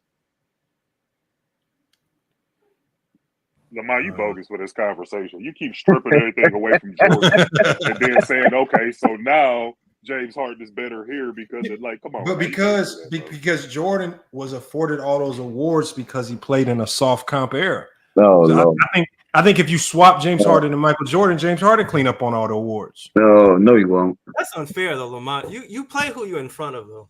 For real though. That's Lamont's biggest argument for Jordan is the fact that he dominated his competition more. He dominated his era because you can't control it. But we're just doing hypotheticals right now because I feel like it's a ton of players who could swap places with Jordan and dominate the 90s. Yeah, Jordan just happened to be the lucky great player guard to be born into the 90s, and he was able to go dominate. He was kind of the chosen one to go dominate the 90s at the guard position. Yeah, so Lamont, who else dominated the era? Besides Jordan dominated the 90s, all right, who else dominated the era? I don't know if anybody dominated the entire era. I think there was like shorter stints. Like Shaq had a dominant run, but I don't know if he dominated the entire era. I think Bill Russell dominated his era. Okay. But just in a different way. Kareem in the 70s. Kareem in the 70s was dominant. I give him that. So Kareem was super dominant in the 70s. It's hard to dominate an entire era the way Jordan did because, one, the rules just happened to be bent in the perfect way to where the Bulls could finesse and keep Pippen longer than normal, and he couldn't go nowhere. They had, they was able to finesse. They had Jordan under, hook for a long time for literally no money. I mean, all the other teams was also kind of handicapped to a certain degree because nobody could really leave in free agency without significant penalty. It's like everything just kind of fell into place at the right time for the Bulls to go 6-0. That's all. Mm-hmm. Yeah, no, I 1,000% agree, and I agree. Jordan definitely benefited. He came in at the right time, but the way he played and his movement and like just his whole everything, bro, I still think he would look like that in any era. I think the 90s helped him win more than everybody else, more than anything else. But as far as just talent for talent, ain't none of these guys stopping Jordan. Yeah, I could see the James Harden, the Devin Booker, and having to face all these guards every night. But just him as a player, ain't none of these dudes messing with Jordan, bro. He blowing right by him. And I don't see Jordan's talent, like just sheer talent, walking in the door. Well, what do you see, Lamont? You don't see sheer talent. What do you see? Like if you stack his talent up against the best guards of the day, it don't look as nice. Mm-hmm. It looked kind of mediocre. Like it looked like DeMar DeRozan, which we look at DeMar DeRozan like he a good player, but we ain't really thrilled and awestruck by no DeMar DeRozan. I'm not impressed by Jordan's dribbling, to be honest with you. Like a simple jab step and stuff, just coming out of the post. I mean, he didn't really have to do all that, bro. He was just blowing right by people. Yeah, and that's what he had a quick first step. He was gonna have that in this era. He had a quick first step. Gonna be getting blew by too, because I mean, you got some defensive minded guards like a Colin Sexton or a Patrick Beverly and guys like that, Marcus Smart. But the guys that y'all naming, these dudes don't play defense. They're too small. They play all the guys you just named are too small. James Harden played. All the dudes you just named are too small. Except James Harden, they play better defense than what Jordan faced. I'm just saying that. Yeah, but that ain't enough to stop him, though. That's just saying, he's not gonna stop they was a little bit better, but he's just gonna blow him. right by these guys, bro. They ain't gonna be able to mess with him. Yeah, but at least they got people that could have like a fighting chance. Like in the 90s, teams couldn't even deploy guys that had a fighting chance to stop Jordan. Like you just sending guys, those little tiny guys out there, the Mark Prices and the Craig Elos and just guys that you knew was going to get barbecued. I mean, at least you can send somebody out there with a fighting chance. And you got a team that can load up and your team can have a fighting chance instead of being handicapped with illegal defense. Like y'all like the 90s had the only era that had small guys. I mean, you had Isaiah Thomas, you got JJ Barea, all them guys were little too. Yeah, but I'm talking about shooting guards. The 90s only had small players. Like I'm talking about the guys. I'm specifically talking about the guys that was forced to have to defend Jordan one-on-one in a legal defense era where they would literally ISO Jordan on the block, and you got to sit here and try to defend this turnaround fadeaway that he didn't spend all summer shooting thousands of shots, and he already bigger and more athletic than you, and you got to go try to stop him in a one-on-one setting with absolutely no help. I mean, it just ain't happening. I agree. That's what I'm saying, Lamont. He ain't going 6-0. Like the extreme Jordan fans, they can get that out their brain. He'll never do that in this generation here. Oh, bro, somebody will put a nasty super team together on his head. But what he will do, I think, is still be like, I don't think he will win 10 scoring titles, but he'll win like 8 or something like that. 8 scoring titles? No, he couldn't do it. He'll still do that. I believe he'll still do that, bro. Nah, that's gonna be his whole focus, bro. It's gonna be too easy for him to score. Nah, like, it's not. No, it's not. You're gonna cause your team to lose. Yeah, if you scored that much, you would lose. You have to change your game. If your premise, like, you know how many guys can win a scoring title, bro? I mean, who cares about the losing? Lamont just stripped away the title, so we're just talking about just going out there. He did do numbers. Then he gonna win 8 of them. He gonna win 8 of them. He did do that. I just don't see how you win a scoring title in today's game and you can't shoot the 3. I mean, even Joel Embiid can shoot the 3, and he's won it. I think he won the scoring title. Did he win one? I think he did. He won. Well, if you're trying to win, should have won the one last year, but he got hurt. if you're trying to win, you cannot just put your game on emphasize and try and win scoring titles. You can't. You got to learn to get your teammates involved, and they got to be They got to be warmed up in order to. Yeah, no, I agree, fam. I know that. I'm just going off Lamont's whole premise. Like, he took away the championship. Do y'all agree what Vibe Star said? He said Vernon Maxwell is a better defender than anyone now. You must be smoking crack. No way. I disagree with that. Nah, he would get the shoelaces crossed out his shoes. Nah, I don't think he's not the best defender of anyone in this era, but he up there though. Put him in front of Kyrie. Who, Vernon Maxwell? Nah, he was a decent defender though, Lamont. I mean, pretty good. You said he was up there. No, he was pretty good. I would say pretty good. I reduced it to pretty. He was pretty good. He wasn't the greatest defender like a Gary Payton or Scottie Pippen or one of those. He wasn't none of those guys, but Michael Cooper, none of those guys. But he was. Yeah. Hey, shout out to Liddy, bro. Earl Boyk is my homie, bro. He dropped 45 on us in a summer game. Man, I don't even like Earl Boykins because he had George Taylor. He dropped 45 on us extremely fast too. It was like before halftime. It was the Earl Watkins. That's when he first got that contract from the Milwaukee Bucks. I'm thinking about Earl Watson. What up? What up? What up? Bees, brother. Bees. Long time What's no up, here, man? bro. How y'all doing? What y'all cooking on? Man, just same old, same old. Lamont Lamont, the lobby and strip away all of Jordan's abilities just to make James Harden better than him. Handicap Never Jordan heard to no shit make like this before in my life. handicap Jordan to make Harden better. Oh, Harden better than Jordan? No, I said Jordan's a better player. I said Harden's a better offensive player than Jordan. I ain't gonna go there, bro.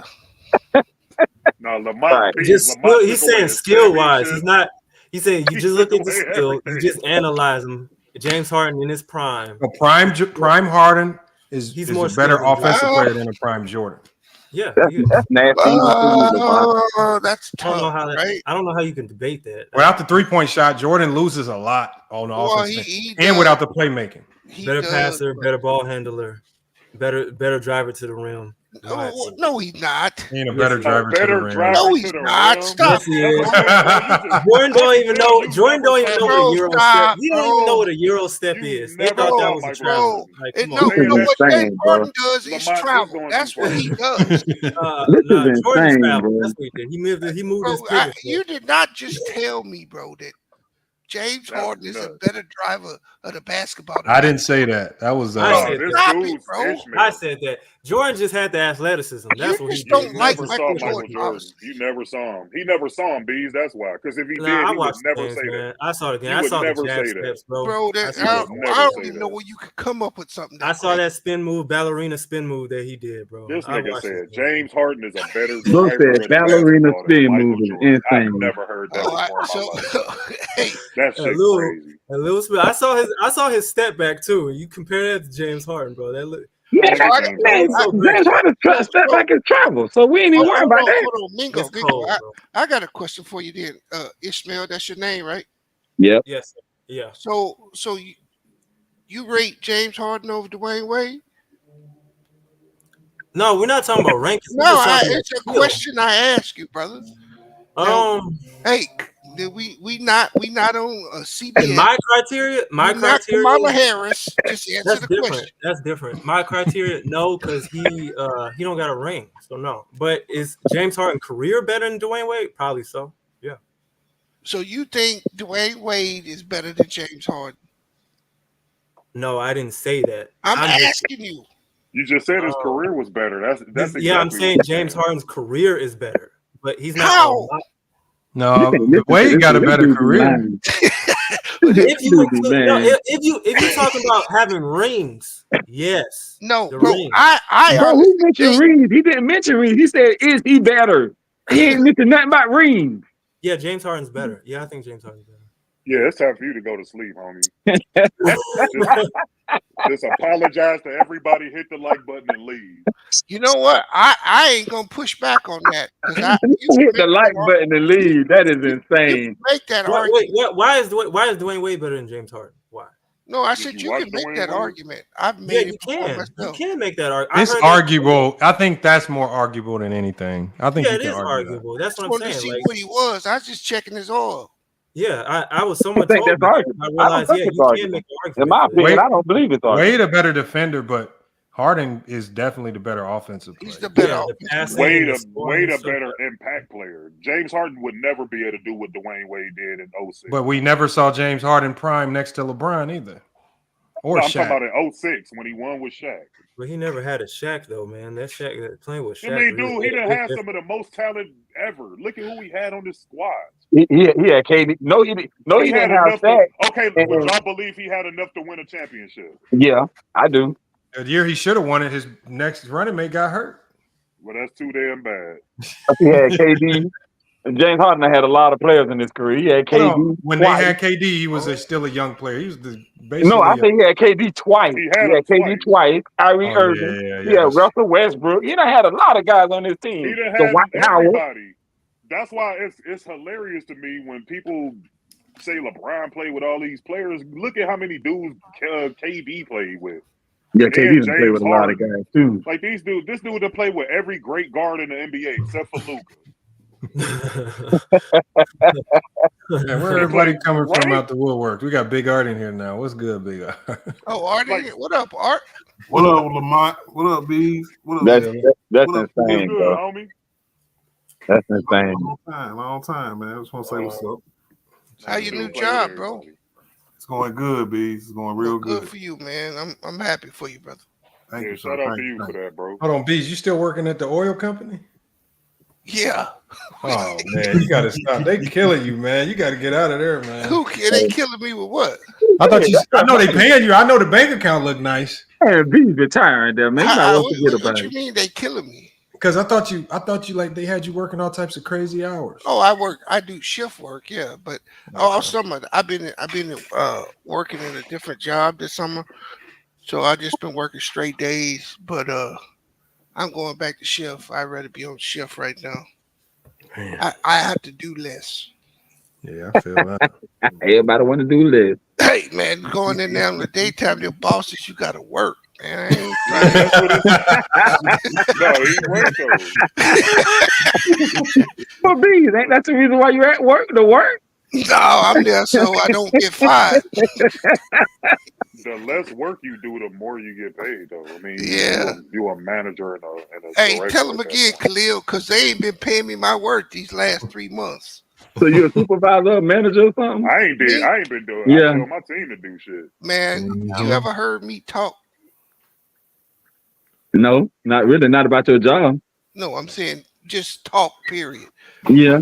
I talk the way I talk on here. I talk that way in real life. You think somebody gonna make me a manager? Hey, Okay. hey, now, let me see how much y'all know about basketball. Because I'm gonna see if y'all can put y'all minds together to help me out, right? Right. So Saturday, I got a rematch against the team that beat us by 50 last year. Damn. What the hell was y'all doing? Y'all got y'all ass smoked. We was nice. We was 30-5. We was nice, but they definitely beat the life out of us. So what's the strategy, man? You got beat by 50. Whatever y'all did to get beat by 50, don't do that. So my first question about would be, what did they exploit? This is what they did. Okay. So every coach that I spoke to last year said they're gonna press you. And so I'm thinking, all right, we done seen presses before. This ain't nothing. But they did something weird in they press that felt like they had 8 players on the floor. And so I'd never seen this type of press. It was a 2-2-1 press, but the one in the back was their point guard, and he face guarded my point guard the whole time. Wherever my point guard went, he just face guarded him. So you have 4 guys pressing. It was the weirdest press I've ever seen. We was down by 30 at half. I think we might have been down by more than that at half. So you don't have a second competent ball handler. No, all my guys is good ball handlers. It was just that obviously they outclassed us with talent because, they had a guy that also transferred out to North Carolina. They had another guy that went to Northern Arizona. I mean, they had talent. They starting lineup was 6'7" and up, except they point guard. And so they outclassed us just with sheer talent alone. He always gets good players. It was just that press because they stopped pressing us in the second half. Oh, I got it. I know what you need to do. What's that? Don't schedule that team. Hey, Lamont, have you been practicing breaking the press? Oh, no. So last year I just had like one little simple press break because I've never like when you know how they say coaches need to get their players to run through a brick wall. Yeah. I don't know what this dude be giving his players, bro. It felt like they was all on methamphetamines or something. Like they get paid or something? Bro, they were flying, man. And I'm talking about they did not let up off the gas at all, man. So I'm like, dang. But this year, no, we've been working on ever since the first day of practice. We didn't started putting in. I think we got like 6 different press breakers versus zone presses. I think we ready for the press. But he read up with even more talent than he had last year. I was gonna ask that. Is it the same player? You don't have no ball handlers? You ain't got no ball handlers? I got all elite ball handlers. All his players is ball handlers. The problem is against the press, you can't dribble. Nope. Ain't no dribbling versus no press. Nah, let me take a crack at it. Who you got, man? I know. I can show you film of the team. I mean, when they play other like super high level teams, they look kind of human. But they good. I mean, they was good last year. I think they finished 9th in the country at the D2 level. I know, Big Art. I know guys. Let me take a crack at it real quick, fellas. Go ahead, Big Art. Hold on, let me show you the score last year. It's a few different ways you can break a press. You can match them 2-2-1 with your 2 best ball handlers and your best inbounder. Is your best inbounder your big? No. So the way I've been working the press now, the majority of our press breaks, I got my point guard on the inbound, and I got my taller players on the wings because we're looking to get the ball advanced. At least we want to get a quick advance up the sideline, and then from the sideline, a quick pass back to the middle to our point guard where we can center the ball because we got to get it out them hot zones. So we got side, middle, back. We always got side, middle, back. We're not trying to throw it back. We're trying to get the ball to the side, get the ball to the middle, and just center the ball as quickly as possible. But I mean, it's just a different beast when you're in the moment going up against them. When does the press start? During inbound or once you inbound it? They press start before you inbound. They got somebody on ball. I think it's me thinking back on it now. I think it's a 1-3-1 press.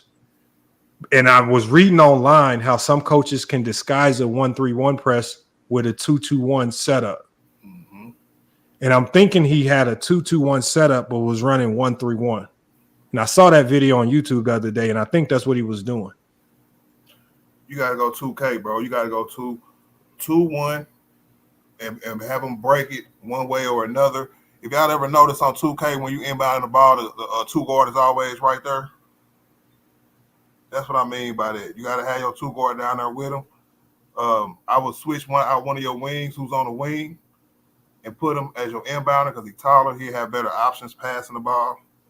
That is true. I thought about that too. I tried that last year. This shit didn't work. That's why y'all got beat by 50. Yeah, Lamont, show some footage of this other team.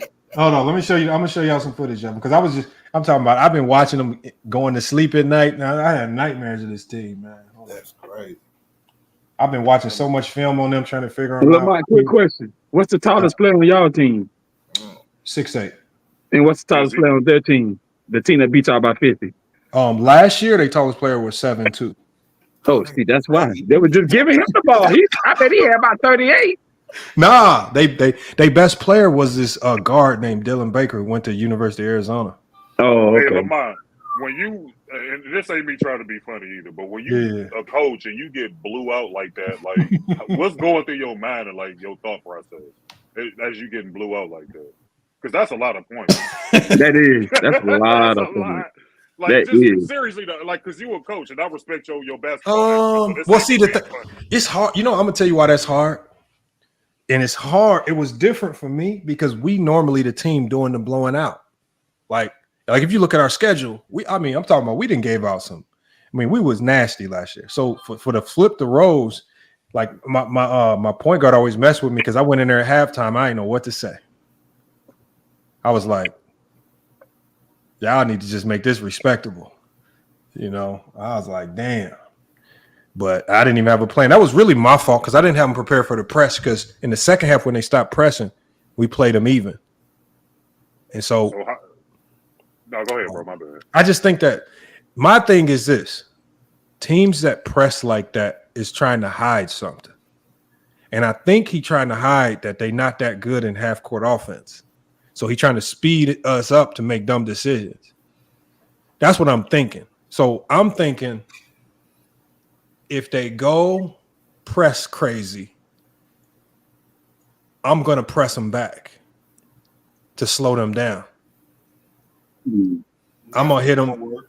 I'm thinking I'm going to go, and I'm going to work on with my players tomorrow. I'm going to go 1-3-1 full court press, but we going to fake trap. We not really going to trap, but we going to fake trap to protect the sidelines because they like to play at a frenetic pace because they led D2 basketball in scoring last year at 104 points per game. So their goal is to score quick. They like 7 seconds or less. They play super fast. So ain't that playing into their hands, though? But if I go 1-3-1 full court, right, I'm not trying to trap. I'm just trying to fake the trap to stop them trying to advancing the ball to the sideline so quick. I just want them to slow down and play half court. I trust my defense in the half court. But when they get to flying up and down the court with all them D1 athletes, that's when the game get crazy. So you say y'all, when do y'all play them again, bro? Saturday. So if y'all lose again by, let's say 48, how do you address your team in that event? No, I don't know. I don't think I have a feeling because of our preparation, it's not going to be like last year. I'm thinking of ways to win the game. I'm not thinking of ways to survive. I think we can win the game if I do this right. That's what I. Did all their players come back from last year? No, they got a completely new team. Other than their point guard, which their point guard is nasty. This little point guard, I just the fastest white dude I've ever seen in my life. How tall is your fastest defender?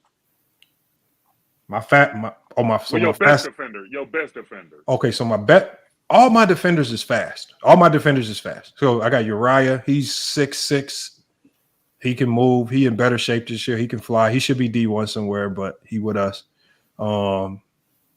I got a new guy named Kent. For his size, he really fast. Our point guard is lightning quick. I don't know, man. I have a feeling if we do this right, we can win. Y'all better have stamina. You better be putting them dudes on a treadmill and all that because you're gonna need some stamina to beat this team. If you're trying to apply that defensive strategy, they're gonna have to be in good shape, bro, to sustain that for an entire game. But I think the 1-3-1, it would have when we're faking it, it's not going to exert a lot of energy because they're not trapping and flying all over the place. What the main thing is so when I say 1-3-1, you think of an extended 1-3-1. You got point guard, obviously on ball. You got three guys. I'm gonna instead of keeping them in front of the half court line, I'm gonna back them up beyond the half court line. And the main thing is protecting the advanced passes up the sideline. Like I'm gonna show you this video. I want y'all to watch them play. The number one thing they do is they swing the ball up the baseline fast as hell and try to score. I need to stop them advanced passes. If I can stop them from advancing the ball and playing fast, then they ain't got shit in the half court for us. Let me share my screen real quick.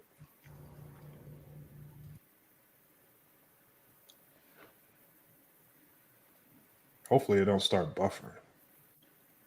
How long ago y'all played them? So y'all playing them this Saturday here coming up. You said y'all played them last week.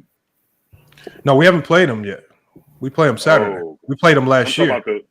Okay, got you. It's the dark blue team. You see how quick they got the ball up, but they turned it over that time. It's the dark blue team.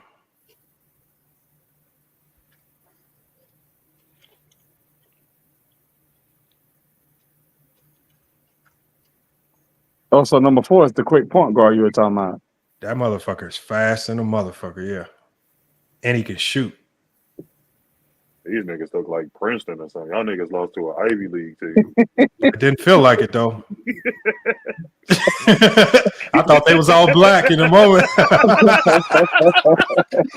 I didn't look and check this out, Cliff. I was watching it yesterday, and I'm thinking to myself, they got that many white dudes. Hey, I'm glad y'all caught the reference because I wasn't gonna say it. Because in the moment, I was like, I ain't recognize that, man. It didn't feel like that, man.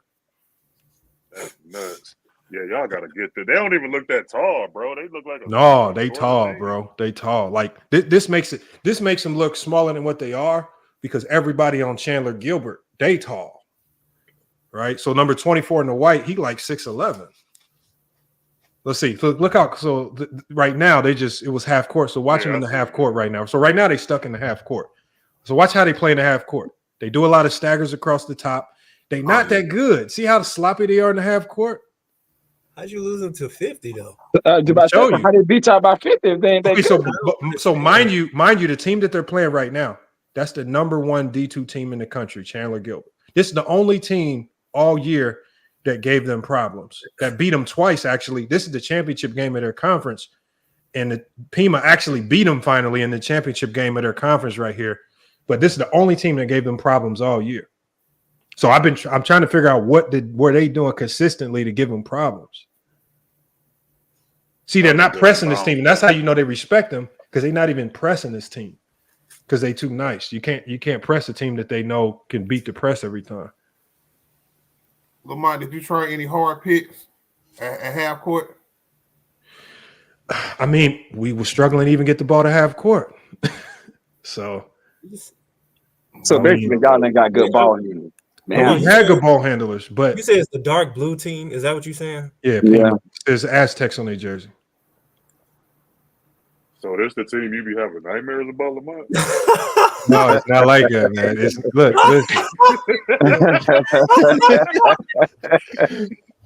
Ignore the race, man. Ignore the race, man. That's supposed to be helping me come up with a solution, man. They got a bunch of white dudes in this dream. Hey, look at number 4, bro. I told you it didn't feel like it. I promise you it didn't feel like it, man. Oh, bro, boy, right here is nice too. The black dude with the ball right there. He nice. Nah, he was another guy we couldn't do nothing with. Fade me, bro. I go out there and get faded too. They look like they might be more physical. They are physical as hell. They are physical. I give them that much. This team, right? They patient too. Look at this team with the white. They patient with the ball. Like they're not rushing. They're not allowing the team to rush. Yeah. They just waiting on the shots to come and then they take them. That was an off shot, but he was still wide open. Your team just got to calm down, bro. They can't panic. That's what probably, I'm thinking. That's one of the biggest things. Yep. When you get beat by 50, you panic. Yep, you're right. I'm giving the other team too many possessions somehow. Because that's not even natural to score that. I mean, they didn't really. I don't know. We cut into it. I don't think we lost by 50 because we cut into the lead in the second half. I think we might have lost by like 25 or something. That's still bad, but we were down a lot. I don't really have no solutions for you losing by 50. Yeah, I mean, did they score every possession? No, they did. A lot. 50 points is a lot. Sound like your team low key gave up though. Like, what was the final score? They didn't go. What was the final? The final score really. I think the final score was like 110 to like 80 or something. It was 80 something like that. Like we didn't let like when we played them early in the season, they was averaging 154 points per game. So for us holding them to 110, that was. Their coach came to us after the game, was like, yeah, y'all was y'all best competition yet. And I'm like, damn, y'all just beat the life out of us. What are you talking about? This dude said in the chat, that's just bad coaching. Hey, no, hold on. But look, I tell my players, I said, we lost. I said, that was on me. I said, we ain't losing again like that. I said, I'm going to make sure we're ready. Because I didn't have them ready for that press. That was me. Because outside of the press, we played them even. So that's how I know it was on me. I just didn't have them ready. I didn't look at enough film or none of that. I didn't take that press seriously. That's what I was just about to ask you if you looked at it on film. See, that's the thing. It's hard for me to find games where they running that press. I keep finding games where they're playing good teams like this and they don't press the good teams like this. To me, it's Like not. Look at it's Joe. not that- Look at it's Joe not- sorry tape there. we didn't know. We was playing at their place. We didn't have game film. Oh, you don't got the tape. No, I won't have the tape. If I had the tape, I'll be watching it. I promise you I would. To me, it's not that they white. It's just that they don't look like they just. Bro, think No, I about was it. just Hold on. talking. I was just talking shit, bro. Everybody that you see on this court except number 4 went to a high major D1 basketball program this year. You could have fooled me with that. So what? Number 4 is a walk on. No, number 4 is just short. I mean, it's just hard for him to get recorded because he's small. Mm. He 22 is too. And 22 went to Arkansas. It could have fooled me Because he a sniper. He a sniper. 21 went to the NAU. 10 went to North Carolina. I mean, they had D1. I mean, that's why I say I stopped. I'm from Indiana. I stopped judging white boys in Indiana. You mess around with the wrong group of white boys, you getting blown out. You from Ohio too. You know, you run into the wrong group of white boys. Too, Lamont. It's like that here too. The white boys will light your ass up. It won't even look like they won't even look like. I tell people, if you in the gym at like LA Fitness and like 5 white dudes all walking together, I said they all know how to play with each other. I said you better get on top of your shit immediately. They're gonna shoot you out the gym. That's insane to the word. But they just play fundamental basketball, and now in this court, this group of white players coming up, they have way more athleticism. Like these dudes, like Cooper Flag and all these white boys, like they can jump. Hey, come on, you can't be saying that word. You gave Mingo Diddy flashes. Wait, what happened? Whoa. Damn. Hold on. I'm trying to catch them when they speed up their tempo. Because they down right now, but they actually take the lead, or they take the lead for a little bit. And they They win or lose the game. They're losing right now. It's 22-16. Their name is win or lose this game. They won this game. They won it on the last 2 possessions. So they got pretty much some of the same players from No, last year? the only player they got it back is that white dude and some of their bench players. All right, fellas, I was just stopping by, man. Y'all have a good night. All right, B. Number 4 be pulling that guy. No, number 4 is nice. I ain't gonna lie, he nice. You said this is like one of the top D2 teams in the nation? So Pima, the blue team, they were number 14 in the nation, and Chandler Gilbert in the white, they were number 1 in the nation at the D2 level. So they basically, you just got to have your team space them out and put them on individual islands and be patient, of course, and then move the ball around. Like y'all can get quality looks all y'all want. They defense ain't all that. I don't think so either. Like they gonna be there, but like you know what I mean? You can we can contain this. Like this half court right here. We can contain that. Like they're not doing anything special in the half court that we can't stop. That pass right there, we be all over that. Like you're not ever getting that through to us a multiple times. It's just when they that press when they sped us up, man, and got all those turnovers.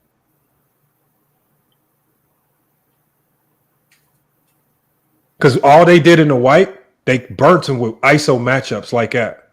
They cooked them. That's how they stayed in this game. That's how they beat them twice earlier in the year. They just cooked them on the ISOs. Mm-hmm. Yeah, because they was putting them on islands, bro. I mean, that's all you got to do with them.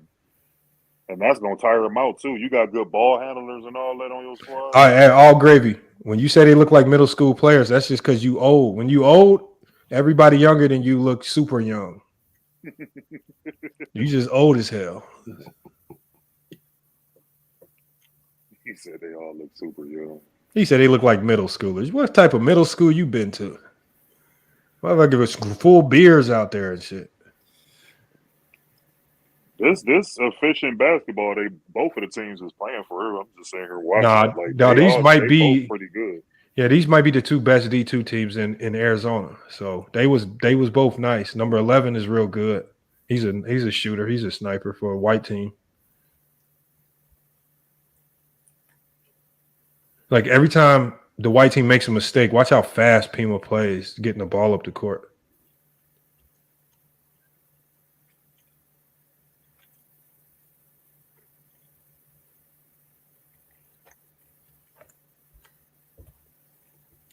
It's a good defensive series for the team and blew the Pima team. Yeah, they're defending now. They're defending well. But see, that at this stage, that was elite defense. at this stage, you got to understand that they've played each other 2 times already. So the familiarity, they're super familiar with each other right now. Yeah, that was a really good defensive set for them. Their whole team played rock solid defense there. So, I mean, I don't know, Lamont, because you said this a whole new squad that y'all dealing with. So, if it ain't no real footage on them, I mean, you can't really. Oh, and that's what they do a lot too, right there. That's what I'm gonna practice on that tomorrow with my players. They love to throw it over to the post. Like teams that front the post, you gotta have that backside help there because they gonna throw it over every time. Mm-hmm. And I think they got us like that when we played them a few times.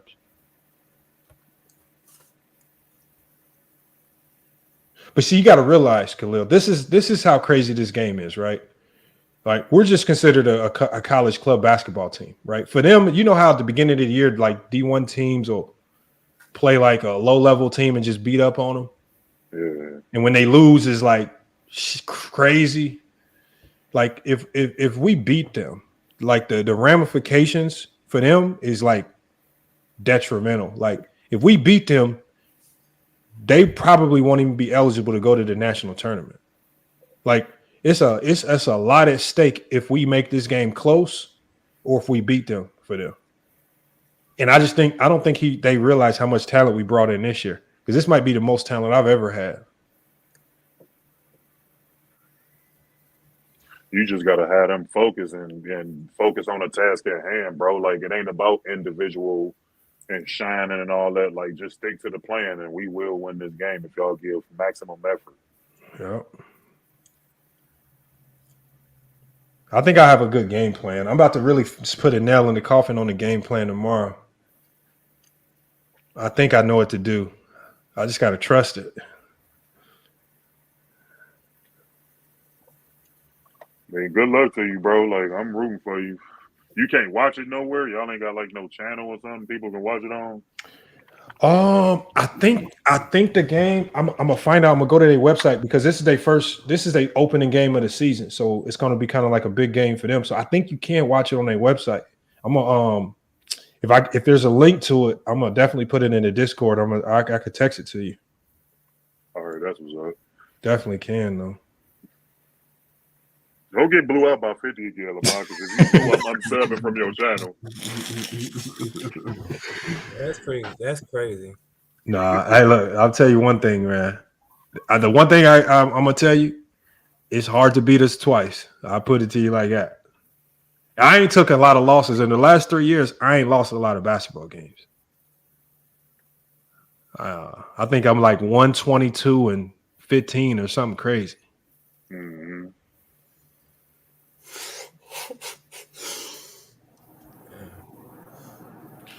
I don't know, man. I heard you say the other day on your other stream, you think this is going to be one of the funnest seasons, NBA seasons. Yeah, I think this NBA season is about to be crazy. I just think it's so much talent spread around. Like these teams, like every team, like has like a lot of more teams now got like a duo or a trio of guys that can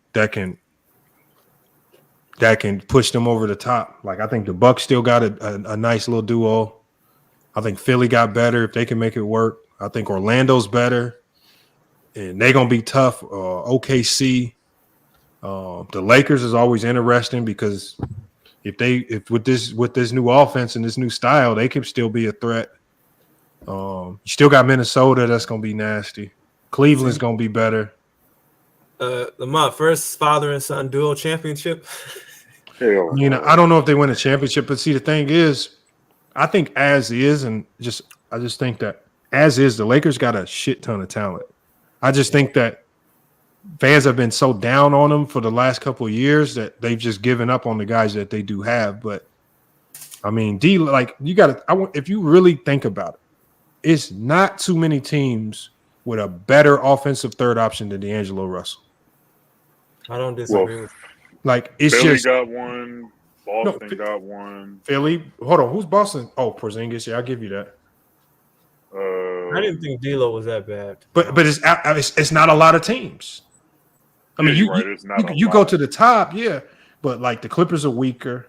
I mean, OKC after their top two guys, I don't think they have anybody better than D'Lo, offensively at least. The Knicks. I don't think the Knicks. I don't even think the Knicks' third guy is better offensively than D'Lo. Really? Who you think? Who is it? Mikal Bridges? Yeah, He's not better. He's not. He's Obi or what's his face? I don't think OG or Mikal is a better OG offensive. I think they're better defensively, but I don't think they're better offensive players than D'Lo. Just as a player, as a player, yeah. I mean, like I say, it just depends on what you value. Because there was a point in time when the Lakers had a whole bunch of defensive guys that couldn't shoot, and them guys was killing them just as much as D'Lo is without his defense. Because they had all these defensive guys. I think it was like the year when they lost to the Suns. They had all this defense, but none of them could score. So now they got guys that can score, but they struggle to defense. So it's just a different struggle. I think they'll be a better team this year. Well, I just think LeBron is just going to be re-energized because he's going to look a lot different because he's playing in front of Bronny. Well, I think, and he came well, from the since summer. Bronny's strong suit is, what would be Bronny's strong suit? Defense? Yeah. I kind of think his offense is one of his strong suits. His identity, as I should say. His identity in the NBA as a rookie playing alongside an all-time great player. His dad. It's supposed to be what would be his identity? Yeah. I don't think he's ever going to be 3-and-D because I don't think he's ever going to be a great three-point shooter. So next, is he a better shooter than LeBron was when he came in? Nope. Probably. He's definitely a better shooter coming in. So you don't think he would get better through time shooting a three, given that this league is predicated off threes? No, he can get better. It's just small guards, man. Just consistency. I mean, even Trae Young is starting to struggle with efficiency from the three-point line because he's small guard. I agree. I mean, the Lakers Anthony Davis is he's the best player on the team to me now. I mean, I agree. So, and last year he had an amazing season. A lot of people don't talk about that. He had one of his best seasons, if not, especially with the Lakers since 2020. Like defensively, he just about as good as anybody is in the NBA. I think he probably was the best defensive player last year. That was nice right there. He just threw him a lob. The best two-way player in the league. I think he's the best defensive player outside of Wemby. I thought last year he was the best defensive player last year. But Wemby about to start eating those up. I think Anthony Davis should at least have 2 Defensive Player of the Year awards. I thought he should have won last year, and I definitely thought he should have won in 2020. He says Bronny standing in the corner every game. I don't know. I think this new offense with JJ Redick, I think he's going to have these guys. I think he's going to maximize. I think he's going to get Bron off the ball and put the ball in D'Lo hands more. How you like his 9-man rotation? I like it because it's just going to get LeBron more built-in rest if you stick to it. If you stick to it, LeBron should naturally be playing 28 to 32 minutes a game if you stick to it. That's ideal for the Lakers. They just keep making it hard because guys get injured, and then they perform so poorly that LeBron have to go out there and stretch himself thin and play 39 minutes just to stay in the game or win it. So Vandy got to get healthy. Rui got to step the fuck up, man. Rui can be he could be a dog but the thing is, I think the coach has to take the handcuffs off of him and say, look, you need to play like you a 2 or 3 option, man. Stop all this catch and shoot stuff, man. But what does that look like, though? We've seen Rui try to put the ball on the court, man. I ain't gonna say he was Taurean Prince, but he was almost like Taurean Prince. More reps doing it so he get confidence because he got the skill, and you got to give him the spacing. You got to run sets for him that put him in places on the court that's favorable to his skill set. I think you got to start utilizing these players. You got to start maximizing them. What's up with Van, though? Is he still injured? Oh, no. That man they said that he may not start the season off in the beginning because of his injuries. Lakers might get rid of him. Yeah, you have to at this point. He's just too injured. I I mean, I agree. I thought the Lakers did a good job as far as keeping the team together. Like, I mean, you played last year, you got beat in the first round again, but at the end of the day, like, they really couldn't do a whole lot. So they stood pat basically. I think that Dog Connect kid is decent. I think. Oh, I forgot about him.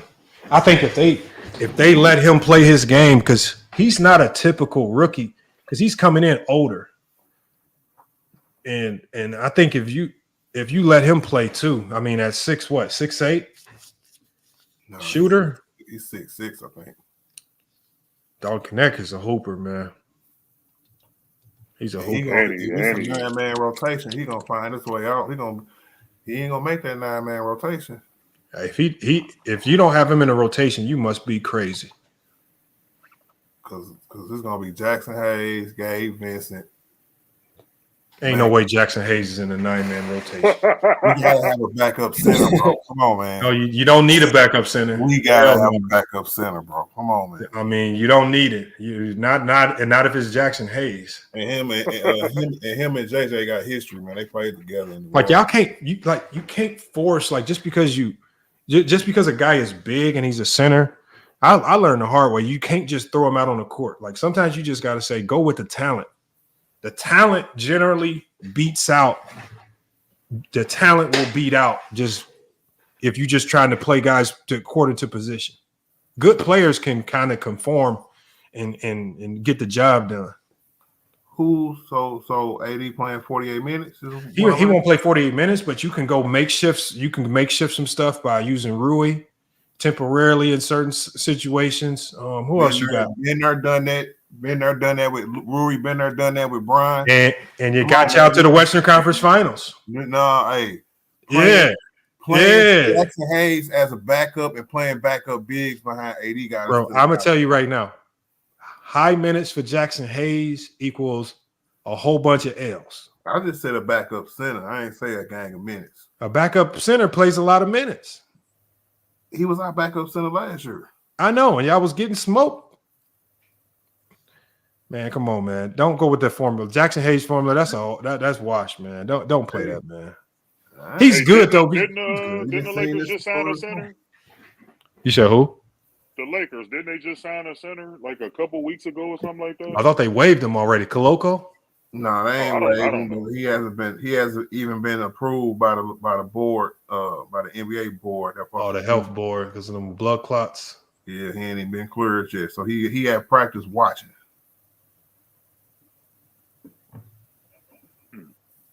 So yeah, we gonna see Jackson Hayes, bro. Nah, I don't know. I think y'all see something in Jackson Hayes that ain't there, man. Now they might. No, man, because all the Laker channels I go to, they all talking about, and I think sometimes y'all like seeing the guys that don't play as much play more because that's just a different option.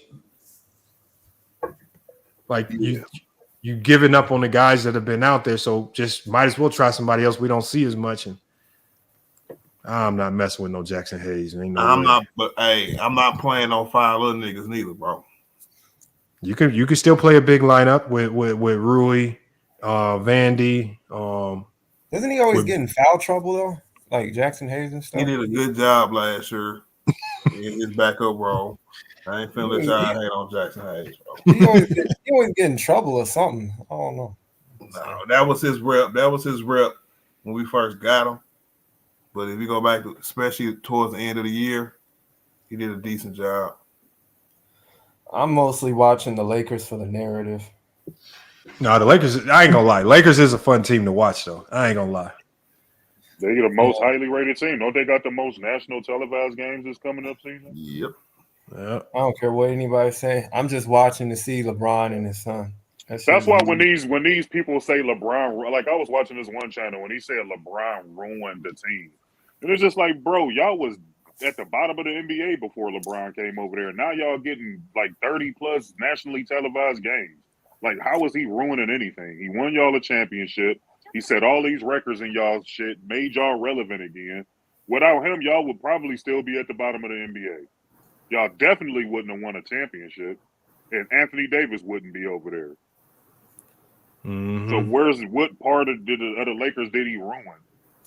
Like, y'all That's was just at the bottom. LeBron haters saying that. That's just it. Or Mama Nights, Kobe fans. He had a group full of people in there regurgitating the nonsense. Like, I don't get that. And then you get people that say this. I'd be happy when he not on the Lakers because I ain't rooting for him because he over there. Yeah. See, you're going to be down there with us at the Portland Trailblazers. We're going to be laughing. I'm going to laugh at you. So, be a laughing stock. I don't get it. I do not get it, man. I mean, I hope they do well. I mean, shit, if they run into Denver again, that's a buzz off of them. But I don't think so. I don't think Denver's nearly as good. I don't know. So Joker a one-hit wonder. He ain't gonna never win again. No, Joker's gonna get him another one. He'll get him another one. Nope, he just like Giannis, one and done. I don't know. They got too much in front of them. For me to say they're not gonna get another one, they got too much career in front of them. They both under 20, ain't they? It's too much in front of them. Yeah, they both under 20. They gonna get one for sure. With free agency and stuff moving around, I don't think Jokic staying in Denver. Yeah, they're gonna get one. It's too easy to move around and get to a competitor. Giannis maybe, but Joker ain't going nowhere. What about Luka? Think he gonna win? He do got a relationship with Luka though. I'll take that back. Yeah, I think Luka gets one too. I mean, it's just that's out. We got a lot of talent in this league, man. That shit's crazy. One and done. But no, it's just hard. It's just hard to go back to back. It is hard. It's just hard, man. It's hard in any era, not just in this one. That's why you don't got too many teams that did it.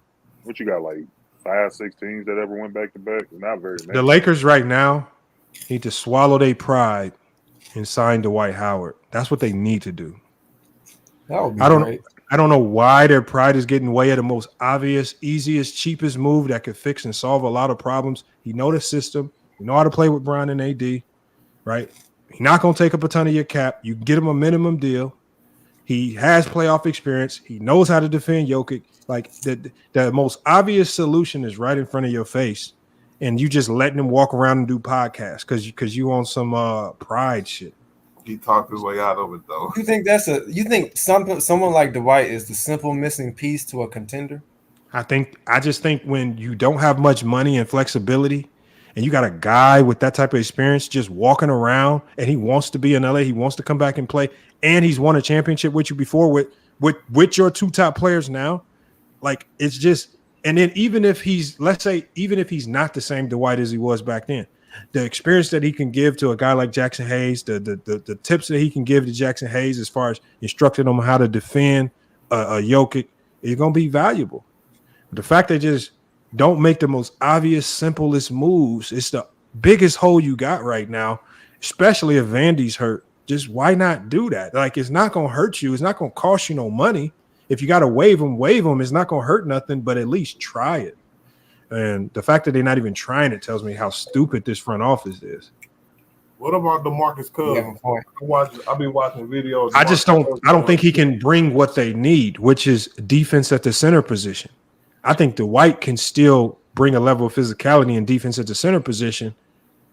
And he's good enough to where, I mean, he still has enough left in the tank where Bron can still facilitate points through him because he's still a lob threat. Yeah. But I don't think DeMarcus is a lob threat. I think he's more of a scorer. He's definitely not a defender. So bringing another scorer just ain't gonna help. I just think they got obvious solutions in their face. They had so many obvious signings and they passed them up, man. Like last year, they could have just signed Kelly Oubre for the minimum. Easy fix for a lot of your problems. But you just let him sit there. Philly gets him for the low. Like Oubre, one of the best guys, just sitting out there. Get him. Like, but they do dumb stuff, man. Like, yeah, we messed up with Valanciunas this offseason too. We could have had Valanciunas. He ended up going to Washington for the same thing we could have signed before. I mean, they do. I mean, I don't know. I don't get that front office, man. I don't get it.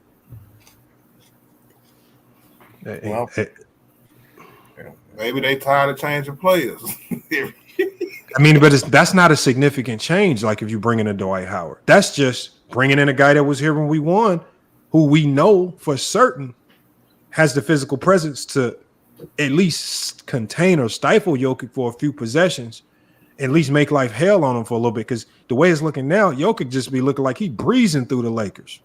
Mm-hmm. I'm talking about it ain't no resistance. Only time it looked like he struggled a little bit was when they put LeBron on him. And Brown is too old to be sitting down there fighting Jokic for possessions in the fourth quarter, man. Hell no. No, man. This pass, I know it was a gentleman's sweep, but AD was giving that nigga the business, bro. No, but then they stopped in the fourth quarter going through AD. They would stop giving him the ball.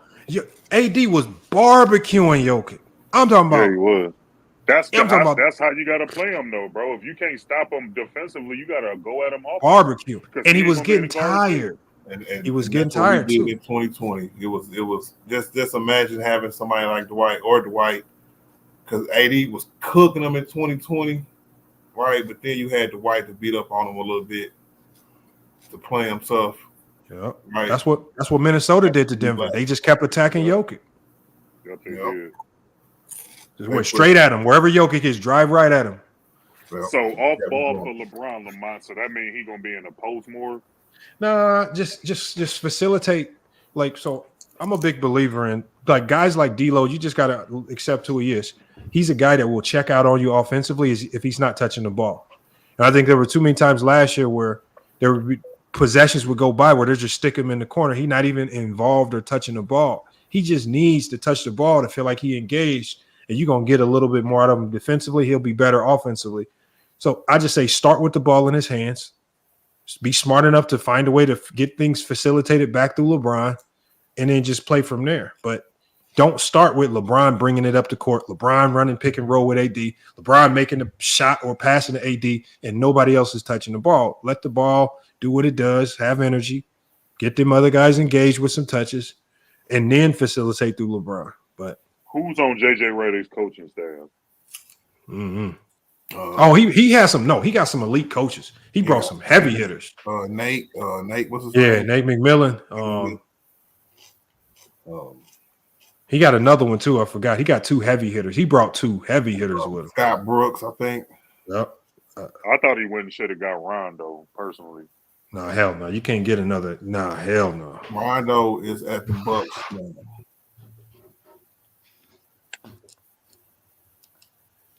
I wonder where did Phil Handy Scotty go? Brooks. No. So he got Nate McMillan, Scotty Brooks, Bob Byer, Greg Lindsey St. John, Harden. Lindsey Harden, And he only signed Lindsey Harding to mask all the Duke's allegation stuff. So he went and signed a Duke player, a black woman player from Duke. Oh, that's a female? Yeah, Lindsey Harding played at Duke and she black. So I think he to put to cancel out all that stuff they were saying about him, he just said, "Let me go get a black woman from Duke." That's wild. She was a hooper when she played, but coaching, I don't know if she qualified as a Laker coach. That's wild right there. So that'd be what, the second team in the league with a female outside of the Spurs with Becky Hammond? Yeah. Hey, but yeah, I'm about to go ahead and shut this one down, man. I've been live. I got practice tomorrow. I'm gonna go. I got one more day to figure this thing out. Make sure we don't get ran through again. That's crazy. So, we gonna have. I'm gonna come back with a win. Why? I don't know how, but I'm gonna come back with a win. Watch. Good luck, brother. Well, if you said this stifled their ability to get to the attorney or something. And look on the screen. Y'all see on the screen? Look, you can't see it very well. See this little dude right here by the scoreboard? Look, this little dude right here. Mm-hmm. That's the dude that scouted us out early, man, and they was able to pick us apart, man. So what he did, this is how sneaky he was. He coaches another team, right? A prep school, and he brought his team down to GCU and played us like 3 times. And I was like, why you keep bringing this trash team down here to play us? We barbecued the shit out of them 3 times. That man came back. Next thing I know, I turn around, he on the whole assistant coaching staff of this school. I said, oh, yeah, you done came back and gave them all the secrets. He like that Connor Stallion Mom, dude. I'm from sorry, Michigan. but man, 50 points, and you don't need no secrets for that. I'm sorry. It just Hey man, I sometimes you gotta shake their hand. That was on me. I tell all my players that. I said that loss was on me. I said we ain't losing again because of me. That's like I told him when we lost that first national championship. I said that was on me. We ain't losing again because of me. Ain't no way in hell. All right, man. What would happen if you lose by like 10 or 15? Y'all I guess feel I better. mean, one, at the end of the day, this game for us is just a non-conference game. I think this game last year when they beat us, it helped us out because it just woke them up and they just knew, all right, we ain't as good as we think we are, even though we had a good record.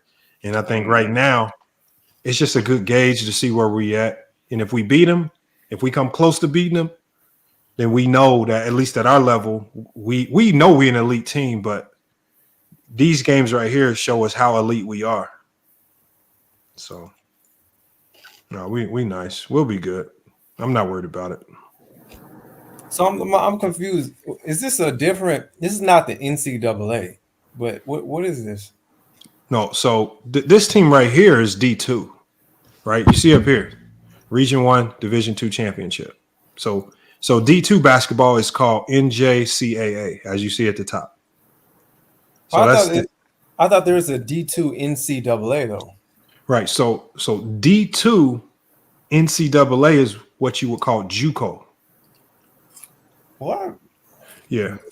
It gets real confusing, man. So you got D3, you got D2, you got NCAA D2, and then you got NAIA. Yeah. So you got a lot of levels to it. So they all progress in levels. So you have NJCAA D2. That's the closest to D1. Then you have NCAA D2.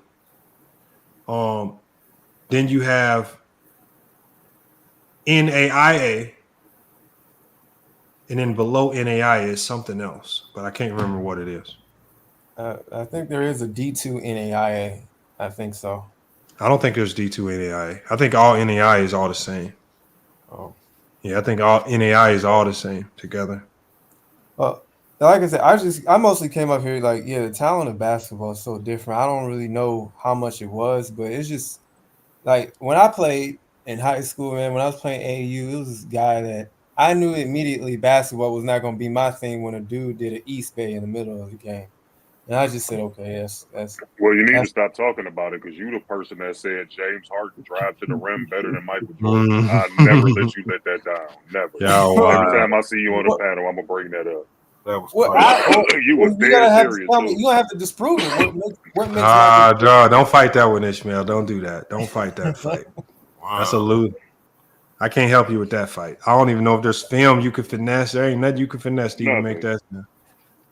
Not a jump shot or something like that, maybe, but going to the basket, it's over with. That's Jordan. It's over with. Because Jordan literally up there with like the likes of LeBron attacking the basket. Well, he's a better finisher around the rim. Who? Jordan. Better than who? James Harden. No, Jordan's better at driving to the basket. Anything that requires driving to the basketball with the basketball, Jordan's better. Well, I mean, we talking about skills, or we just talking about because of his talent, like his athletic? Just driving to the basket. I don't care. We talking about dipping your shoulder, bro. Just you talking about attacking the rim. Yeah, but I don't care how you get to the basket. Jordan's better at getting to the basket and scoring than James Harden. I don't care how you get there. MJ used to dunk on centers all the time. Yeah, I'm saying. I don't know if they was bona fide centers, man. Yeah, I'm saying. He was hey, rest in peace to Mutombo. He dunked on Mutombo and did his own figure wag in his face. Yeah, he did. Everybody got dunked on by Jordan. Like, I mean, if you want to down that James Harden hill, feel free, bro. You ain't gonna go to sleep at night though. But that's another indicator that Jordan didn't play defense like that. Because if you play defense like that, you're gonna get dunked on at least once. And I ain't never seen Jordan getting dunked on. That's another indicator, man. He ain't really defending like that. That's fair. That's actually fair, Lamont. That I never thought of it in that way, but that's fair. He never got dunked on. I mean, you got to think about it. AD, Rudy. I mean, all of them. I mean, all the best defenders. Pat Beverly then got caught. If when you really defending, you're gonna get caught. Jordan ain't never got caught. Kobe didn't either. I mean, John Starks on the little slide. I was so going to say. I'm so thinking. But that was more so on Horace Grant. Jordan came from the side late. Both them niggas jumped. If he jumped, he get it, bro. That poster looked crazy because John Starks looked higher than a motherfucker in the air. That poster looked crazy. So yeah, It's John Starks got him. nobody, dude. It's another nobody. I cannot think of his name. I'm gonna Google it after the stream. So.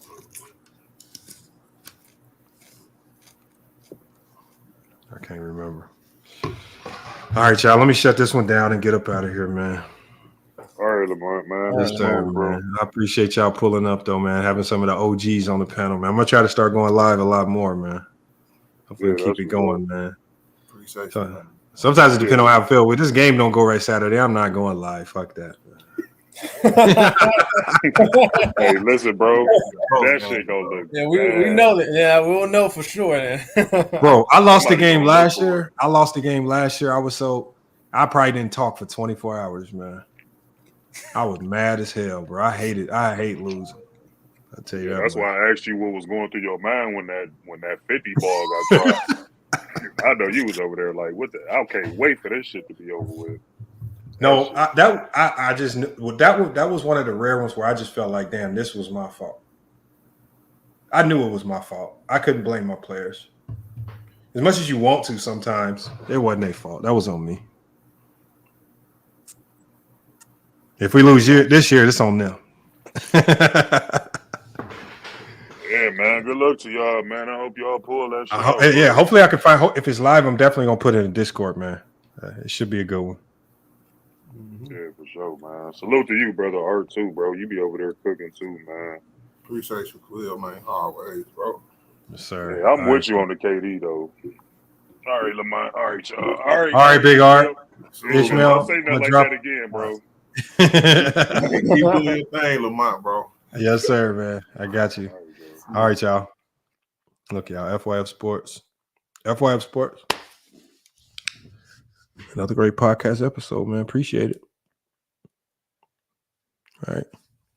Appreciate y'all pulling up, man. Another great show. Probably went a little longer than I wanted it to, but at least we was able to cook on a couple of different things, man. That's the main thing right there, man.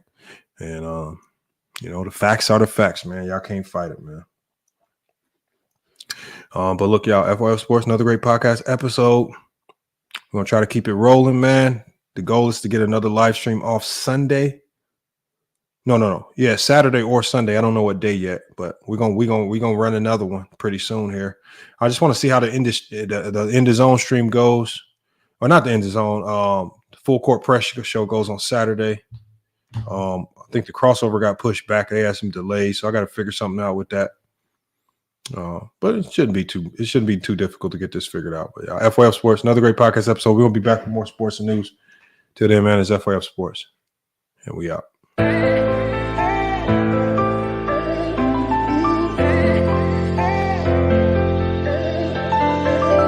Yeah, we done came from the bottom, mad that we up, but I don't hear him talking. Started with knowledge inside of my noggin. We took a dream and then we started vlogging. Put my city on the map now. I'ma say how it is and I don't back down. On the road to 100K, we finna act out. We gon' show them that we not just in the background. We the main event, we the main show. We the one that people always gonna pay for. FYF, we the best, no debate though. Number one sports channel, every angle. I'ma show them all how we ride. Best sports talk show, we not like them guys. We playing it safe while they feather the lines. We pushing the narrative all of the time. Like who to go in the game is not MJ. Kobe Bryant top 10, not what we say. I keep Elijah one is very overrated. Keep it real if it ain't fact, we don't say it. Now it's stable, we won't be ignored. We number one, especially when coming to sports. FYF ringing the heat here, of course. When everything backed up with actual source.